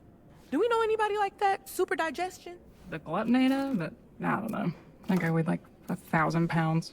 Hey, Robert, Did you recently lose like 700 pounds? First off, you're either shit at math. Well, the thing to remember about Phenomenon is that he's an alien and he doesn't fully understand like humans in terms of like what's like acceptable in their society and their culture and such.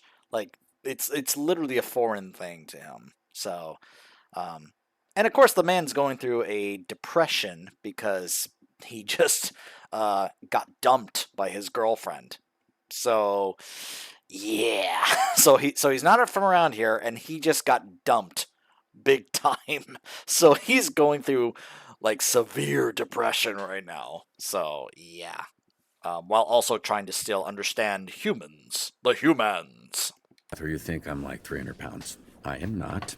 I go to the gym and I work hard. Secondly, what are you talking about? There's a pool going around on which superhero you used to be. Person who guesses right wins $936. That's a real specific number. And that specific number could be ours. Just one hint. And you're my friends, right? Make your friends some money. I'm double jointed. What's your other superpower? Flipping your eyelids inside out? I wish. Love to be able to do that. Oh, come on, don't be like that. Sorry, you're just gonna have to earn your $936 in some other way. What way could that be? I'll let you know if I work it out. Get it? I'm explaining the joke. What the Decent reflexes. Hey, Beef, no! Which heroes do I know that talk too much and have quick reflexes? Clean up. Hey, losing all that weight don't make you better than us. Yeah. Chill out, Dad.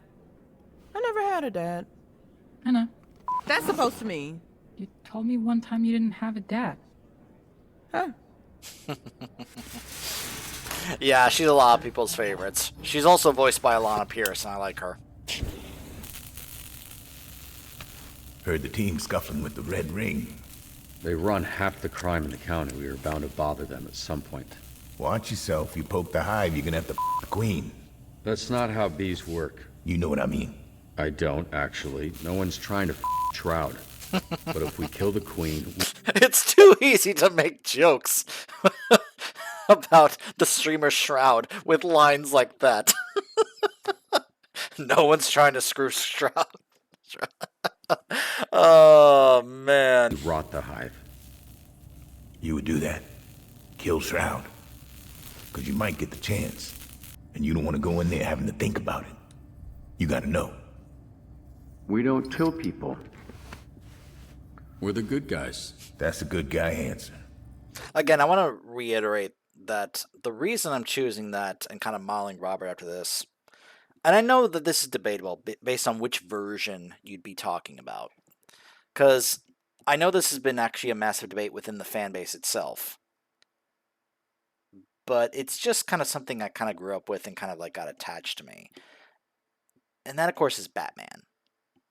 The thing is, depending on which version of Batman you look at, he either, without hesitation, killed people, because like in early comics and such, he had guns and he shot, kill people.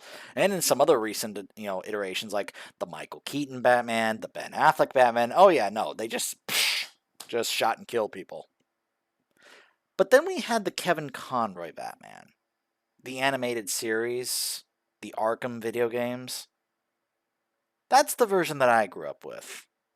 That's the version who always refused to kill anyone, even the Joker, which was a big controversial, topic and such, But he always stuck to that. He always refused to cross that line. This was also something that was touched on in the Under the Red Hood movie. I forget who was the voice Batman in that film. But he also kind of had a speech about this as well. About if he were to ever cross a line, he would never go back. He would never stop. It can't just be just this one. Because with him, it would never be one. It would just be like, well, I've crossed that line. No point in holding back anymore. Why don't I just go ahead and just do it with all the others? That's what happens with Superman in the Injustice storyline. Once he killed the Joker, he was like, this is the solution right here. Why haven't I been doing this all along? We just kill them, and then our problems are all solved. Perfect. That's what Superman went down that path. So it's always going to depend on which version you're talking about because there's so many different versions of these characters, whether it be in the comics, movies, TV shows. But the one version I've always like attached myself to is the version that was voiced by Mr. Kevin Conroy, who to me will always be my Batman. And like I always hear him in Arkham City saying to Ra's al Ghul, "I will never kill Ra's, not even you."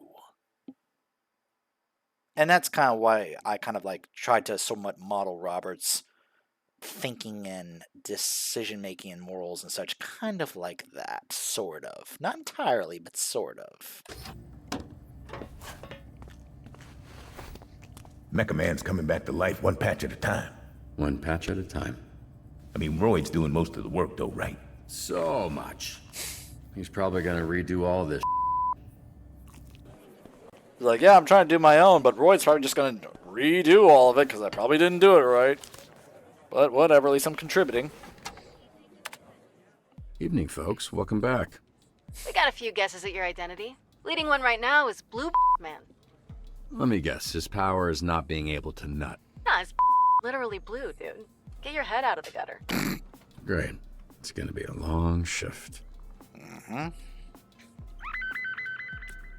Mr. Cat is out there all alone. So scared, so hungry. Please find my baby. Mr. Cat? That's seriously his name. Hey, look. Not everyone's a creative. Oh, sure. You are about to feel so much better. And so am I. There we go. Got her healed up. What the f? Did we just lose power? Sure did. Citywide. Hang tight, we're booting up the backup generator. Uh-oh. There we go. Hey, Robert. Just brace yourself. Oh, y'all can't see? I'm amused that you say that, Ramforth. You're young. My first Batman was Adam West. Not that I saw it live on TV, but there wasn't really a Batman version between West and Keaton. I wasn't too much into the comics and didn't hook on to the animated series. It's amusing. Yeah, I'm. If you don't mind, I'm curious how old you are. I am told I look actually quite young. I'm actually 37. So, like, I was 1 year old when the Michael Keaton movie first came out in 1989. But it's not like I haven't watched a good chunk of the stuff from the Adam West era. I've watched quite a few of that. But, like, the 90s was my childhood. So, okay, gotcha. Well, I do appreciate you, I'm guessing you might be a bit of a night owl, or maybe, I don't know where you're watching this from, that you're dropping by at my stream at 3 o'clock in the morning. At least it's 3 a.m. for my time. But I do appreciate you dropping by to check out my stream. But I mean, yeah, no, I don't get me wrong. I also love the old Adam West stuff. I really do. There's a reason Adam West was such an icon, for so many of us. It's 10 in the morning for you. Well, good morning to you, Ramforth. Glad that I can help you start your day, I suppose. But I'll be finishing this episode, and then I'll probably end the stream, and we'll raid a friend of mine who's streaming Overwatch 2, and I'll probably get ready to head to bed. I don't know, depending on what happens tomorrow, because tomorrow's Tuesday, and that's always a patch day, which means there's new content, new patches. Number of things could be going on tomorrow for all I know. But yeah, no, I mean, I just grew up, as a kid in the 90s. Like, one of the things, like, there was a number of cartoons back then that, were just so good, high quality, that I got to watch. The Batman animated series and the X-Men animated series, the Spider-Man animated series. Of course, I also grew up with Mighty Morphin Power Rangers. But, there's a number of other things from that 90s era was definitely like my childhood. That there's a lot of things in that I have very, very fond memories of. Well, I'm glad I can keep you company while you're doing things like server updates and all that stuff. Yeah, because I'm probably gonna have to be doing that tomorrow. Because usually when I get up, oh look at all these updates I gotta set up for my computer, or all these updates for games, new content, new DLC, new patches. So, yeah, lots of stuff. So, but I do appreciate that. Um, I actually started streaming like about at the end of July, I like to say. Um, but if you're ever looking for stuff to listen to or watch while you're doing stuff like that, just to kill time or whatever, I mentioned my YouTube channel earlier. 12 years worth, of content for you to check out or just have playing in the background while you're doing stuff. So, I more than welcome you. Checking out my content and being a viewer, and I do appreciate you being here. You being here has helped really make the stream better for me, because for a large chunk of the stream, I had nobody to talk to. I was basically just, treating this as if I was making YouTube videos. But you being here, chatting with me, has definitely helped make this better for myself. But yeah, I do appreciate you being here. I'm a human nightlight. I don't got those problems. Yeah, it's just a little dark. What's the big deal? You never closed your eyes before? Yeah, same. I mean, I can see in the dark, so this is pretty standard for me. All right, you guys. The whole city's out. Guys, this is an all-hands-on-deck situation. Okay. Yeah. I'm gonna get a grid back up and running. Be ready, because it's gonna be insane the minute the lights turn back on. Some real action? Hey, Mr. Cat was found. We found Mr. Cat! Yay! Alright, so yeah, we now have to get the power back up for the entire area of this. This is Los Angeles, by the way. This is a big deal. You can hear the symphony of overlapping calls. Lol.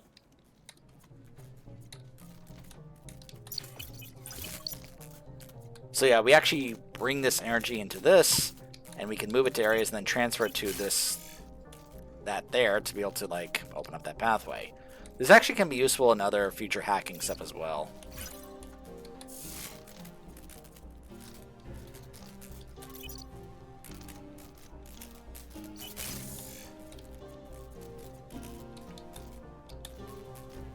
I gotta go over here first to get that one over there.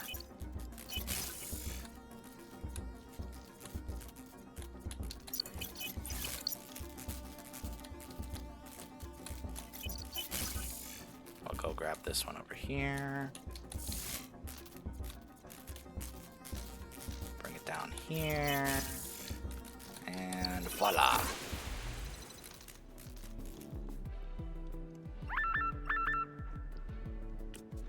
Vandals are defacing the Torrance Library mural. Hurry and catch them before there are everywhere. I will admit I do have like a couple things to definitely make the hacking easier. For one thing, I've turned off the time limit, so I'm basically hacking is, and I also have it where I have unlimited attempts, so I don't exactly have like all the difficulty stuff for hacking turned on for myself. So I do appreciate the compliment, but yeah. Oh yeah, no, that's totally how hacking works in real life. Yeah, no. They're wow.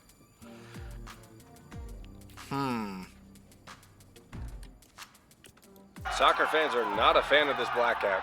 It's getting scary. We gotta get them the hell out of here. Really?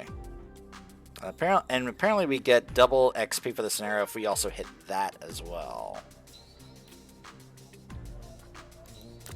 I like those numbers. Evacuate. Okay. I guess we could do this, I suppose. Choice. Oh, dope. Is that a new gas station? Dude, why do you care? Malevola always humors me.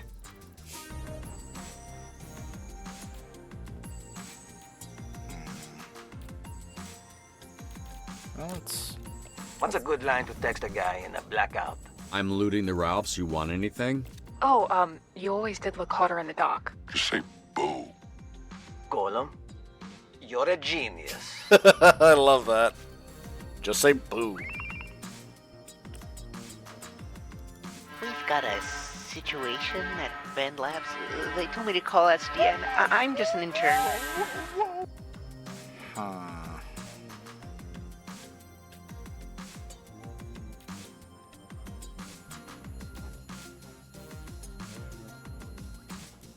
Cool. Okay, fine.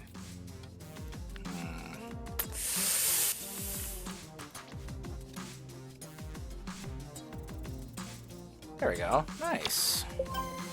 So you finally noticed. I'm perfect. I'm so perfect. Alright, hold on. What was this build for, 8 intellect. And 6 charisma, 5 mobility, 4 vigor. Okay.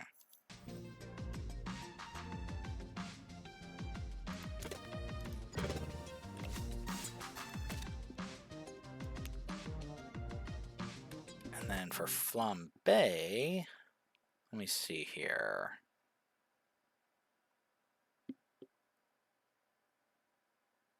Well, I do appreciate, even if you want to lurk, you're more than welcome to. I actually have a special redeem in the channel points section because unfortunately Twitch is becoming very anti-lurker these days, where if you don't redeem something or say something in chat, they kind of don't count your viewership.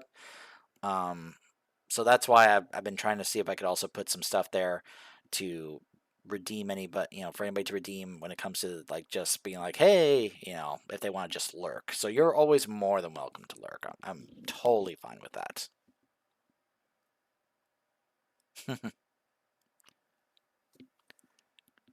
And I am totally fine with that as well. It adds to my enjoyment whenever somebody wants to show up and wants to chat with me. It's part of the entire reason to stream rather than just do YouTube is to chat with folks, No, I totally understand. Trust me, I understand.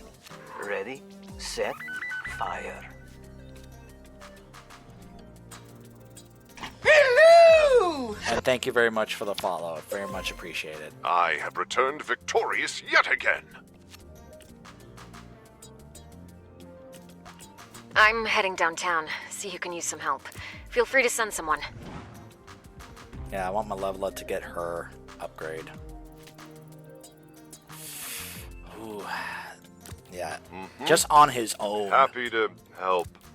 Happy to help. I understand. Yeesh. I really just cannot send anyone else. Gosh, I hate that. Ugh, man.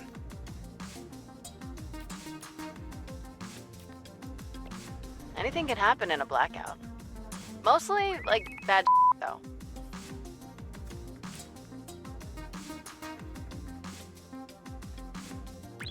Yeah, it is. Oh my gosh.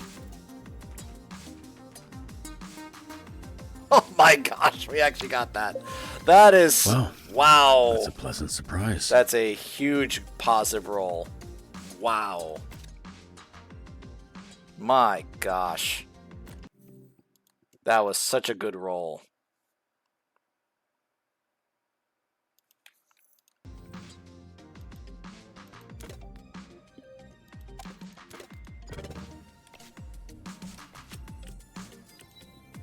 Okay, so this is the one I usually like, where she reveals the stats of the next call she's assigned to. Really like that power up.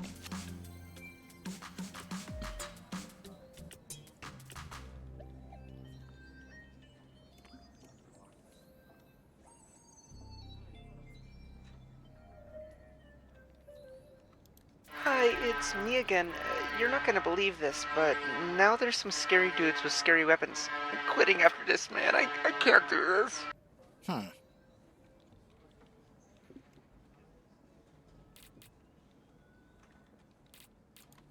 Oh, what's it going to be this time?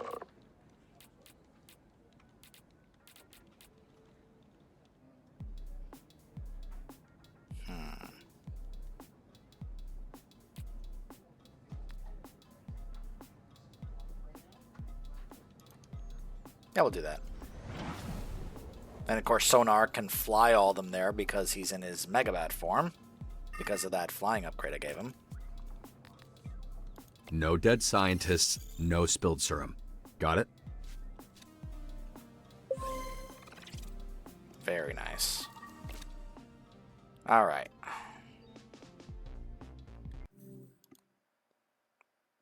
Huh.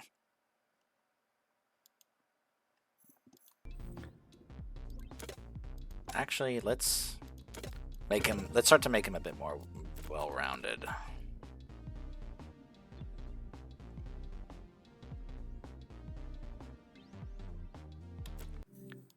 What was her combat stat? 5, intellect 7. Wow.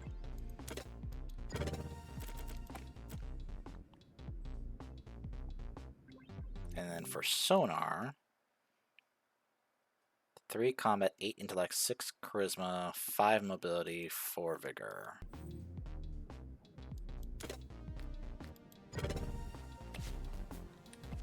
Everybody should step back. And then he carries them all back. That's actually an awesome upgrade for him.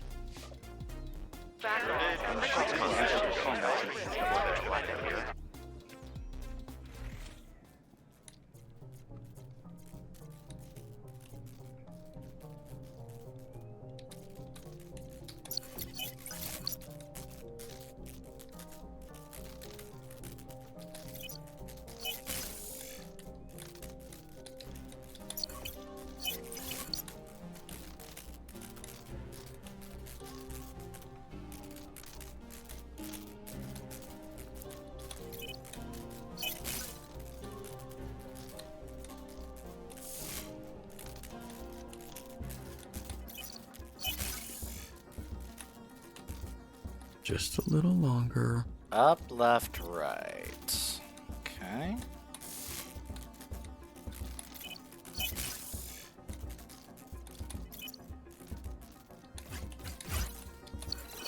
There we go.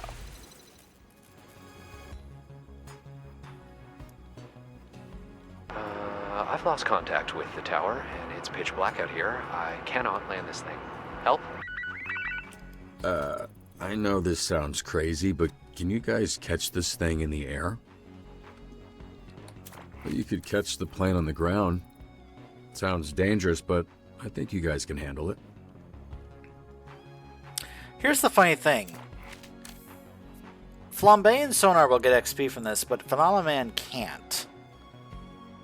He stays static. He can't level up anymore, so it's almost a waste to do this one because only 2 of the 3 will get XP, whereas all these 5 will. Now, I do know which one I absolutely need to send on this one.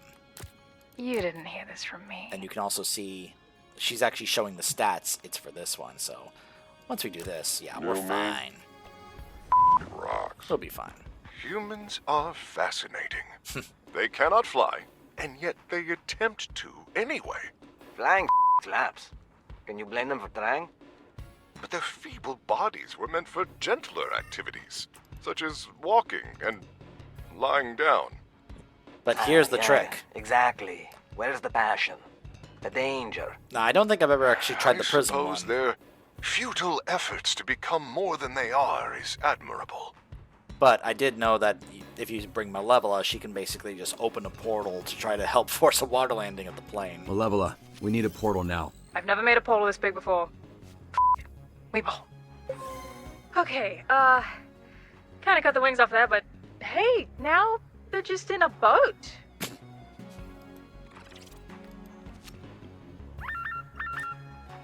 My mother lives in the Parkwood senior community, and she hasn't answered her phone since the blackout.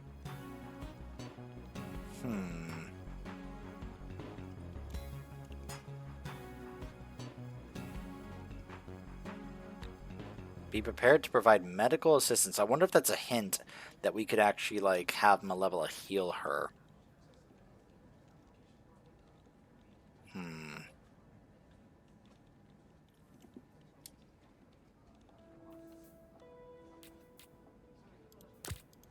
Yes. Oh, yeah. Tell them I'm a shooting star. That'll be hilarious. The power's back on, but the refinery is still in a state. Can you lend a hand? Preferably a strong one. Repairing the finery, haul the damage out of the way, and delays could cause another explosion.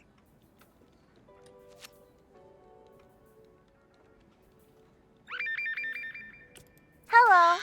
My baby brother ate my mommy and daddy.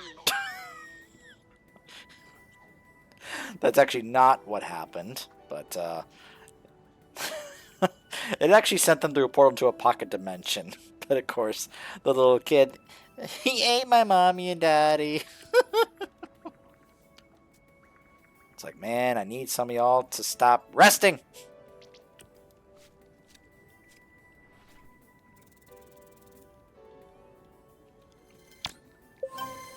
Too bad there's no Grammy for this.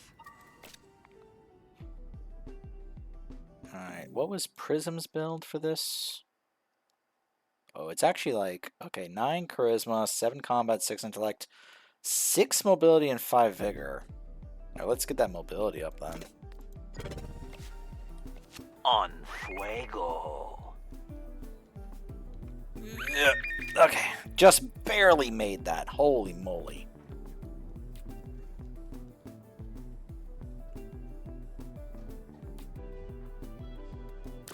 I'll crack some skulls. So move quickly. Pays the same. Let me do my my way. Cool? And you can count on me.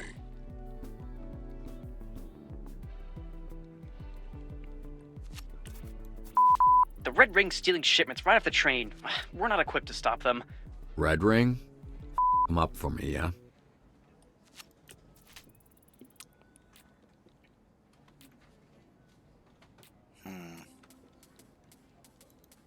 Guess what? Dang, it's like dark and out here.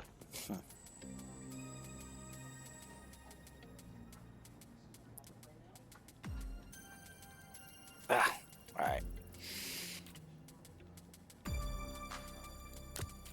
No problemo.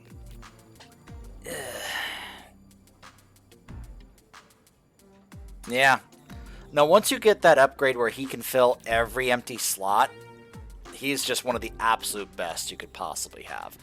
Being able to send him by himself on a mission that, you know, lets you send multiple people is so good, especially in the later episodes. In the late game, he's invaluable. Well, this is literally all I can do right now, so... I have procured a new green-blue deck. Shall we play after work? You're a glutton for punishment, aren't you? The pain of losing distracts me from the pain of loss. Well, then, happy to help.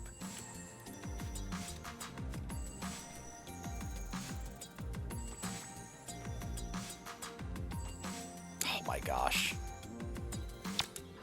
That would have been so sad. Put me on your shoulders.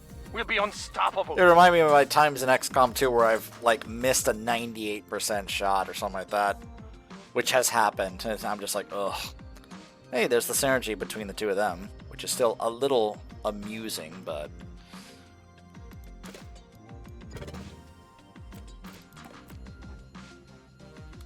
Flambe... That's right. Mobility, combat, and vigor.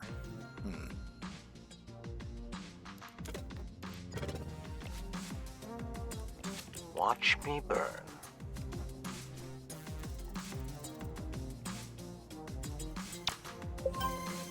I'll say it. I really feel like I don't get enough credit around here.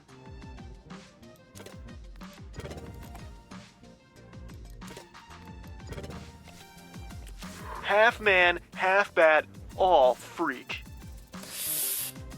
I always have to end up sending her by herself on these. Ugh. And it just doesn't go well. Rough night. And so now it's going to make him depressed. I can't take it. Yeah.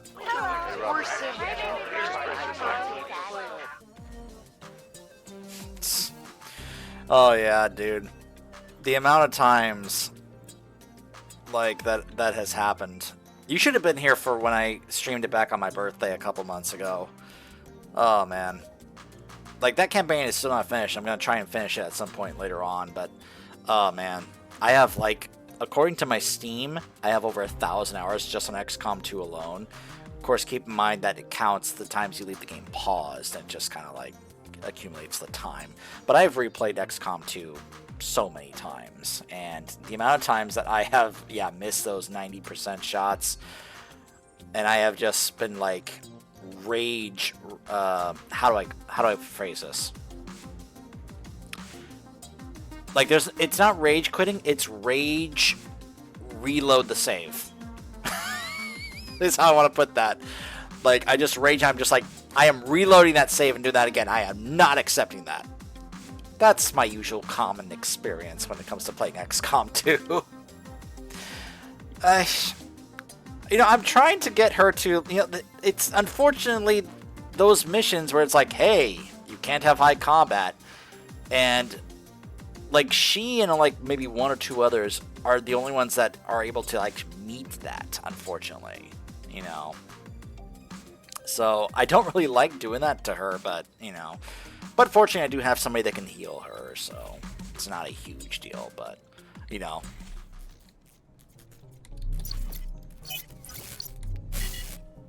I will say that is one of the nice, useful things about getting those things, that then you can get rid of these antiviruses.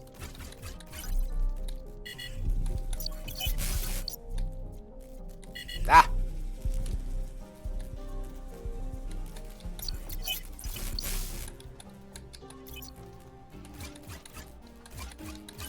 Nearly there.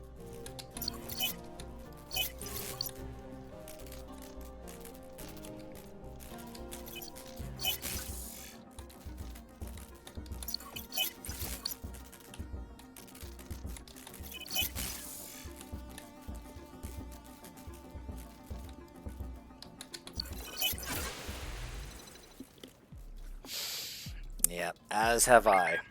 Many long rants. It's one of those games I have a love-hate relationship with. I love it, but there are times I absolutely hate it. And our guys are getting overwhelmed. Looting? That's so basic. Just out here wearing ski masks and robbing banks. Where's the originality? Shut up. It's like the go-to blackout activity. And besides burning all those candles your aunties gave you. Yeah, that's gonna leave a mark. So, of course, she is able to heal her up. Okay, There we go. so this is why my stock portfolio got up. Can I at least eat the guys responsible? Let's get through this first, then we'll talk.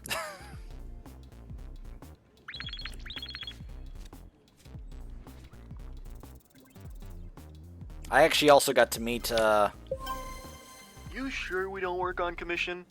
the gentleman who voices the Warlock, if you've played the War of the Chosen expansion, Mr. Darren DePaul. I met him at BlizzCon. So I had that wonderful, fortunate opportunity to be able to meet him. And I was telling him about how much I enjoyed the roles. And when I mentioned the Warlock in XCOM 2, he just lit up and he was like, oh, that character was so fun to play. And that has always stuck with me. That moment where he just lit up about how much he enjoyed that. Time to freak some f***ers out.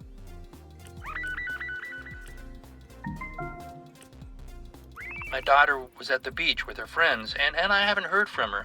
I'm really worried.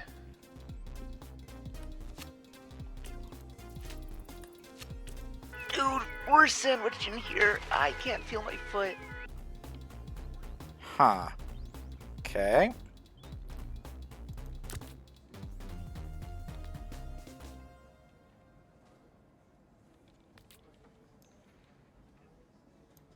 I would have done a good job, though.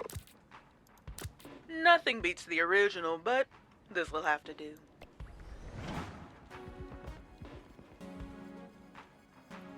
Ah, I see. Yeah, at the time I was living in Northern California, so it was actually relatively fortunate to be able to just simply either just fly down, which is a very short flight from Northern to Southern California, or you do the 6-hour drive, which I have done.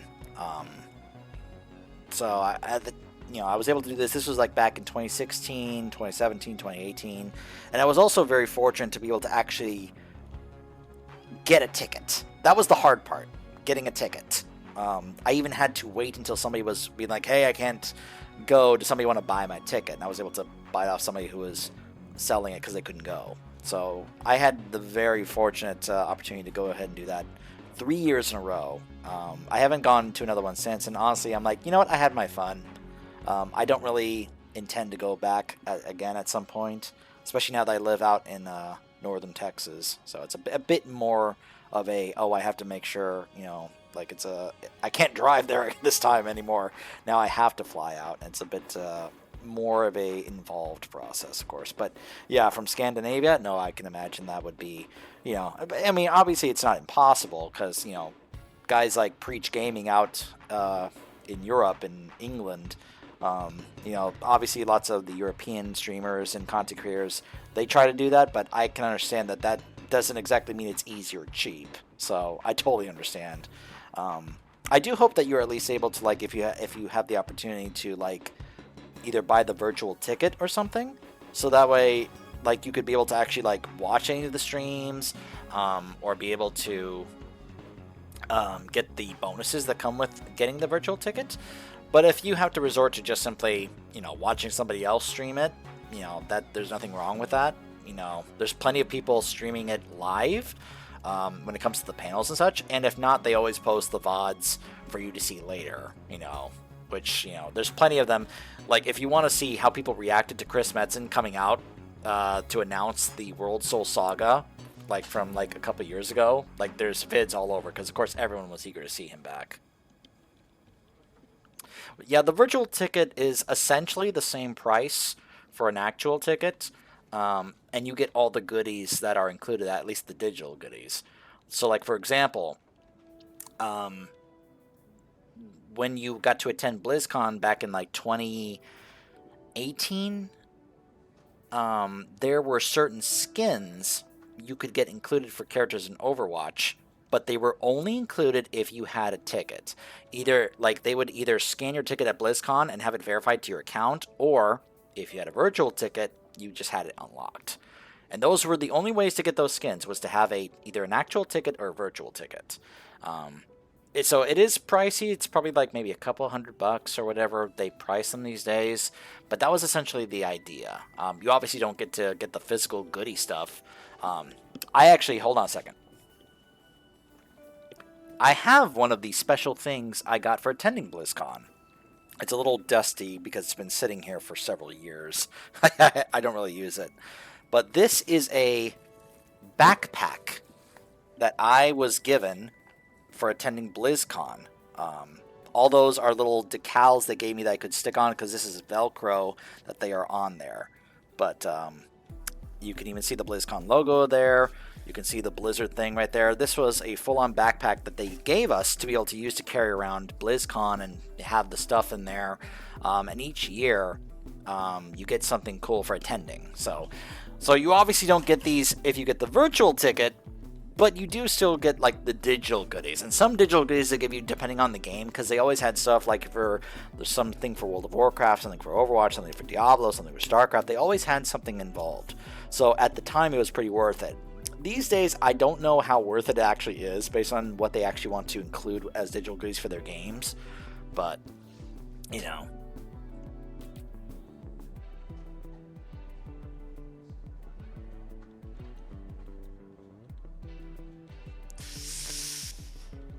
I'm trying to... Okay, I think there's... Yeah. I know a secret. There we go. Would you care to keep it? This is why I love this upgrade for Malevola. She's literally showing me, hey, this is all you need. Okay.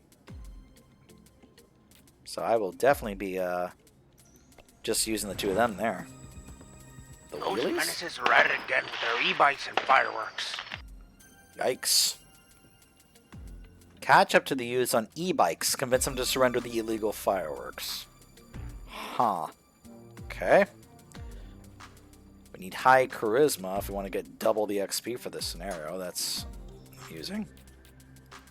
Clear the way, you wankers.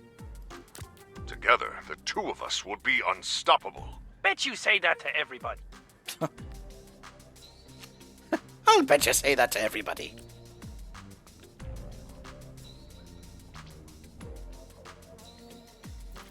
Alright. I waited as long as I could. I kind of have to. I don't really have much of a choice. I mean, I guess I could do this. But catch up sounds like I need mobility. Oh, okay, this will work. Okay, that's good. That's good. Ugh.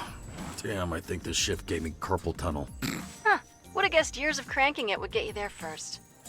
Probably a combo type deal. Ready, set, fire. Alright, let's search the beach. We found them in the lifeguard tower, but they're violently high and they're refusing to go home. So we could either be cool, don't force it, lecture them on drug use, or we can have Malevola just shove them through a portal.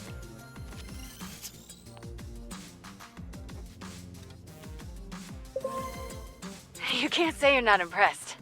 You can't. Oh, apparently I mean, got you can, I Invisigal just to won't max believe you. level. I didn't even realize that. Okay, well, I did get Malevola to another level, though. She's now rank 10. Okay.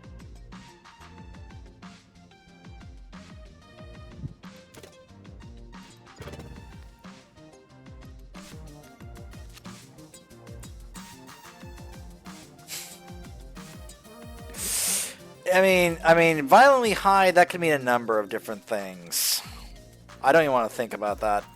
Teenagers being violently high, that Given doesn't my sound track good at all. record, this success is unsurprising.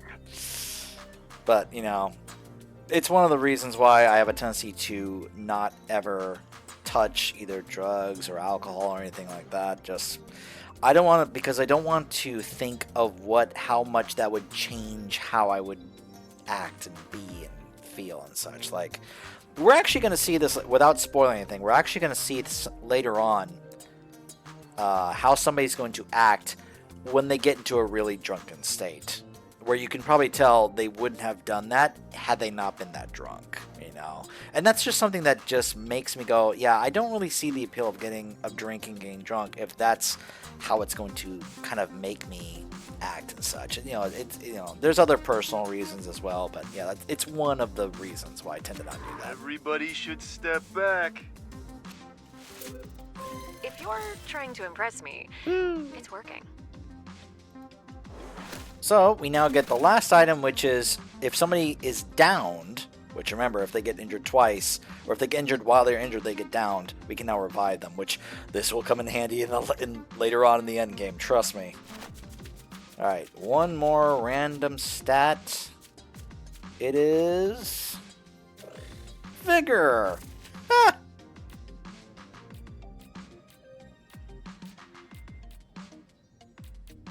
Alright, let's give it to Invisigal, actually. There we go. Is that for drinks? I need a heard about kryptonite. Somebody got banned. Hi. Let's go to the sardine.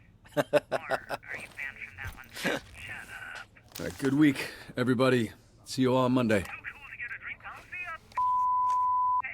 chill for once in your life. Spend some time with us. Come on. We know you have plans. I mean, the Sardines of Villain Bar, not sure I'd fit in. Just go dress like that. Everyone will just think you're a pervert. Beef's like, go on, Daddy, do it. Go right. with them. I am reasonably excited. I can hear your heartbeat. Sound like a fart on a car seat. And I can read your mind. Hold on. Let me just double check.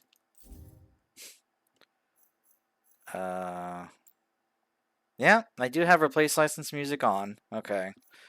Just in case. Fall in love and eat pizza all the time. Why are you out here? Too damn big. Well, you want a drink? Sure. You want two? Sure. Too big, so he has to be forced to stay outside. That's sad. Hey, creep.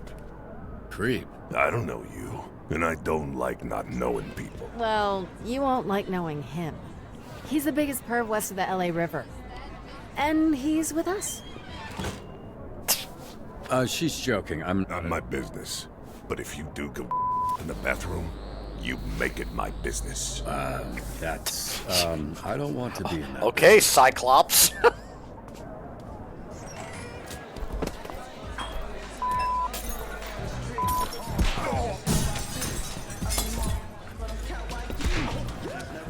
You see my level there is arm wrestling. Both Prism and Flambe are over there standing in the line to do karaoke.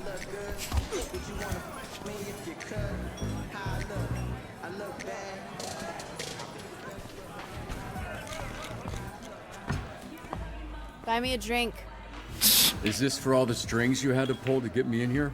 You got me Sour Patch Kids on our first date. I figure whiskey makes sense for the second. Third date, you can buy me dinner. Nothing too filling, though. Just in case. Yeah, that was fun. I hadn't been to the movies in a while. I had a good time. You had a good time eating popcorn too loud while I sat silently next to you? Are you saying bars in Scandinavia are villain bars when you were in your 20s?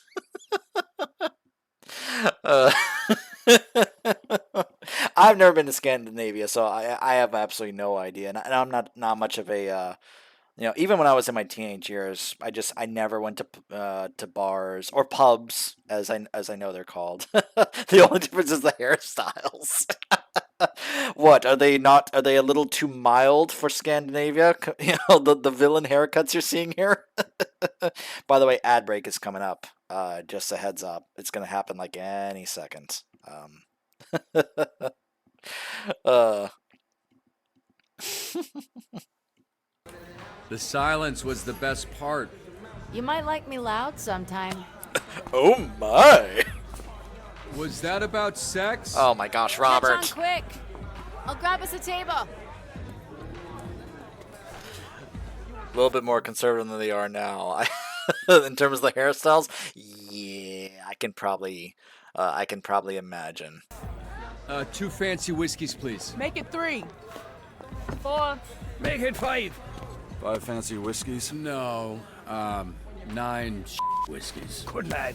We should have invited him. Good lad. We thought he was a knock. Never said that. Said he reminded me of my ex, and he's got buzzkill energy. Earlier. How long have you been going out like this? Since day one. Don't act surprised. You were the bad guy until... Wait, when did we decide he wasn't the bad guy? Tuesday. Tuesday. Cheers. I forget what happened on Tuesday. Excuse me. That would have made them be like, yeah, no, he's cool. I'm thankful that our breakup has given me time to learn about myself, but unfortunately what I've learned is that I hate me. Phenomena, man. There are plenty of people that feel the same way about themselves, and there are plenty of people that I'm sure feel the same way about you.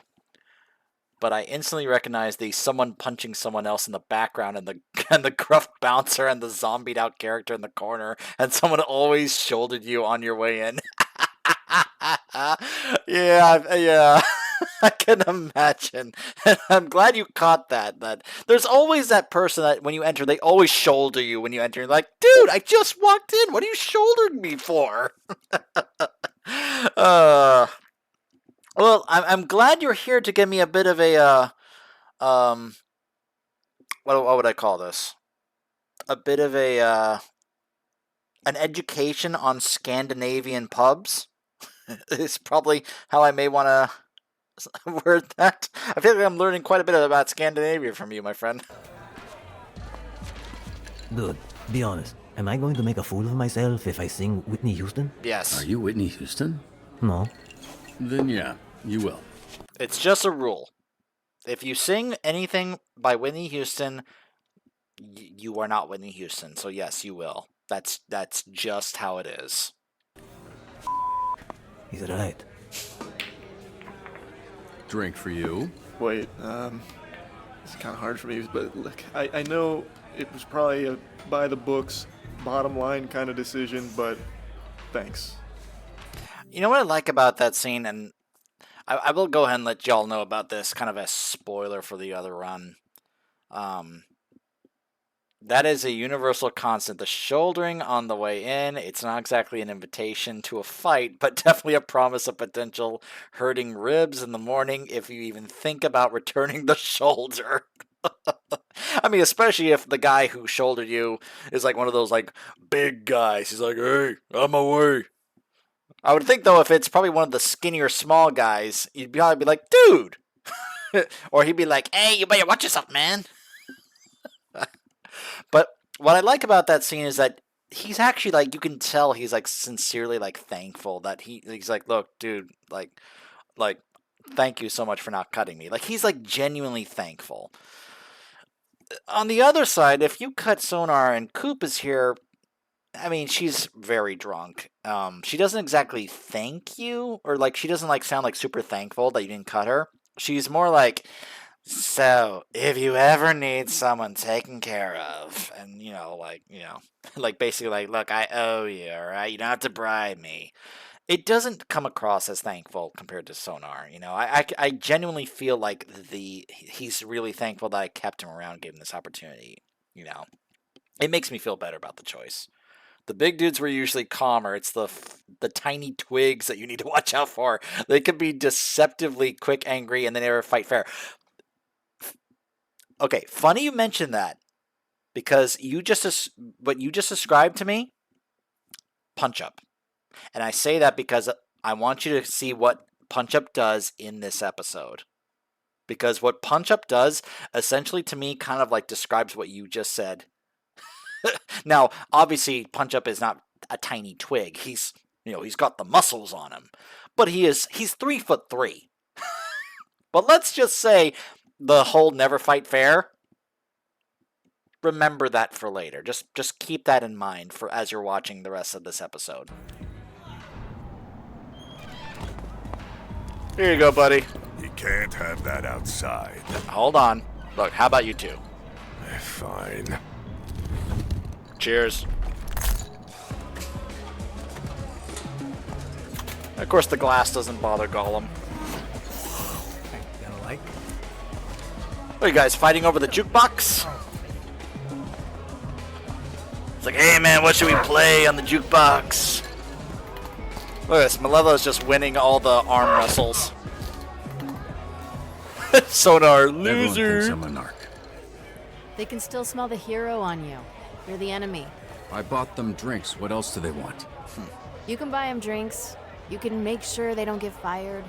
You can line them up and them one by one, but they're still gonna think you might be the hero that up their life. People don't think about much when I... Robert, I think you may want to rephrase that, buddy. I think he has that moment where he goes, the moment he finished saying it, he thought to himself, wait a minute, why did I say that? He's like, I probably need to reword that differently because, dude, you have no idea what you just implied there, Robert. But I hear what you're saying. I'd argue they up their own lives being criminals. See that snark? Just tell them who you are. What are the odds that you busted any of them anyway? Yeah, about that. Oh. Yeah. So let me tell you a little story.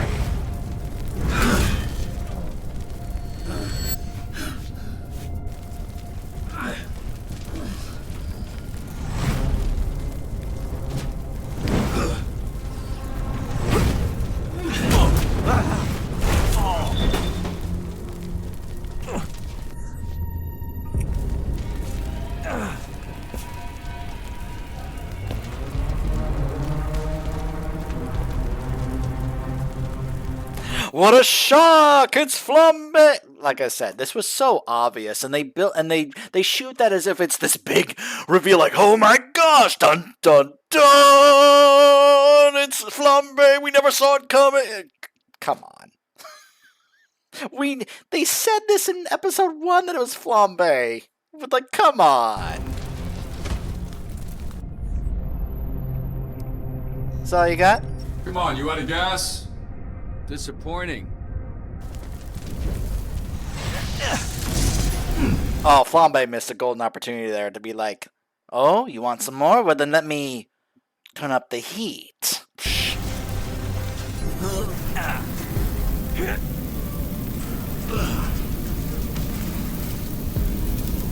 Like, come on, man. Give me the one-liners.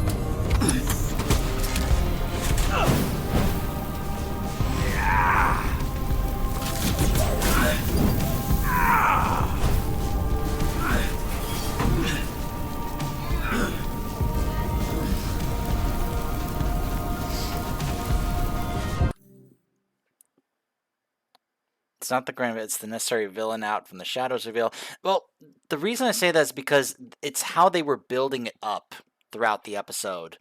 Like from the very beginning of this episode, they were showing these flashbacks when he was like fighting whoever this mysterious person on fire was in this fiery building. They kept showing these flashbacks in the early parts. It was being built up over and over until we get this, and then it just feels as if that's what they're doing here. My opinion, but yeah, I know it's a trope, but it almost feels like that's what they were doing. Now if this was as if he was showing it to Invisigal for the first time, and that's how she saw it, and then she's like, oh, to me that would make more sense. But if you're showing it to the audience and you've already been not only very heavily foreshadowing it and hinting at it and slowly building up to it throughout this episode, but then back in episode 1 when you just straight up said, hey, we had that run-in years ago where I took you down, right?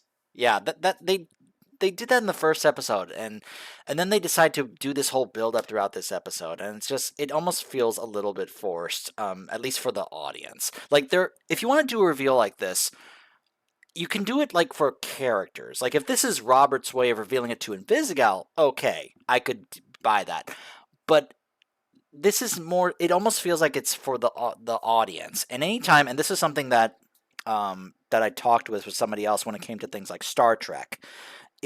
When you do something from a writing perspective, like a reveal, you got to make sure that if it's for the audience, it needs to be done in a way where it doesn't feel extremely obvious, where the audience would have picked up on it, and by the time the reveal happens, they're like, oh, like I didn't see that coming.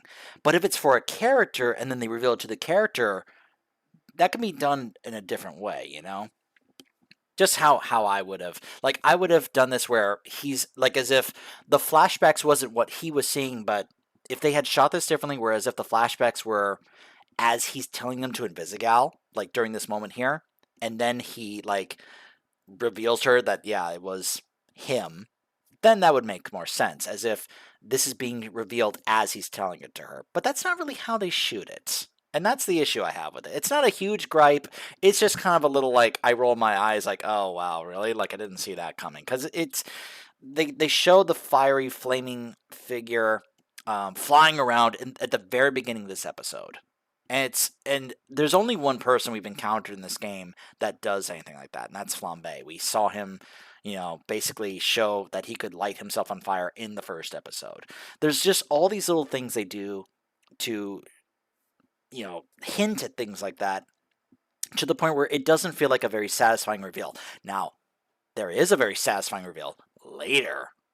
There's another reveal they do in this game in episode 7, in a couple episodes from now. That is a really good reveal, because it's really well done, in my opinion. This one, not so much, but that, again, just how I feel about it. But if you want to see a good reveal, in my opinion, it happens later on in this game at episode 7. Trust me on that. By the way, I'll be uploading these VODs to my YouTube channel in case you ever miss the live stream. So, but yeah. Yes, but it's the only one that they have like showed us on camera. So as the viewers, our mind immediately goes to Flambe, because they show it in episode 5, but they already told us in episode 1 that they had a run-in with each other. That's why they had that encounter at the bar, because Flambe goes after him. He's like, hey, you Mecha Man! It's like, and then he's like, oh yeah, you were that villain I busted up. I think if they had not... See, here's that's part of my big problem with this. If they didn't say that in episode 1, and this was the first time they ever brought up that there was a history between these two, I wouldn't have an issue with it, because this would be literally the first time we learned, oh, these two had a history. But because they gave it away in the first episode, it feels a little lacking in that regard. That's just how I see it. If they never hinted at it whatsoever in the first episode, this would be a much better, cooler reveal. But yeah.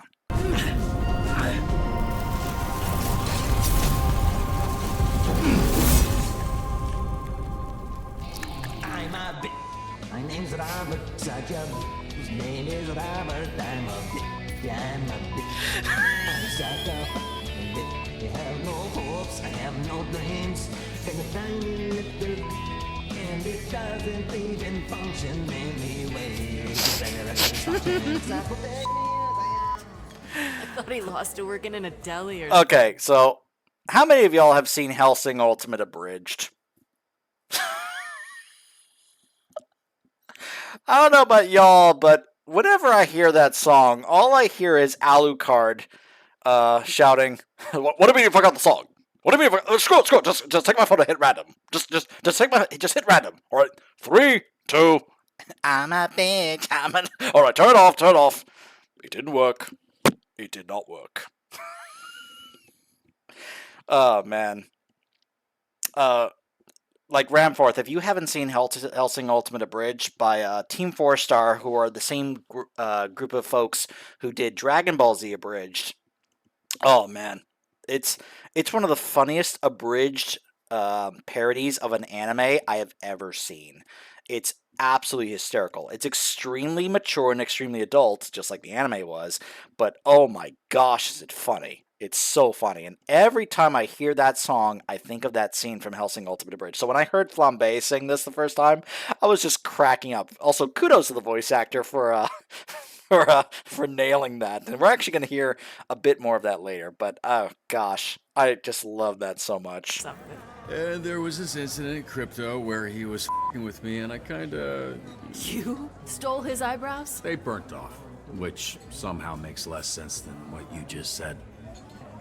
So, you can see why I'm worried about getting incinerated. We all pay for who we used to be. Sooner you get it over with, sooner we get a fresh start. You heard me when I said incinerated, right? Who let a loser a hero into our supervillain bar? Why is everyone... Do I look like a... Don't answer that. Is he big? He's got big guy voice. Some parts of him are big. All right, from now on, team drinks are exclusively at Chili's. Except for those arms. Are you trying to get up? Yeah, and I think this guy had it set up where because he's got these tiny little natural arms that he has to have these mechanical ones, I guess, to function. Because I can imagine they're like T-Rex arms essentially when you look at how they're set up like right there, you know. But yeah, bars around here, fool. Probably. Why'd you pick this one? You got a death wish, homie? Look, buddy. Hey, bud, let me buy you a drink. No one's talking to you, fucking idiota. I see they finally gave you some arms that can reach your. There's some people that want to talk to you, invisible. So yeah, some of her past coming back to get her here. Also, you'll notice around the room. So it took me a while to realize the reason they're called the Red Ring is all those red lights that they have on them. Which, as we know, the Red Ring is led by Shroud. So yeah, pretty much everyone in that bar is part of the Red Ring. Now this I like.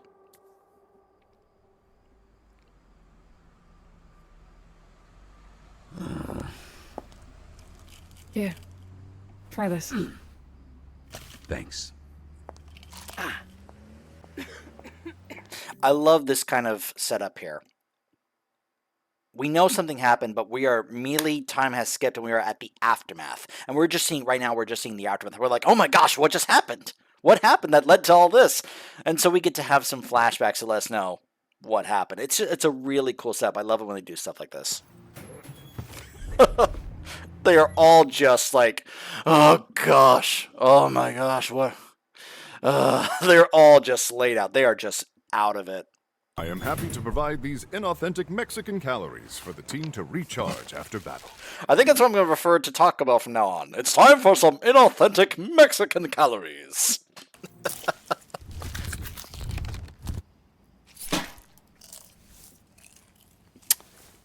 I ordered... So, Sonar puts a cockroach on his. So, spoilers for the other side. Coop, she actually cuts her hand and puts blood on her burrito. Which is less disgusting. I mean, Sonar's a bat, so okay, whatever. But like Prism will see Coop do that, and she's just like, Ugh. 3 triple crunch tacos.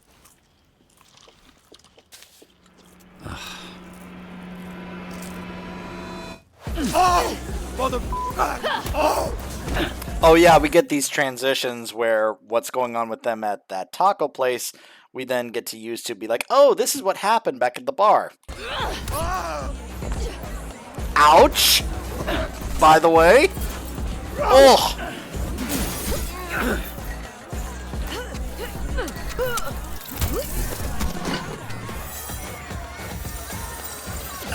She temporarily blinded me! You mean temporarily?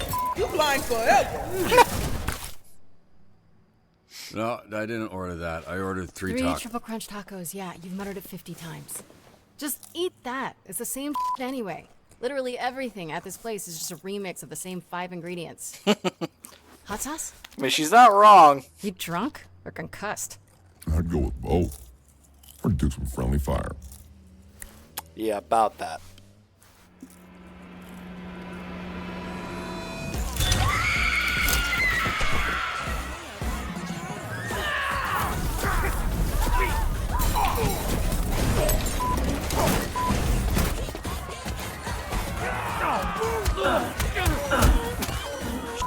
Sorry, bud.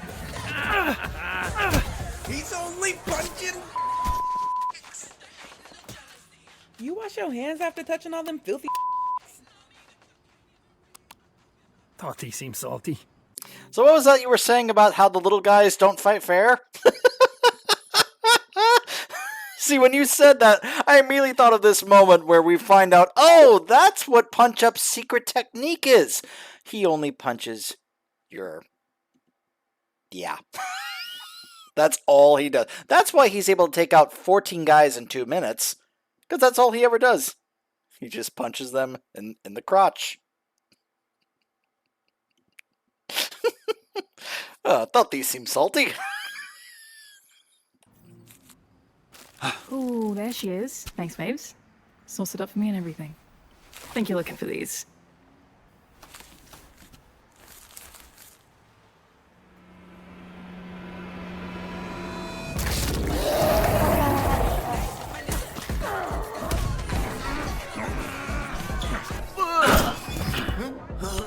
Sonar!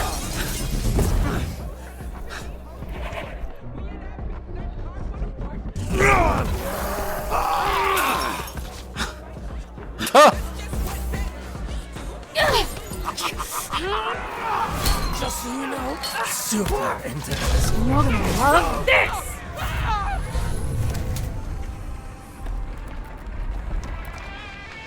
Like, hey!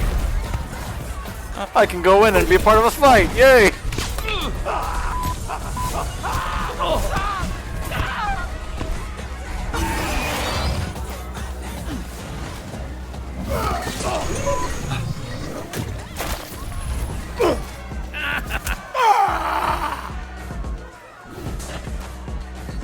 Oh! Please no! Oh! Both arms? Y'all are up. Weird thing is how easy it was. This churro isn't as soft as his noodle arms. Maybe give us a heads up next time you want to start a fight. I want another drink. You're heroes now. Heroes don't start fights. You finish them. Well, not many finish fights against the Red Ring. Yeah, how do you have beef with them, Mr. Dispatcher? Yeah, we know this Robert guy is a front. Who are you? Really? So this is one of the other big decisions that you actually can make in this game. I've already shown off a few of them. This is one of the other big ones here. So there's not really any consequences to just saying, I'm Robert. Like, he gives this speech about how, like him being Robert is kind of like trying to be like a fresh beginning or a new start. And they're just like, okay. And then they kind of like have a more of a whole bonding moment, like all of them included, including Flambe. And then there's really no consequences going forward about it. They eventually do find out later, but you don't reveal it here.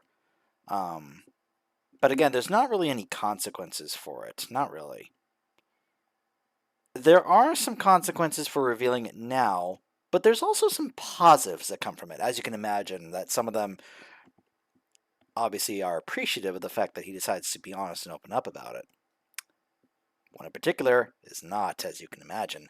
And this is why they have been building up this whole thing with the flashbacks about his past with Flambe. It's all been building up to this moment because, as you can imagine, if he reveals, Flambe in particular is not going to be too happy about it. So, they've been building it up to let folks decide, do I want to go ahead and reveal it now and risk Flambe straight up killing me? Or just continue to hide it? There are some consequences for this as well in the following episode in terms of the dispatching, but yeah.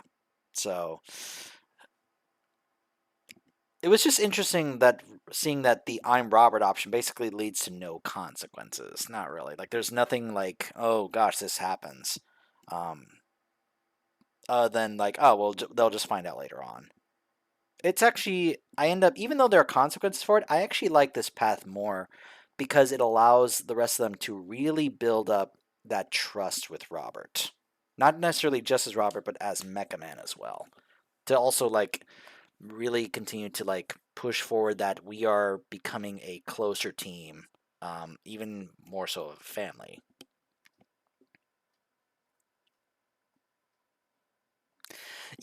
I mean, his feelings is not the issue here. The issue is the issue that Robert at the moment is thinking about is if I reveal it's not about his feelings, it's the fact that he's just going to straight up murder me in fire at this moment because there's nothing stopping Flambe right there. He's like standing right in front of him. He reveals that Flambe is just going to be like, oh, whoosh, and like burn him to a crisp. That's the risk here that Robert is, at least this is what Robert is thinking. That's why he's not wanting to reveal himself because he believes that's exactly what Flambe is going to do. And there's another aspect to this that I don't think Robert actually considered. But I'll let y'all see because we, of course, are going to reveal it. You're right. It's a front. This guy, Robert, is a mask. He's not real. He's the guy who sits behind his desk, biding his time, dreaming of the day he gets back in the fight. I haven't told you who I was because I'm kind of starting to like you all, and I'm not sure you're going to like the real me. But the difference between this team getting by and this team being great is trust. So you should get to know the real me. I'm Mecha Man. No f***ing way. Can't be. Could be. That's like a real superhero. It is you. You little shit.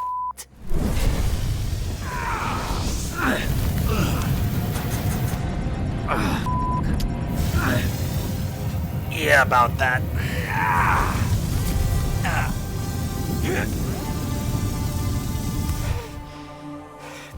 So yeah, he actually did try to murder him there.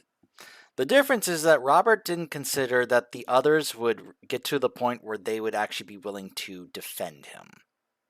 He didn't consider that someone like Gollum would literally just tank that for him and save him. Robert hadn't considered that at this point.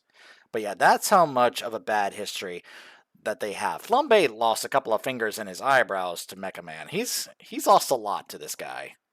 Yeah. So, I kind of don't blame Flambe for reacting that way, but let's just say he's going to need some time to cool off, as it were.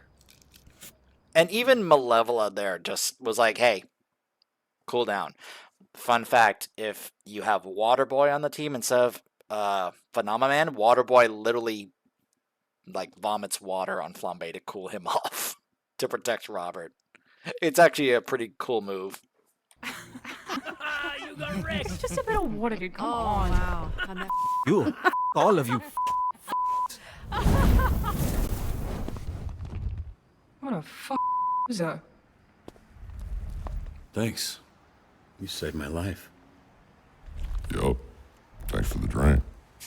So, I expected to be burnt to a crisp by now, and I didn't plan any of this next part. Anybody else got something to say? My name's Courtney. Nice to meet you, Courtney. Katan-Ur was the name given to me on my planet.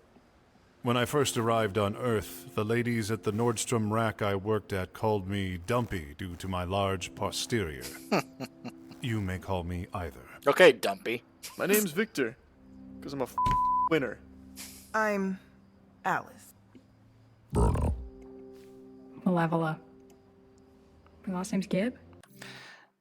I saw Alana Pierce stream this, and she actually got extremely emotional at this moment. She explained that when she was brought in to record this, there was nothing in the script revealing that Malevola actually had another first name or anything like that. It just said, "Oh, yeah, I'm Malevola," and I think the writers or developers told her, "Hey, if you want to give her like a last name or something like that, you can do that." And so she just kind of tossed that in there. I was like, "My last name's Gibb."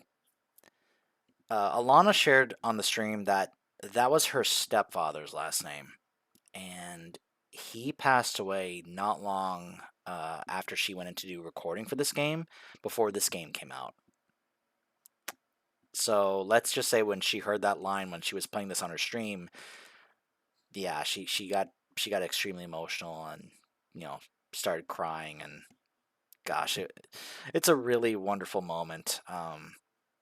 Obviously, all their streams and such are on YouTube and such. If any of y'all want to look up the VODs, but that was like I hear that and I just think about all I'm gonna think about is Alana Pierce crying over that the developers actually included her tossing that in.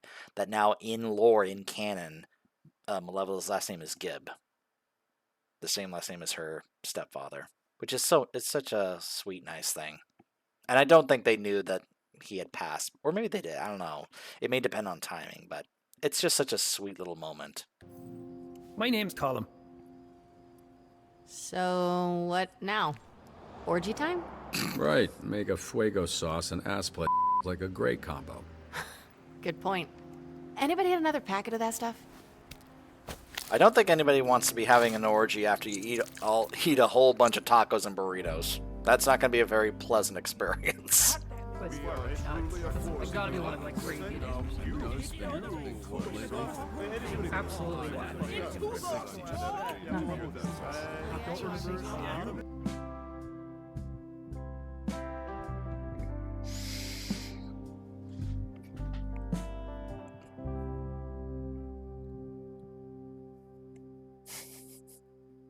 No, not at all.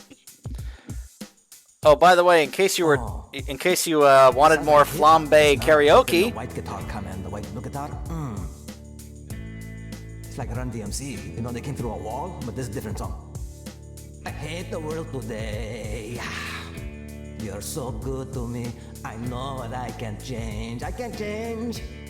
I try to tell you, but you look at me like maybe I'm an angel underneath. Innocent and sweet, like sweet and sour sauce. Yesterday I cried. This is the lady in the song, not me. You must have been relieved to see the softer side. So soft. I back up, sing for me. I can understand how you could be so confused. I don't envy you. I'm a little bit of everything, all rolled into one.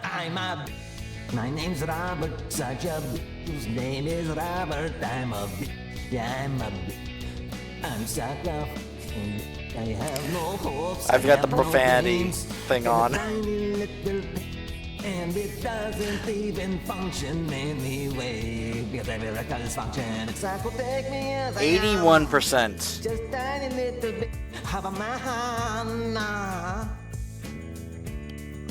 Rest assured that when I start to make you nervous and I'm going to extremes, Tomorrow I will change, and today won't mean a thing. Poetry, I'm a lover, I'm a child, I'm a mother, I'm a sinner and a saint.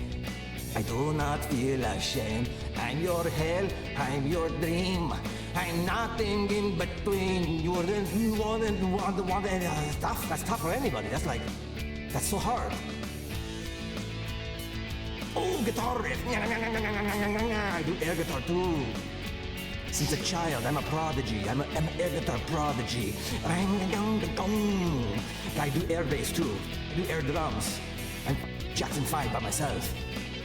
3, lift off. Yeah, it does. Just when you think you got me figured out. I did it for the comedic effect of hearing the bleeping over and over. The beep, beep, beep, beep, beep, beep, beep, beep. I thought that just sounded super funny. I think it's cool. You do what you do. And you don't try to save me. So how long does it save me? And there we go, I'm love, everyone knows this, I'm a child, I'm a mother, I'm a sinner, I'm a saint. I do not feel ashamed. I'm your hell, I'm your dream. I'm nothing in between. You know you wouldn't want it any other way. Like Burger King, have it your way. I'm a tease. I'm a goddess on my knees. When you get hurt, when you suffer, I'm your angel undercover, like Shaft. I've been numb, I'm relieved. Can't say I'm not alive or leave. That would be good, a leave, huh? You know you wouldn't want any other day. A leave with a pain medication, huh? I think I killed it. I mean, good luck. Who's next? Your funeral.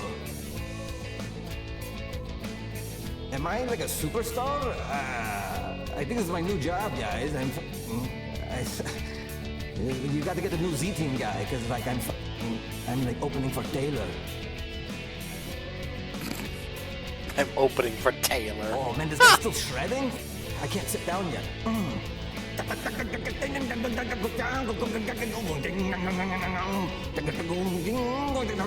What pedal is that? I should go to the guitar center and figure out what.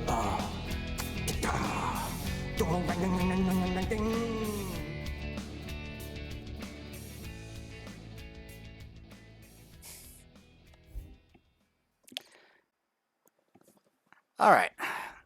So that was episode 5.